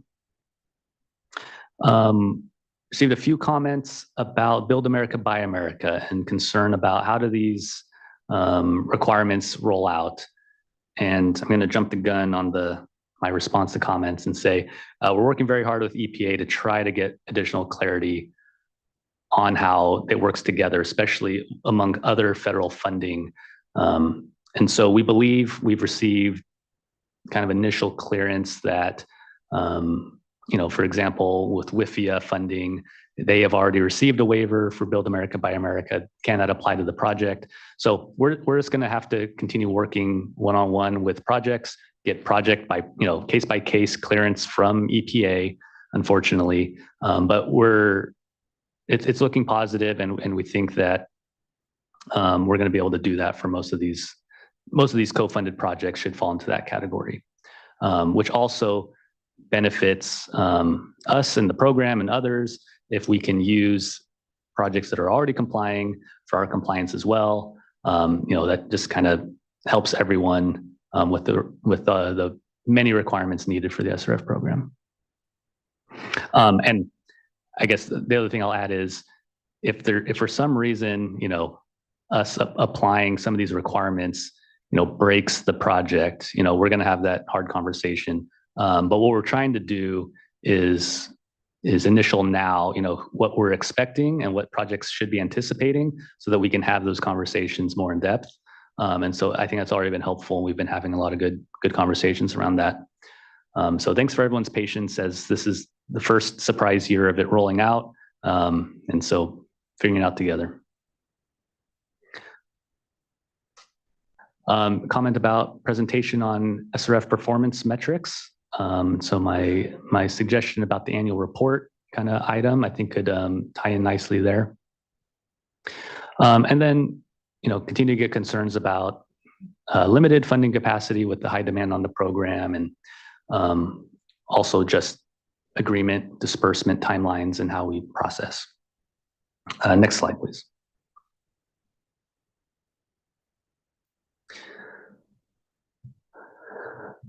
Received some comments on Environmental Finance Center recommendations and how those are included or how those were not included in the intended use plan.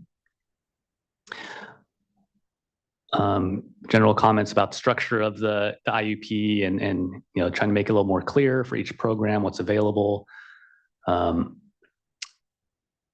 A good question I thought about applications that were scored originally as complete, but there's a note in there that says, hey, you've got to submit all your supplemental environmental documents by a certain date, otherwise we're going to remove you from the fundable list. And then a comment, just a project specific comment about how they were scored and what they thought the appropriate score was.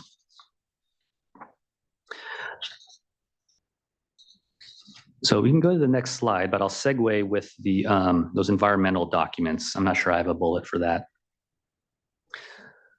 But essentially, what we find is we want people to submit complete documents so that we can begin our review. We've tried to improve our own timelines by taking a look at some of those high scoring projects earlier in the year, even before the IUP is adopted, to get a better comprehensive look. And so when we dig in, the things that can sometimes be missing are very project specific supplemental documents, endangered bird surveys, cultural report. And so it's not something that every project necessarily needs. So when you kind of do a comprehensive look at what's a complete application, those are project specific, but we definitely need them to be able to consult with federal agencies. So the deadline we put in is if we can't get it, by this fall, we really have no chance of completing environmental consultation with federal agencies this year. So we're going to remove you from the fundable list just from a practical standpoint. So we've already begun that outreach, and I think we've gotten a lot of the documents we've needed. So I think we're in good shape. But that's kind of trying to straddle the line of totally incomplete, you're out, you're not ready at all. When a lot of projects have done their due diligence, they've done a good job of getting what they think they need ready and complying with all the federal requirements. Does take some back and forth sometimes.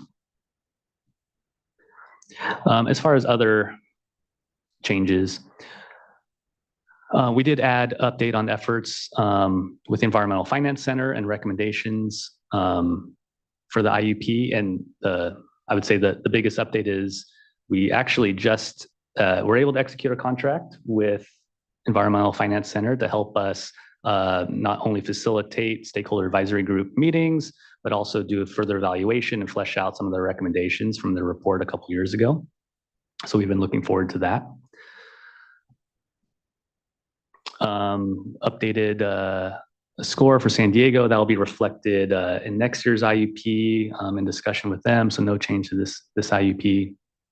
I mentioned the BABA waivers already and our work coordinating with EPA on that and the WIFIA program.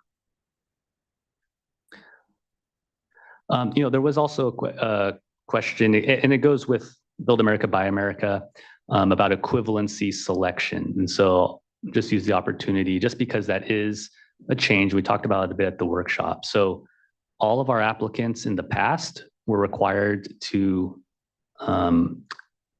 complete all equivalency, federal equivalency requirements. And that's because they were able to, but also because they're worthwhile. Build America, Buy America did change that because we can't apply Build America, Buy America to projects that aren't being reported as equivalency. And sorry, I'm kind of breezing over it. Equivalency is a very complicated topic. That's only SRF. And so it's a very SRF word. But we have to meet the requirements, the maximum requirements, in an amount equivalent to our capitalization grants every year. So because we have a subset of projects that need to meet that, we really need to identify who those are and give them as much heads up as possible. And again, this is where Build America, Buy America is really that leading edge piece. So trying our best to identify projects that it's not going to be a big burden for them to do that. At the same time, we definitely have to select projects. We were getting with Bill, we're getting some big cap grants still.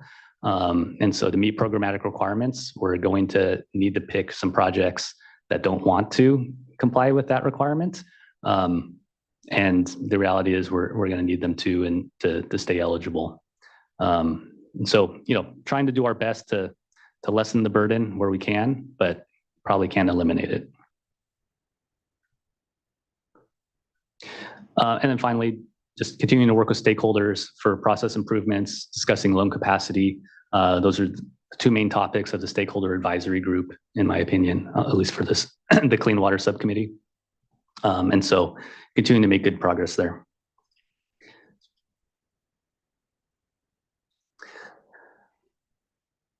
And I already talked about the maps. So with that, I will open up to questions. Thank you. I appreciate going over comments and adjustments made here to the intended use plan. I don't find myself with any questions at this point, but looking to fellow board colleagues in case. Hearing none at this moment, let's go ahead and go to our speakers. We have about 13 or so folks signed up to speak. And I'll just go in order of requests made. And our first speaker will then be Robert McDonald, will be followed by Debbie Rosales, and then Christine Compton. Oh, great. I get to go first. Good afternoon. Good afternoon, Chair Esquivel and board members.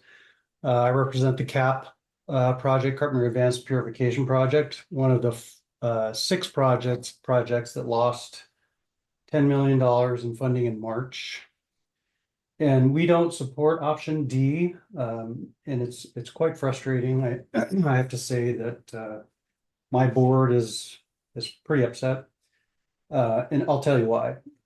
In November of 2023, we believed we had $15 million in water recycling funding program money, and in March we were notified that the budget shortfall was going to cause a retraction of about 10 million of that 15 million. And then we reluctantly agreed, understood that, budgets are budgets, revenues are revenues. But we asked that the projects that lost the funding be prioritized if money became available. And I believe the board adopted the resolution, the change in IEP at that point to include that adjustment to the plan. And so, by my calculation, there were 6 projects. Each of us lost 10 million of the 15 million. And so that roughly equates to about $60 million that was retracted in an effort to, balance the budget. Then come June, we hear that there's an unexpected addition of $70 million to the water recycling funding program. And I want to point out there's the similarity in amount and kind of point out from an outsider's perspective that it really looks like the retraction of the 60 million was an error in kind of calculating what the budget revenues were going to be looking like for the new budget. And with that understanding, it seems to me that it's really, the 70 million coming back into the program is really an acknowledgement. Apparently we didn't need the 70 million to be pulled back. But the problem we have now is that, and we understand, the staff's dealing with a lot of balancing of priorities and trying to make the program as effective as possible and spread the wealth. But it does seem like the money has been reallocated. 2 of the projects of the 6 projects did get full funding back, and the other 4, of which our project is one, received an additional 3 million, totaling 8 million. And so I guess mostly I'm here to express a little bit of frustration with the process. It seems like, a little bit of a, mistake turning into a reallocation of money. And so that's the first point I want to make. There was some, in Mr. Downey's presentation, there was some discussion about the deadline and potential funds becoming available again. And, I understand that, again, you have certain objectives to prioritize DACs and small communities. And we are, for all intents and purposes, a small community, but we don't qualify for that program. But, I would support something along those lines. I don't expect that you will be, at this point in time, be changing the proposed IUP, but I just wanted to express my thoughts on that. So thank you.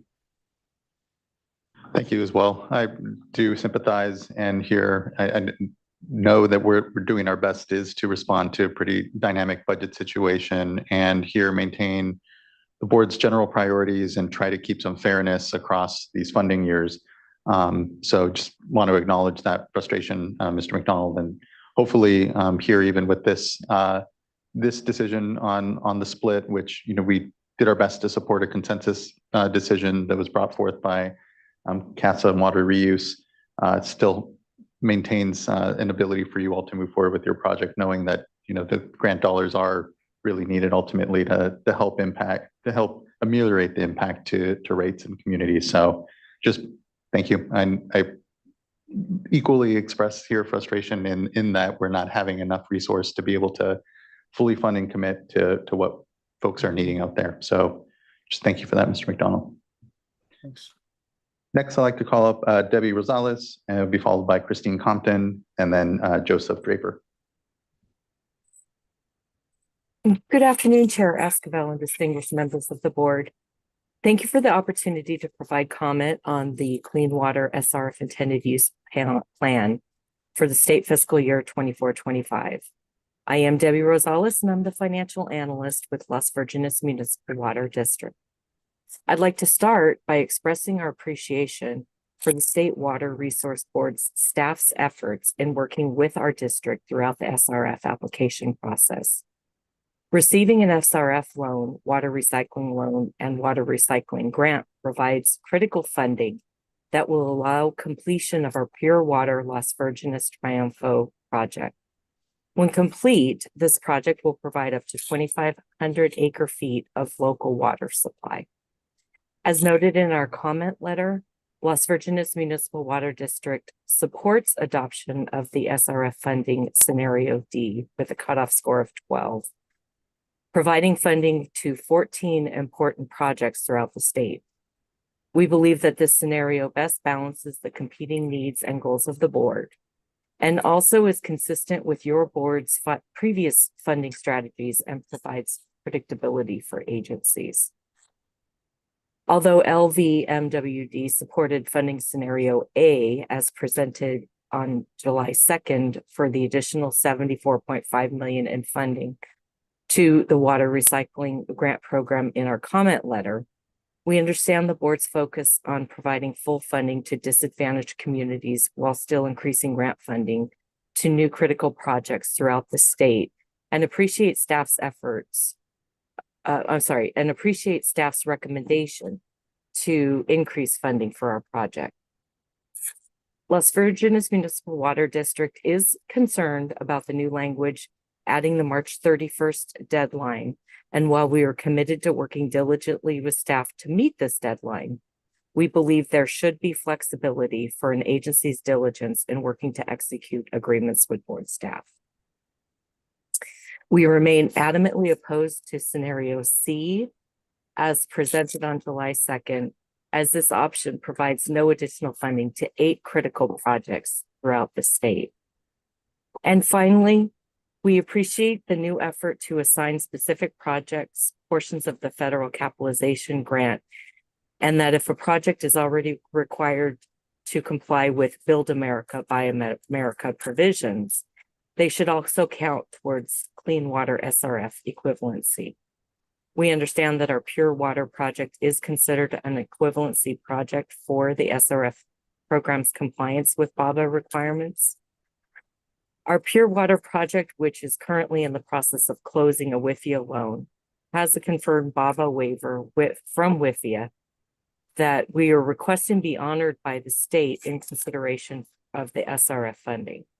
The state's failure to honor the existing BABA waiver could add cost and time to the project that will threaten the district's ability to meet regulatory discharge requirements that the project is addressing, as well as threaten the viability of the project due to escalating project costs and constraints that BABA would impose, which will significantly impact rates to our customers. We're committed to working with your board and EPA staff to confirm our BABA waiver. Again, I would like to thank the board and encourage adoption of the fiscal year 24-25 state revolving fund intended use plan. And that is it. Thank you.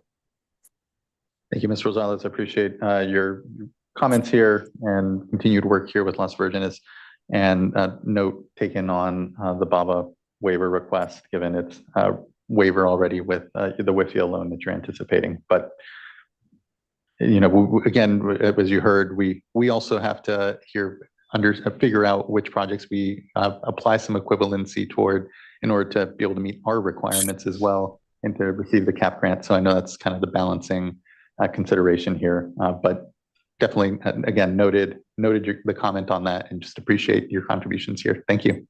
Thank you. Next, I'd like to call up Christine Compton, be followed by Joseph Draper, and then Brenly McKenna. Good afternoon, members of the board. I'm so sorry I'm not with you physically today like I normally would, but thank you so much. On behalf of the Irvine Ranch Water District, I want to thank you and your staff for recognizing the consensus approach recommended for the recycled water grants. I would like to just ask the board to consider amending the resolution when it comes to the rollover projects. Part of that consensus approach was the idea that the rollover projects, if others fall out, would be given priority for any funds that might be available for a project not moving forward out of this package. And so we would ask that the board consider modifying the resolution to give that authority to the director to allocate those funds. If the board chooses not to do that today, we do understand, but we would ask that direction be given to staff to really consider making those projects whole in the next IUP with, if projects do fall out. We absolutely recognize, as I shared with you in July, when you all were hearing this item, we recognize that there are limited funds and that there are lots of projects, but we also want to make sure that there is integrity, that when projects are given an award and we all fight to make sure that the funding is maintained, that those projects can count on the award that they're given. We understand budget situations and everything else, but just wanted to make that request before you today. And again, thank you all for listening to the community and the consensus approach as we have tried to all collectively work towards moving recycled water projects forward in the state and maximizing the amount that we're doing. Thank you, Ms. Compton. Appreciate that, and glad that again that we have ultimately virtual participation options so that folks don't have to always be here in person, but appreciate your contributions here. I guess on that request, I mean, is it the thought, and even if it's not necessarily included in the resolution language, that you would look to try to make those projects whole, or at this point, kind of seeing what the feeling is if projects were to drop out, where those projects, like Carpinteria that had, greater commitment prior, if they would sort of be given some priority, or what the feeling is right now from staff? Yeah, I think the two comments I would make is that, and even this year with the IUP, it is not a commitment of funds when you're listed in the fundable list with estimated amounts. Obviously, the unexpected budget year obviously made some impacts. So just as much as it's kind of unprecedented to reduce that amount maybe halfway through an IUP, I think it's also unprecedented to be looking back at projects after they're executed and increasing funding. That's been a hard line that we haven't done as a program before. So I do think it would be it's worth consideration. At what point do we stop looking back and we're looking forward as we continue to solicit, and we know there's a lot of demand out there. So that's my initial thought, but it definitely could be a conversation for the next IUP. I think it's also hard to kind of contemplate that, and that's one reason even going into the year without the Budget Act adopted, hard to contemplate when we're what kind of amounts are we talking about. Very plausible that there's no dollars available. Maybe there will be some, so I think that could impact the board's decision as well. Yeah, Chair Esquivel, I wanted to second what Mike was saying, because again, we could end up in this loop if the climate bond passes. Then do we go back and give supplemental funding to other water recycling projects? It's actually in tension with our everybody's desire that we streamline and get through applications faster if we're continually sort of going back and revisiting our funding decisions and making changes. It's going to be very difficult. It's the same staff, same technical staff, same administrative staff. So unless there were a compelling, real compelling reason, like, there's,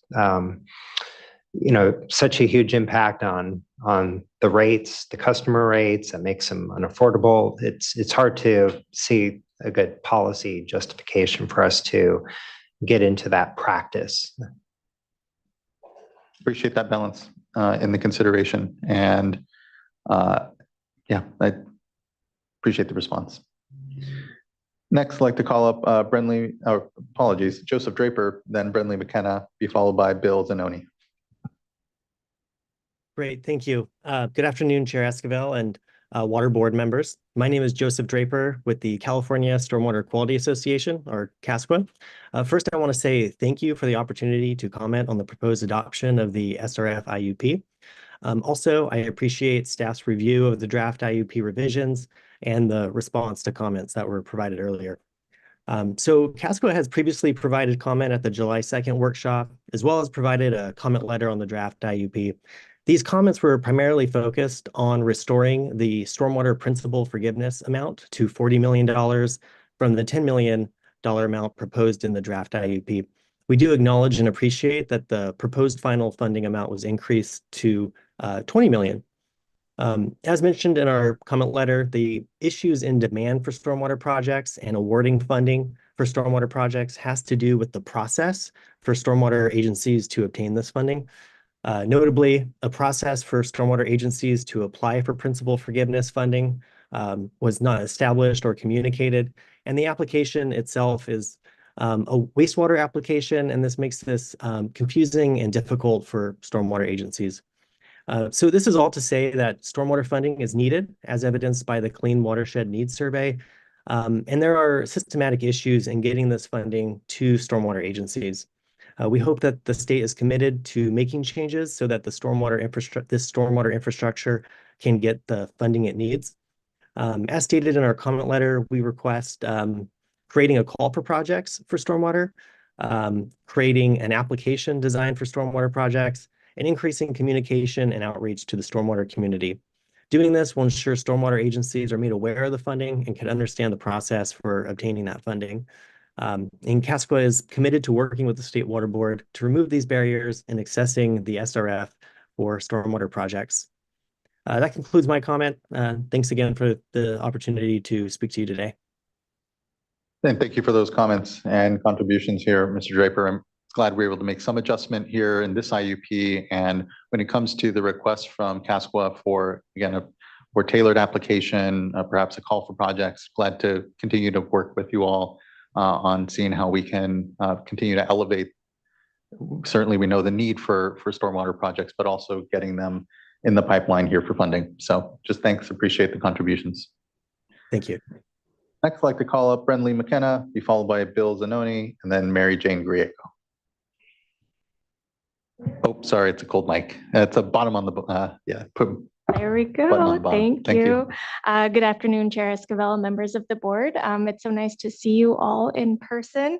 I'm Brenly McKenna from Water Reuse California. And I'd first like to start by thanking the board and the staff for working with us so closely on this and being so responsive. We really appreciate all of their efforts. My comments are focused on two areas. First is the SRF portion of the IUP. And we believe that the state board and Water Reuse California are aligned in the SRF portion. We look forward to working with staff to ensure a timely execution of the funding agreements. And we'd also look forward to working with you all on the equivalency requirements. We believe that there could be some streamlining done in the application process that would hopefully ease the requirements during the application. So that's one area. The next, for the water recycling funding program, we appreciate the recommendation to adopt our joint proposed option D, as we're calling it with CASA and Water Reuse California. We didn't come to this decision easily, as you might imagine, and as if you've heard from some of our members. This was difficult to reach for projects that had received funding, specifically Carpinteria, San Francisco PUC, Irvine Ranch Water District, and West Bay. These projects all lost about $10 million and are getting $3 million back. So we didn't come to this easily, but we do see this new approach as option D as a balanced approach with funding the disadvantaged communities, new projects, and restoring some projects to the previously funded projects. So we see this as an elegant solution to a challenging budget year.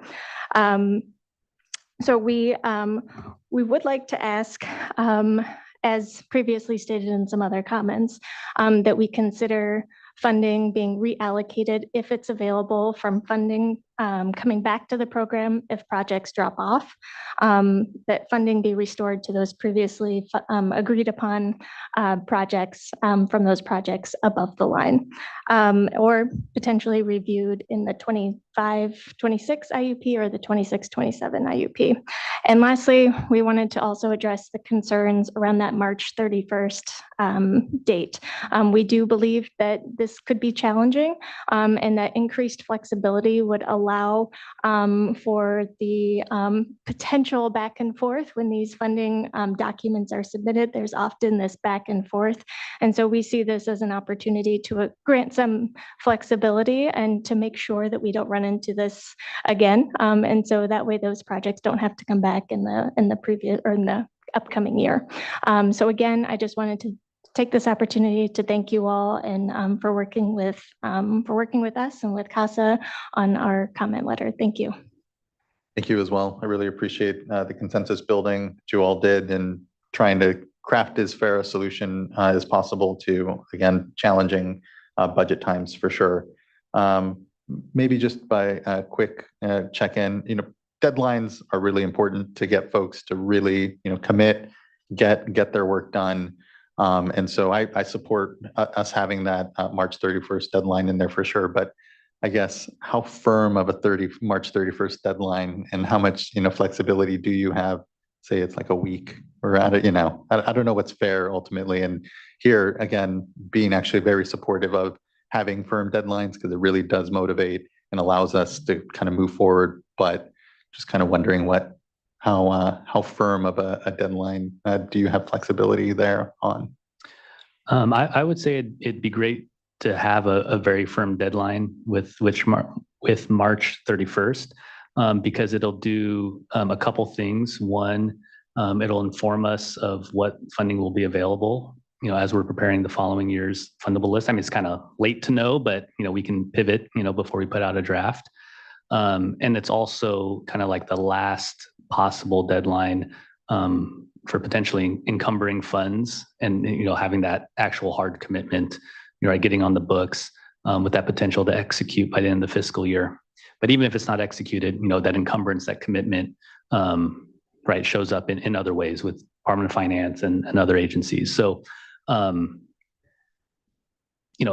guess the deadline that as proposed in the draft IUP is around the water cycling grant funds. So this isn't saying, you're kicked off the fundable list for all time, but hey, if you want to get these funds this year, you've got to meet that deadline. Otherwise, they may not be available.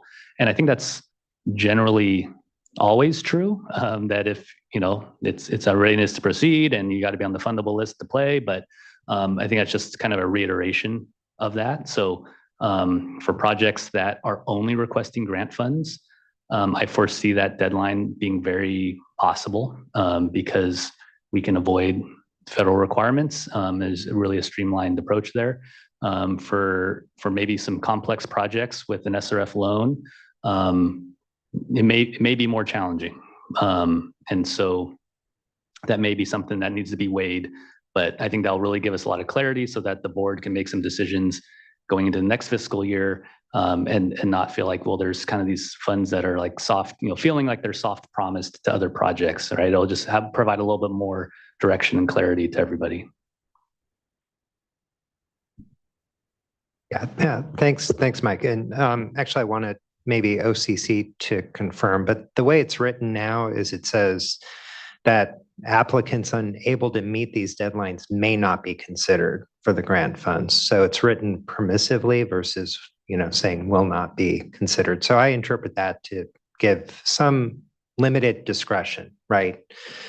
Doesn't open the door wide open in my mind. But if, Mike and his team come to me and say, hey, we're, a week or so out, I see that as, is somebody going to correct me?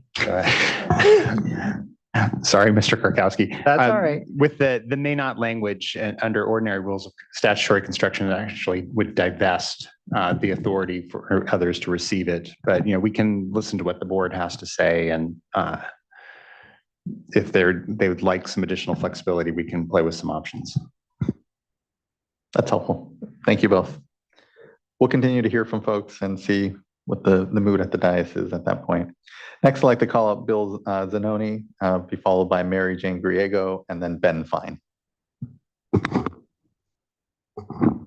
There we go. Good afternoon. I'm Bill Zanoni, City Manager for the City of Wheatland. I spoke before you last September and again at your July workshop. So I appreciate your time this afternoon. You've received our comment letter, so I'll try and be very brief. The City of Wheatland and Olivehurst Public Utility District have been coordinating over the past 5 years to plan a regional wastewater system for South Yuba County. This project will allow for decommissioning Wheatland's aged 55-year-old treatment plant, which is right now environmentally challenged. There is no redundancy with our plant and no emergency storage. This project will eliminate secondary effluent discharge within the banks of the Bear River and will protect groundwater and surface waters in Yuba County, Placer County, and Sutter County from the current discharge of secondary effluent, including nitrates, which you discussed in great detail this morning. I think this project also addresses, I believe, a board goal of system regionalization. As we indicated in July, we've so far spent a little bit over $15 million in planning, environmental and design work for this project. We've been working very closely with your staff, who have been extremely cooperative and responsive to us. We are, I believe, almost finished with the environmental review process. We're currently submitting documents for the financial review.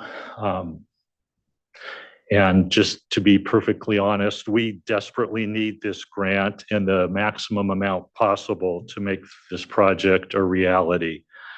Our total project cost is about $129 million. We've worked very hard over the last year or so to obtain a commitment from other local agencies of about $79 million, which is a 60% match to the requested $50 million grant from the State Water Resources Control Board.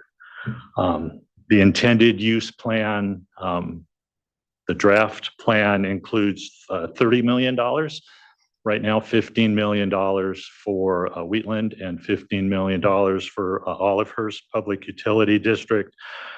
Our request is that the board, if possible, consider increasing that to $25 million for each agency for a total grant of $50 million, which will enable this project to go to construction early next year. I hope you'll consider the importance of this project to the disadvantaged communities in Yuba County and the effective use of grant funding that this represents. And I would make a personal commitment that if our grant funding is approved, I will appear before this board next year at this time and show you how your funding has been put to good use and that there's a tangible result underway for the use of these funds. So I thank you for your consideration. Thank you, Mr. Zanoni. I really appreciate you being here and for sticking through our discussion on nitrates as well. So thank you. Next, I'd like to call up Mary Jane Griego. Can you hear me now? Now we can. Okay, good. I'm Mary Jane Griego, board member for Olivehurst Public Utility District. I know it's been a long day for you, so I'm going to keep my comments brief. This project is essential to the survival and prosperity of these two disadvantaged communities. And so the benefits, and I'm going to speak from the Olivehurst Public Utility District position, is that we modernize our plant, which causes more efficiencies. And we also offer up to a 15% rate reduction to our ratepayers. And that's a big deal. Seldom do utility districts get to say, we're lowering your bill. The project stands to be, and I think Bill touched on this, is that this project is shovel ready. It's ready to go. Your money would be spent probably within the first or second quarter, even if I have to get out there and use a shovel myself. So at the end of the day, we form partnerships with the county of Yuba, the Yuba Water Agency, the city of Wheatland, and the special district of Olivehurst Public Utility District, and the state of California. We want to be a role model for other DAC communities to show that this is how you get projects done, whether it's the agency to agency or public to private. We can't do it single and by ourselves. We have to go out and reach out for others in order to make it happen. So Bill touched on this as well, but I'm going to emphasize it, is that if you have any extra money, and you'd like to throw it at this project, we wouldn't hate you for it, okay? Just so you know. So thank you for your time. Thank you for your service for the state of California. We appreciate your help. Thank you. Thank you as well for the leadership. And do know we do try to shake out from the couch cushions every single penny we possibly can for communities here. So, but again, thank you for the leadership and advocacy. Next, I'd like to call up Ben Fine, be followed by Alexandra Ganel, then Elena Muroff. Thank you, Honorable Chair and Board. Are you able to hear me? We are. Good afternoon. Great, thank you. I've been having technical difficulties all morning. My name is Ben Fine. I'm Director of Public Works and City Engineer for the City of Pismo Beach, and I'd like to thank the State Water Resources Control Board for its continued support of water resource projects through the Clean Water State Revolving Fund and the Water Recycling Funding Program. Pismo Beach is a small city on the central coast of California with a vibrant and thriving community. We rely on imported surface water from the State Water Project, local surface water from Lake Lopez, and groundwater from the local groundwater basin to meet the needs of our residents, businesses, and visitors. Our surface water resources have become increasingly unreliable due to climate change, resulting in an increased reliance on our groundwater basin during times of drought, which itself is threatened by seawater intrusion. State water has been historically unreliable, with current deliveries being only 40% of Table A contracted amounts. And just a couple of years ago, Lake Lopez was within just a couple of months of hitting dead pool for the first time in the lake's history. For almost 10 years, we've been working to develop an indirect potable reuse and seawater intrusion prevention project called Central Coast Blue that will benefit approximately 40,000 people who rely on the local groundwater basin. Projects like Central Coast Blue are critical as we adapt to a hotter and drier future, and as we work collectively towards advancing the state's goal of recycling at least 800,000 acre-feet per year statewide by 2030. As the board is well aware, recycled water projects are expensive, especially for small community like ours with a relatively small rate base. We simply can't build these projects without financial support from the state, which is why the SRF program and the Water Recycling Funding Program are so critical. Central Coast Blue was awarded $15 million in the WRFP funding last year when the IUP was finalized. And like many other agencies, in January, we were notified that our grant would be reduced by $10 million, and the current IUP reflects $3 million in WRFP funding. This is a reduction of nearly 10% of the total project cost and has created a significant gap in our funding plan that we are struggling to close. And it is also jeopardizing an additional $17 million in federal grants we've been awarded that we may have to give back. Funding partnerships between the state, federal government, and local ratepayers is critical for our project's success. I would like to request the board restore the full $15 million WRFP grant that we were awarded, either in this funding cycle or in a later year, and look for additional opportunities to partner with the state of California to fund our critical water resilience project. As you stated earlier, there may be some money within the couch cushions, and I do hope you're able to shake that money out. Thank you. Well, we haven't found the money in the couch cushions yet, but we'll definitely be shaking them out, and appreciate that, Mr. Fine, the advocacy, and understand definitely the need. So thank you. Next, I'd like to call up Alexandra Ganel, be followed by Ilana Muroff, and then Eric Oriana, and our last commenter, Jared Bosco. Good to see you. Hi, Chair Esquivel, members of the board. I'm Alexandra Ganel with the San Francisco Public Utilities Commission. On behalf of the SFPC, thank you for the opportunity to provide comments on this important item. As we stated during the workshop last month, we are in support of Loan Scenario D. It strengthens the reliability of the program by continuing to provide funding on an annual basis rather than taking a year off. And it also supports predictability for applicants by setting a fairly consistent cutoff score and per project funding caps. We, like some others who've spoken today, have concerns about the reallocation of water recycling funding program grants to new projects in the fiscal year 24-25 IUP. The projects that are rolling over from 23-24 had originally planned to receive a maximum grant funding amount, but were forced to accept reduced grant funding in anticipation of the governor's proposed budget cuts in March. Grant funds are available now, and we believe that restoring grant funding to those rollover projects from 23-24 should be prioritized over the new projects, with the exception of any disadvantaged community. We fully support funding any disadvantaged community water recycling project as much as needed and as your staff recommend. Water recycling projects in last year's IUP were subjected to rigorous legal and technical reviews in order to remain on that fundable list. And now these rollover projects are ready to execute funding agreements. It's our understanding that until those grant funds are obligated under an executed funding agreement, that they are at risk of being taken away again. The new proposed language in the draft IUP imposes a March 31st deadline to remain eligible for grant funds, and that offers some incentive to expedite obligation of these grants. However, the IUP is not clear on what would happen to any funds that are not obligated by the March 31st deadline, which means there is still a risk that unobligated funds could be taken away as a result of future budget reductions. Committing grant funds to rollover projects now ensures that the money will be promptly utilized for critical shovel-ready projects today. New projects in the fiscal year 24-25 IUP are likely to take 18 to 24 months to reach execution. In the meantime, they could become eligible for new water recycling funding that arises this fiscal year or in future years, including grant funds via the Prop 4 climate bond if passed. Most of the rollover projects have been diligently working with the state for years to complete legal negotiations and obtain state approval of their application.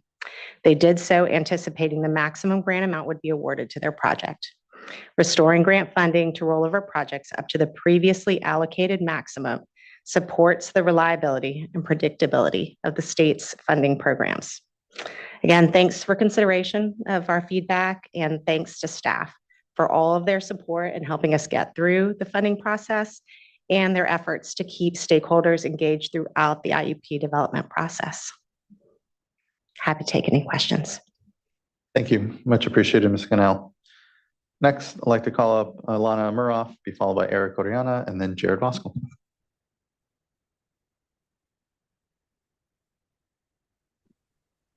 Good afternoon, Chair and members. My name is Ilana Muroff, and I am a staff attorney with Leadership Council for Justice and Accountability. We wanted to thank staff for being so accessible throughout this process, and we wanted to note that we especially appreciate the increase in the funding cap for septic to sewer projects. And as we provide technical assistance on a number of such projects throughout the state, we're looking forward to moving forward projects in Sunbird and nearby mobile home parks, Fuller Acres, Lanier, Fairmead, Matheny Tract, and South Merced. Again, thank you so much. Thank you as well. Appreciate the continued discussion and contributions from your organization and others here. And just thank you for being part of today's discussion, Ms. Muroff. Next, I'd like to call up Eric Oriana and then Jared Voskel.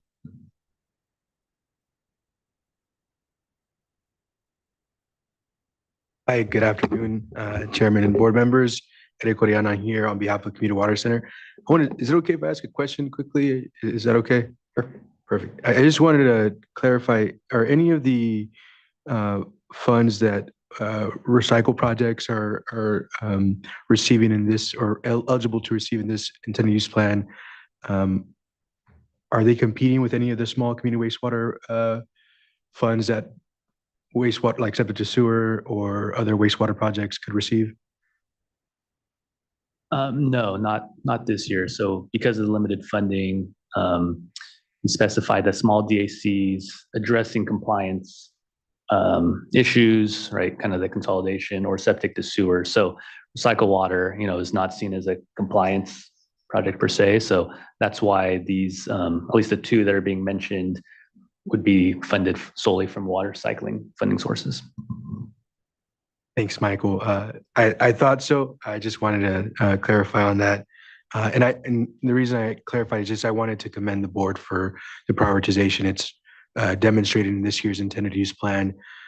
We see a tremendous need to address small community wastewater projects and the prioritization of funding that we're seeing thus far demonstrates the board's commitment to that. There was a big discussion that I was really eager to hear today about nitrate challenges and as we know, some septic sewer systems that communities have can worsen the problem, and so ensuring that that problem is addressed is a key priority, and they're connected because they'll be drawing from these types of funding sources.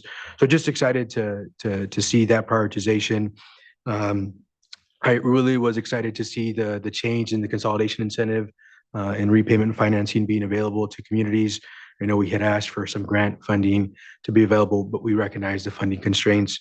And then the increase in the project cap, I think, is going to be very helpful to some communities, projects that will really make a big difference in the quality of life for residents.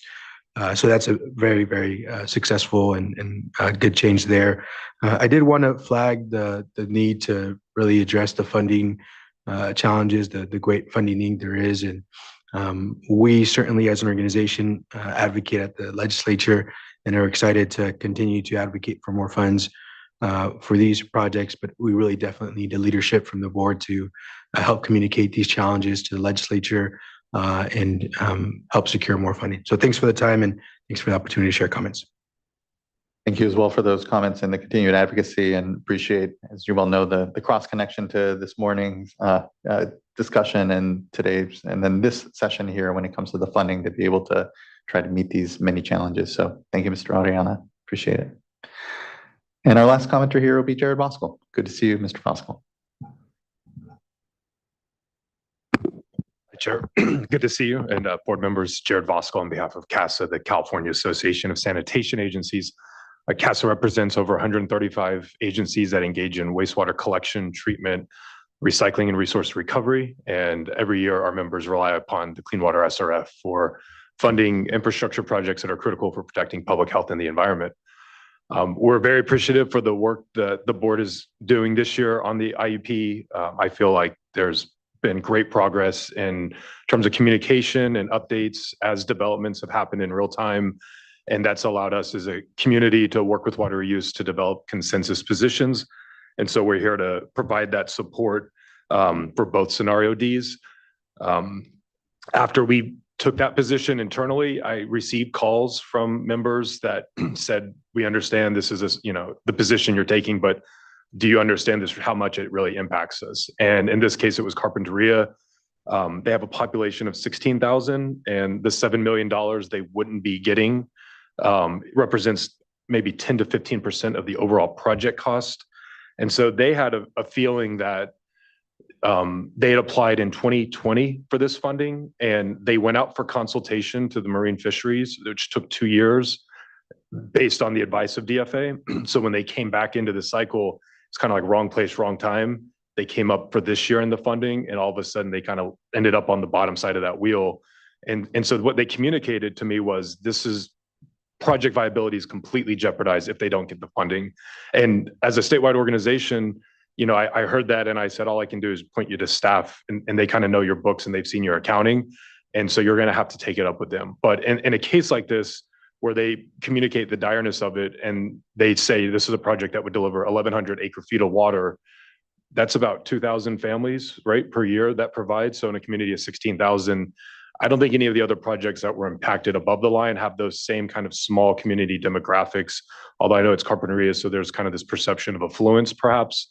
All things that are above my pay grade, but I submit it for the board's consideration because there is the governor's water resiliency portfolio with DWR and the water supply strategy here at the water board, and meeting these projections of acre feet that we have to achieve.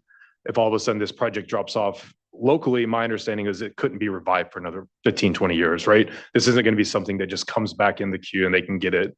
But I don't know the realities of that situation. But what I heard anecdotally was that funding was very critical for that project. But again, as a statewide organization, as we tried to figure out how to do it, there was no easy way to do it. And it seemed most equitable to divide it evenly, which is why we ultimately landed on that position. So with that, I just would comment on beyond kind of the immediate scope of this year's IUP, as we're looking forward and thinking about the projects that need to be realized. There's ongoing conversations with the State Water Board's Stakeholder Advisory Group that I think ultimately are fruitful and productive for the best ways to maximize this funding going forward and continue the work. That's excellent work by DFA staff if they've helped transition it. And I think there's even been process improvements with the EFC and legal consultation where we're really going to, I think, streamline this funding to get out in expedient timeline. So with that, great recognition and appreciation of staff's work this year. And to you all, thank you for your leadership on this item. Thank you. Thank you for those comments and continued work, Mr. Voskel. Appreciate it. Again, wish we were in better circumstances when it comes to the amount of money we have to work with, but doing our best here to strike the right balance. And so appreciate those comments now. Okay, that brings us to the end of our public commenters.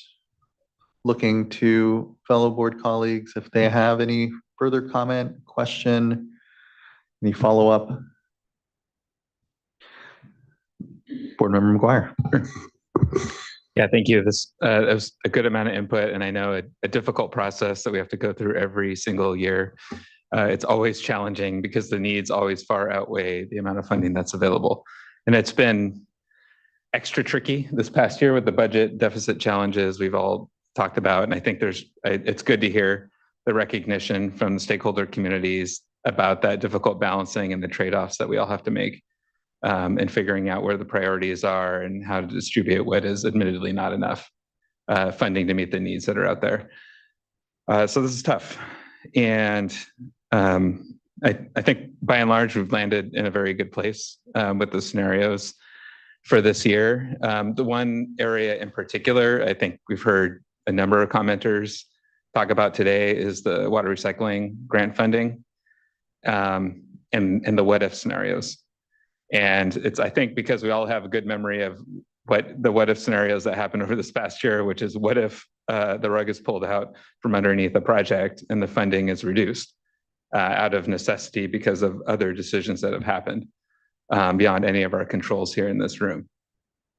And so for me, I think what I'd be interested in is perhaps, and I don't know where the other board members are on this, but I'm certainly open to thinking about whether there's a way to provide some additional discretion to ensure that all of the water recycling funding is committed this year.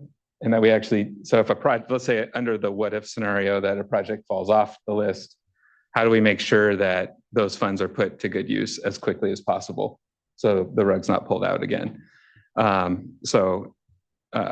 wanted to put that out there as an area of interest and maybe for discussion to see if others feel the same way, or if not, I would understand that too.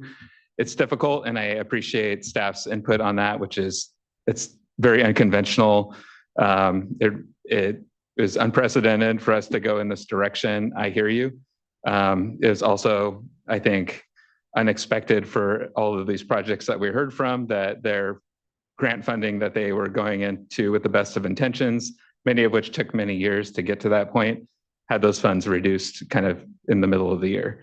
So we're dealing with unprecedented conditions, and that's why, in this case, I'm open and receptive to other ideas to help manage that if the opportunity arises. But notwithstanding that, I think that the balance that's been achieved here with the proposal that we have makes sense. It's only, well, what if something changes over the next several months? Yeah, I appreciate that, board member. I think that the goal of getting out all the money that we can, or at least that we have here on our plate for water recycling this coming fiscal year would be good. And having the ability and the flexibility if projects were to fall off to be able to not try to, again, revisit and all into the future for many years here to somehow keep coming back to projects and give more money when we're not fully funding. That's not the goal here, but within this IUP in this coming year, the ability to have flexibility delegated to the deputy director to be able to be kind of bird dogging, and if a project falls off, be able to still encumber those dollars and get them to a project this year with some priority to those that didn't receive the full funding that, or the funding at least that they were expecting in the last year would be, I think, fair. But I don't know how difficult or what the feeling is to be able to do so. But here the desire is to not have the fundings that we're looking to obligate this coming IUP somehow roll over into next year if a project is, drops off. I don't know how you all feel, and looking to other board members if in case there is a difference of opinion on how we might approach. I am interested from staff in what that means practically, because it sounds like you have a deadline, so you'll have some sense of that. You won't have very much time between then and the end of the year, and hopefully you will have already finalized the contracts for well before then. So do you restart? I mean, do you have to go back and amend the contracts you just did that year? I guess, and I'm interested in hearing from staff, and just want to acknowledge,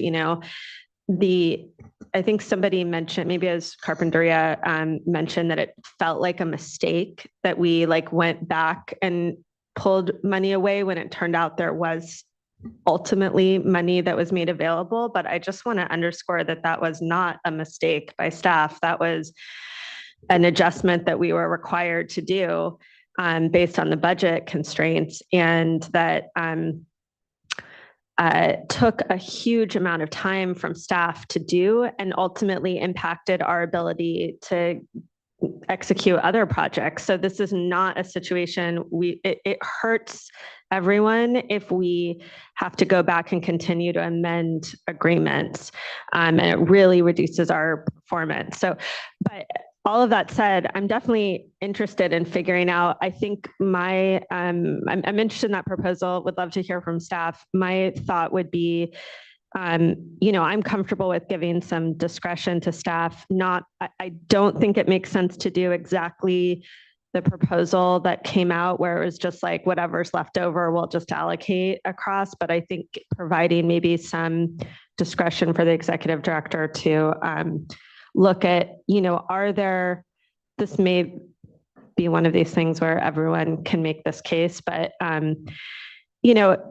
from the characterization that we heard, for example, at Carpinteria, if a project is at this really critical juncture and is not going to be able to move forward or be viable without additional funding, and there's additional funding that is otherwise not going to be able to be encumbered because of something dropping out, that the executive director would have some discretion to be able to augment those, and but not have it be kind of have that be a special case in which we provide discretion to the executive director, so you don't have to bring something back to the board.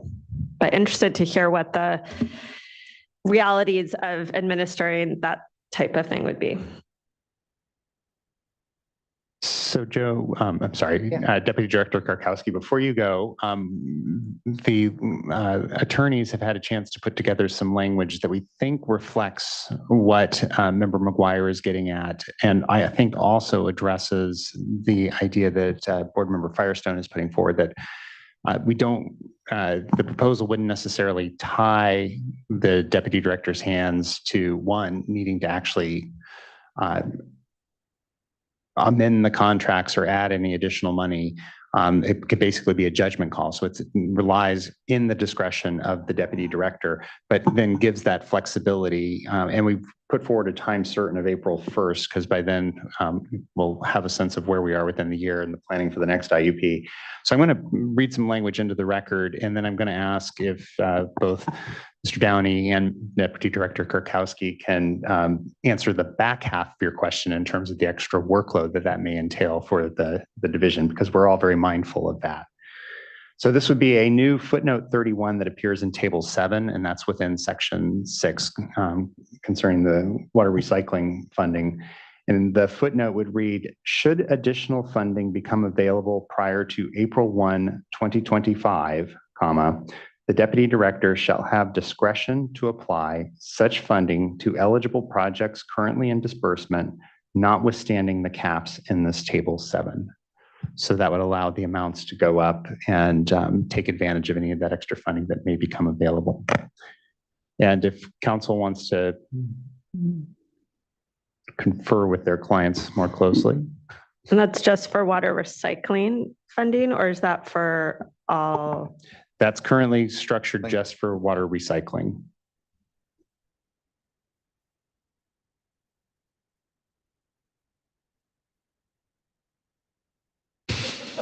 I guess one detail, I caught part of it and was chatting with Ann. So I think in disbursement might be a little bit vague, but if we use the terms of projects with a funding decision in progress, because there's a category of that on the fundable list with distinct projects that we can point to, that it's, you have to be one of these projects. I think that might provide a little bit more clarity. But I mean, same idea. And does when you say becomes available, is that incorporate? Is that the right term for money that is already available but isn't able to be encumbered? I don't know.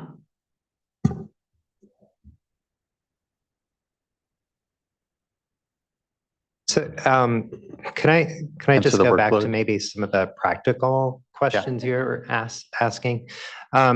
So the biggest concern I have is there's this tension between a lot of what we're hearing to streamline and go faster, and then to pause and rejigger things in the middle of us trying to go faster, right?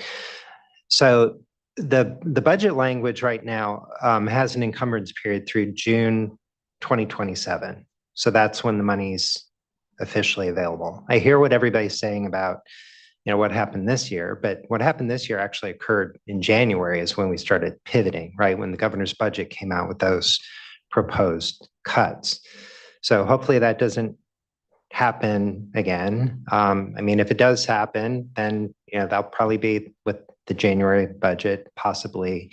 The other time would be with the May revise, right? So it does put, again, we'll do it ever the board would like us to do, but it does put us in this big, it's administratively challenging. It's not just, our technical staff, it's, the attorneys, it's our administrative folks, it's accounting folks. Everybody has to sort of stop, scramble within a very short period of time, because we're talking about basically April to May, when we then have to kind of figure all this out by some formula that honestly, I'm not totally sure what that would be. Because already we have the proposal probably isn't one that staff would have brought to you all, but we CAS and Water Reuse came with this consensus proposal, but it's already inequitable in a lot of ways, right? It's like giving more grant money to folks who just happen to be a little faster in time coming to us, and less grant, the $3 million, to those who are just a little bit behind. So if there were money left over without some sort of clear guidance, I'm not exactly sure how we would redistribute that. Just preferentially give it to folks who were first in line, or would we look at things like what is their rate relative to MHI, or what's the amount of recycled water being produced, or some other consideration that we haven't had time to vet and discuss. So to me, this would be very kind of challenging to implement. My own recommendation and preference would be that, one is have a deadline that's fairly firm, like we have. I mean, I didn't listen to all of the exact language, but giving some amount of discretion if some folks are fairly close to meeting that deadline, so we don't make it too hard and fast. But then if there's money still on the table, then look at how that fits into the next year's IUP, and hopefully we'll have a climate bond that's passed, and we can integrate whatever's left over into any additional funds that might be available at that time. Is that clear? I don't know if you have any other questions.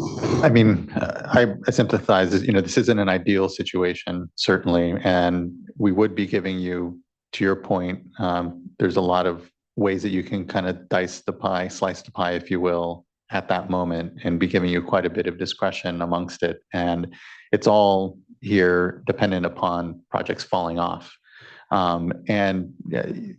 While there is the deadline and that's the driving force, and you'd kind of know at that point who's made the cutoff, it may be, and here I don't know the specifics of each of the projects for sure, but that folks may fall off or may become obvious sooner than that. So there could be a little more time there, but it doesn't solve the issue of what is a good bit of ambiguity as to what direction we'd be giving you to then fund amongst it, other than, you know, the considerations you rattled off when it comes to how much it's providing, how large of a community, the burden, and to some of the discussion at the dais, the then otherwise inability of that project to move forward, basically, would all certainly be part of it. I'm here and looking to my colleagues though as well, comfortable giving that discretion, knowing that, again, this isn't ideal. And I am somewhat concerned setting a precedent for some of this, where now that we've said this and we've said we'll do this, you know, who knows what future years may bring or what further complications we'll continue to have with the budget that then kind of throws us in this do loop around some of these projects. So I am cautious about that as well, and the amount of work, and to your point, the tension ultimately with trying to do better and faster, which we're always being pushed to, and then now doing a ton of work to kind of massage and provide flexibility for a few projects. But here leaning more toward providing that flexibility, but looking to hear from other board members as well. Vice Chair, please. I favor the flexibility, and I recognize the pros and cons, but I think the flexibility is what I'm more comfortable with. I appreciate how challenging it may be in that time to work through this. I'm hoping that, well, not really hoping, but hopefully the plan that we're considering today goes forward, and that all the projects that you've already recommended move forward and don't drop off the list. And so this is option of last resort. But I think in this case, given the circumstances that have unfolded over the past year, I'm most comfortable with having the additional flexibility. Yeah, and I think just to be clear though, in terms of additional flexibility, what we're saying is, and I think maybe they're still tweaking the language, but is if something drops off and there's funding, that you have discretion as to whether there's as to whether to augment some of the projects or one or more of the projects. So so that's a lot of discretion to you. I do think that, so you don't need to like hold back or redo all of the ones that you already did, because there's some, and I'll just say, maybe we can give a little bit of guidance, but, Joe asked, what would the criteria be? And we don't want to set a whole criteria because we're not expecting this to happen. But on the other hand, I think it's helpful to say a little bit of what we are looking for, which I think is, so my priority that I would want Joe to use in the discretion would be around helping projects that otherwise either wouldn't be able to get over the finish line, or secondarily addressing, affordability challenges. Those would be my sort of top two. And otherwise, I think, there's so many priorities here and not enough funding. And I actually agree with you that, every year is an unlucky year, unfortunately, going forward, right? Like, so this year was unlucky, but then the people that came in after are even more unlucky, because we were going to take the whole year off and now maybe they'll get 3, so it's like it's not really equitable, and it's frustrating for everybody. But I do support getting the money out, and my preference would be direction to prioritize, to the extent that you feel like, to the extent that this is advisable. If there is funding, being able to have the ability to augment projects to help address or enable a project to move forward and address affordability is the top two things. That would be my recommendation. Yeah, I think that sounds reasonable and probably doesn't need to be put into language. No, that Hopefully could just be direction. memorialized in the motion or, you know, by reference back to what Board Member Firestone is, if that's the that's sense fine. of the board. Seems agreeable to me and look to. Yeah, works for me too. Okay. Thank you. Do we have more perfected language that folks would like to read in at this point then? And if we need a few moments, I'm glad to provide that too. We think we have one thing that if we can take a break, but if okay, we're good. And I'm sure we can always have more discussion at the dais while you do that. Not that that's ever helpful necessarily, but well, and just to make sure to clarify the board's position, I mean, I think what I'm hearing is interested in those projects that have had the had a what they felt was a promise of $15 million, right, and weren't able to achieve that, and have moved. We've moved forward with making that funding decision, and not anyone that happened to be on the list 2 years ago or 1 year ago, and some of the commenters today, they may be in that position where we're really viewing them as a new project. They weren't close to executing an agreement, and so they're looking at trying to capture $3 million, not $15 million. And so this is really looking at, I mean, when it comes down to it, 4 projects that you heard from that had, have that $7 million funding gap as they put it. Yes, for me, and seeing general nods, but board member that's certainly what I was thinking. I'm just, since you're working on language, I'm just, I'm interested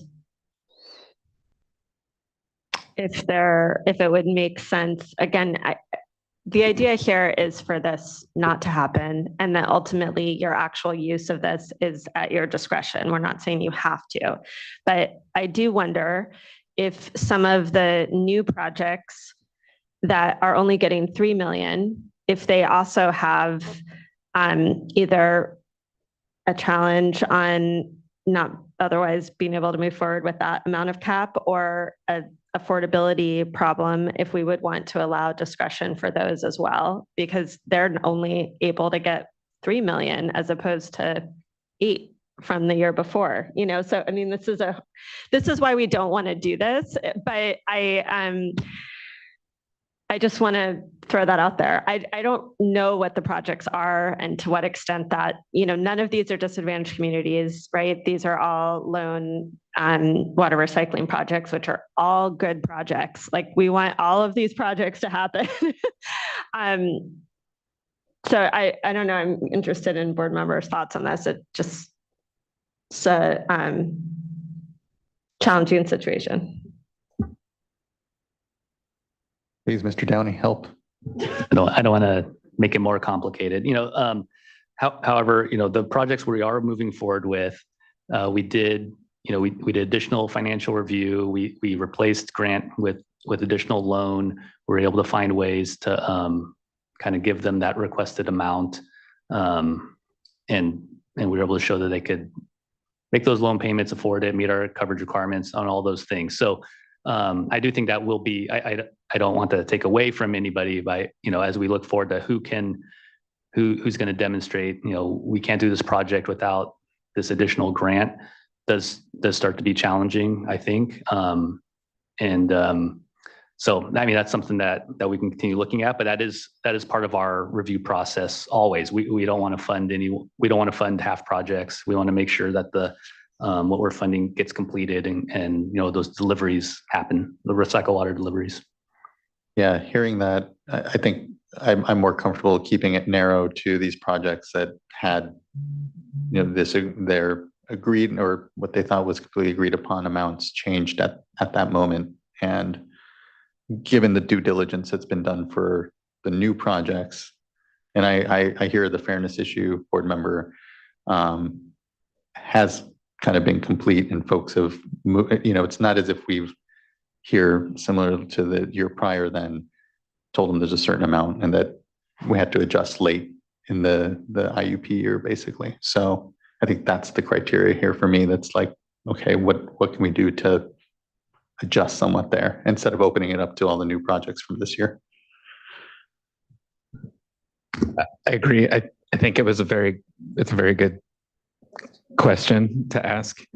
But I look at this in this moment as the very last conversation we're having about those four projects from the prior year. And with that in mind, I think we have some refined language that addresses one of the issues that Mr. Downey raised. And so I'll read this back into the record so it could become the basis of any motion. And again, this would be a new footnote 31 below table 7 in section 6 of the IUP that's attached to the resolution. And the footnote would read, should additional funding become available prior to April 1, 2025, the deputy director shall have discretion to apply such funding to the, and here's where we pick up the changes, recycled water rollover projects in disbursement or with a funding decision currently in progress, notwithstanding the caps in this table 7. Period. Thank you. Really appreciate everyone's good, quick work trying to here accommodate the board's desires. Looking to fellow colleagues. Mr. Lawfer, you feel like should additional money become available includes the money that's already available, just not encumbered? Okay. As opposed to money. Since my mic wasn't on, that was a yes. A yes and a head nod. Thank you. Record is clear.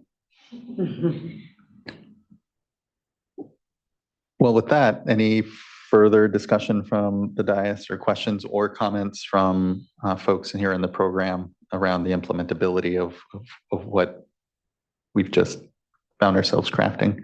Okay. Then we may be ready for a motion. I feel somewhat compelled to make the motion in this case. And just I want to thank you and everyone for their participation and for all the good work. Like I already said, that's put into this process every year. I know once this is adopted, you're almost immediately starting with the next IUP cycle and starting to think about the next year too. So this is a continuous process. And then I also just wanted to flag the thanks for the changes on the stormwater funding side. I think that is very much appreciated, recognizing the needs that they have as well. And not to belabor that, but just a commitment to continuing to work with that community to improve the process so they're clear on how best to apply, what their project should look like, what eligibility is, and how to get them more in tune with the SRF program will be much appreciated. And with that said, I will make a motion to adopt the resolution with the, I believe, with the changes to the intended use plan footnote number 31 that Chief Counsel Lawfer read into the record.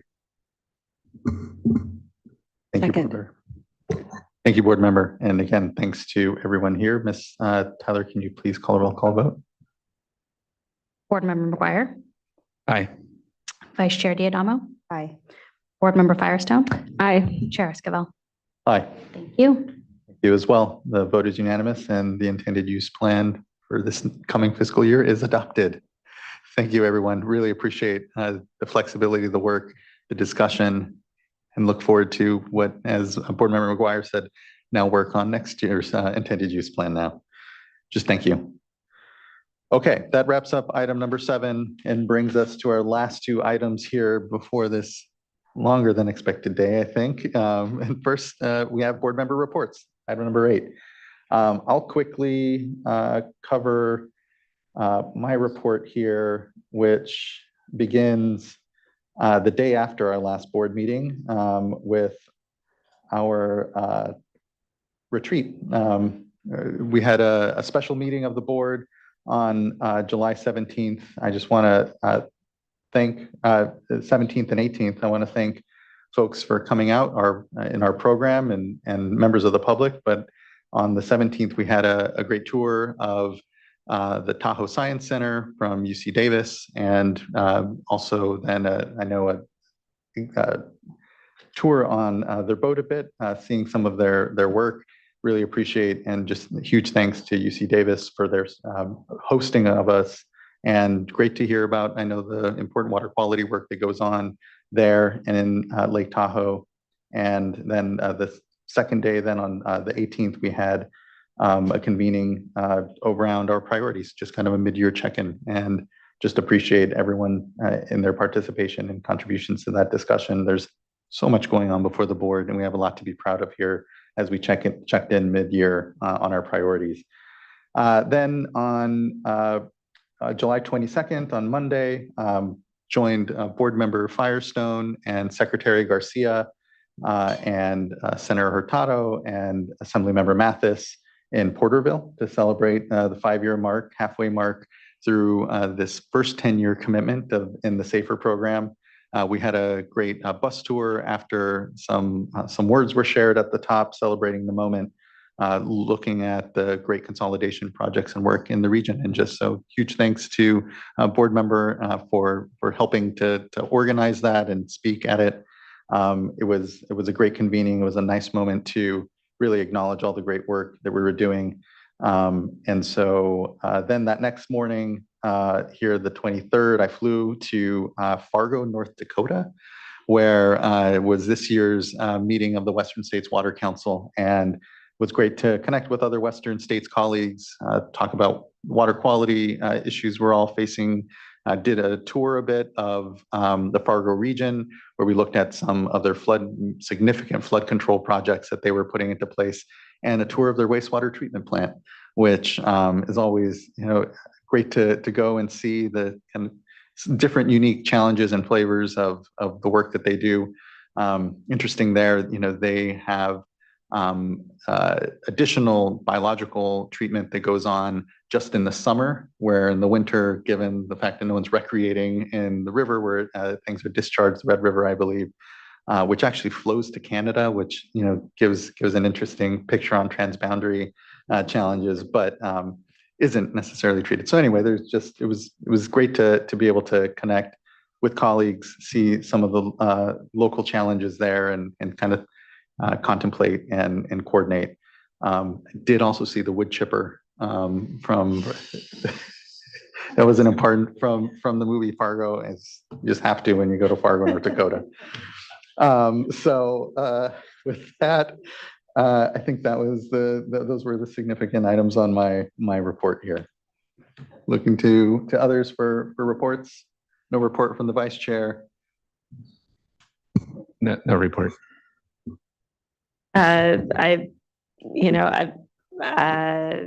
also appreciate everyone's work and partnership on the SAFER event, and everyone, both the chairs and Secretary Garcia's and other folks' words. And I watched the wastewater needs assessment advisory group meeting that board member Morgan gave some opening words at, and appreciate that group. And I think I'm excited about that project, and it's my only update.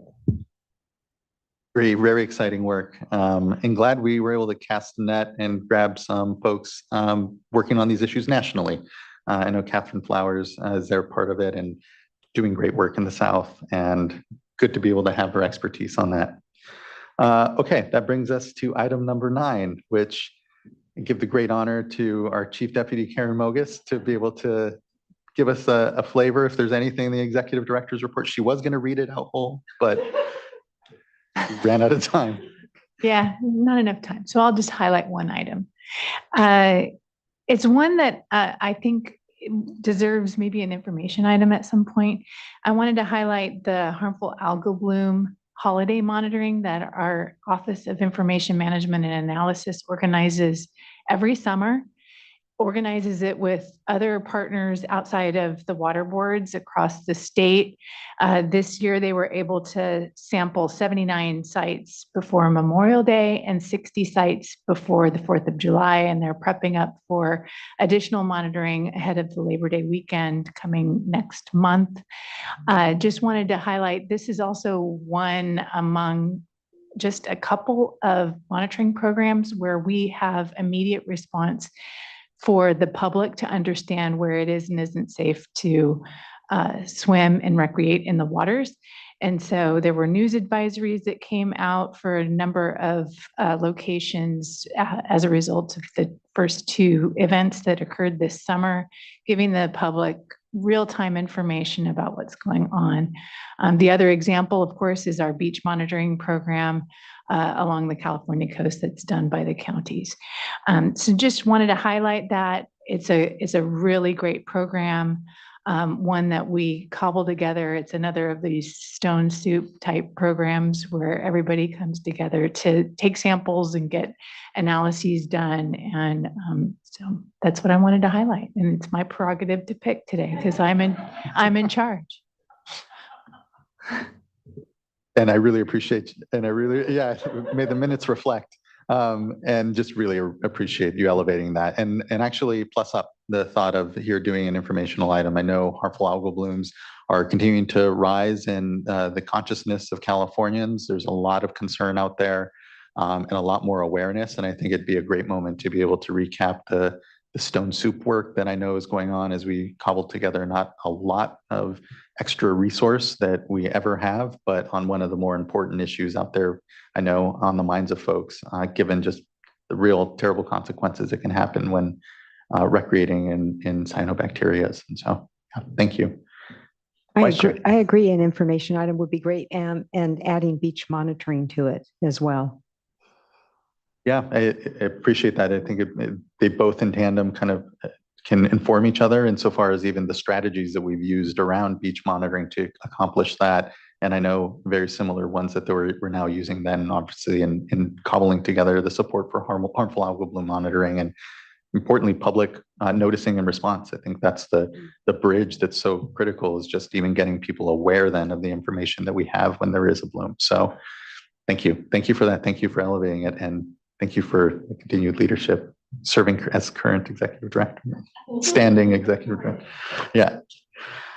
Okay, that wraps then item number 9, our executive director's report. We will not have a closed session on the Title VI complaint, but we will have closed session on pending applications on the water rights side.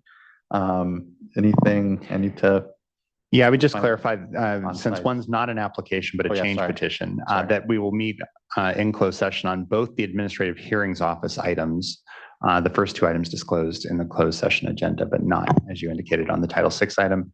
And I've hopefully staff can convene pretty quickly in conference room 230. Would the board prefer a short break so we convene at 4 o'clock, or would you like to go straight in? Let's go and do 4 o'clock. Okay, that works for folks. And then thank you for important clarification there. All right, we'll be in recess until the end, or we will be in closed session and someone will come and close us out of our meeting here. Thank you, everyone. Much appreciated for the great day's discussion. Our next board meeting will be August 20th. And so until then, appreciate everyone. Be safe, be well, and we'll see you soon.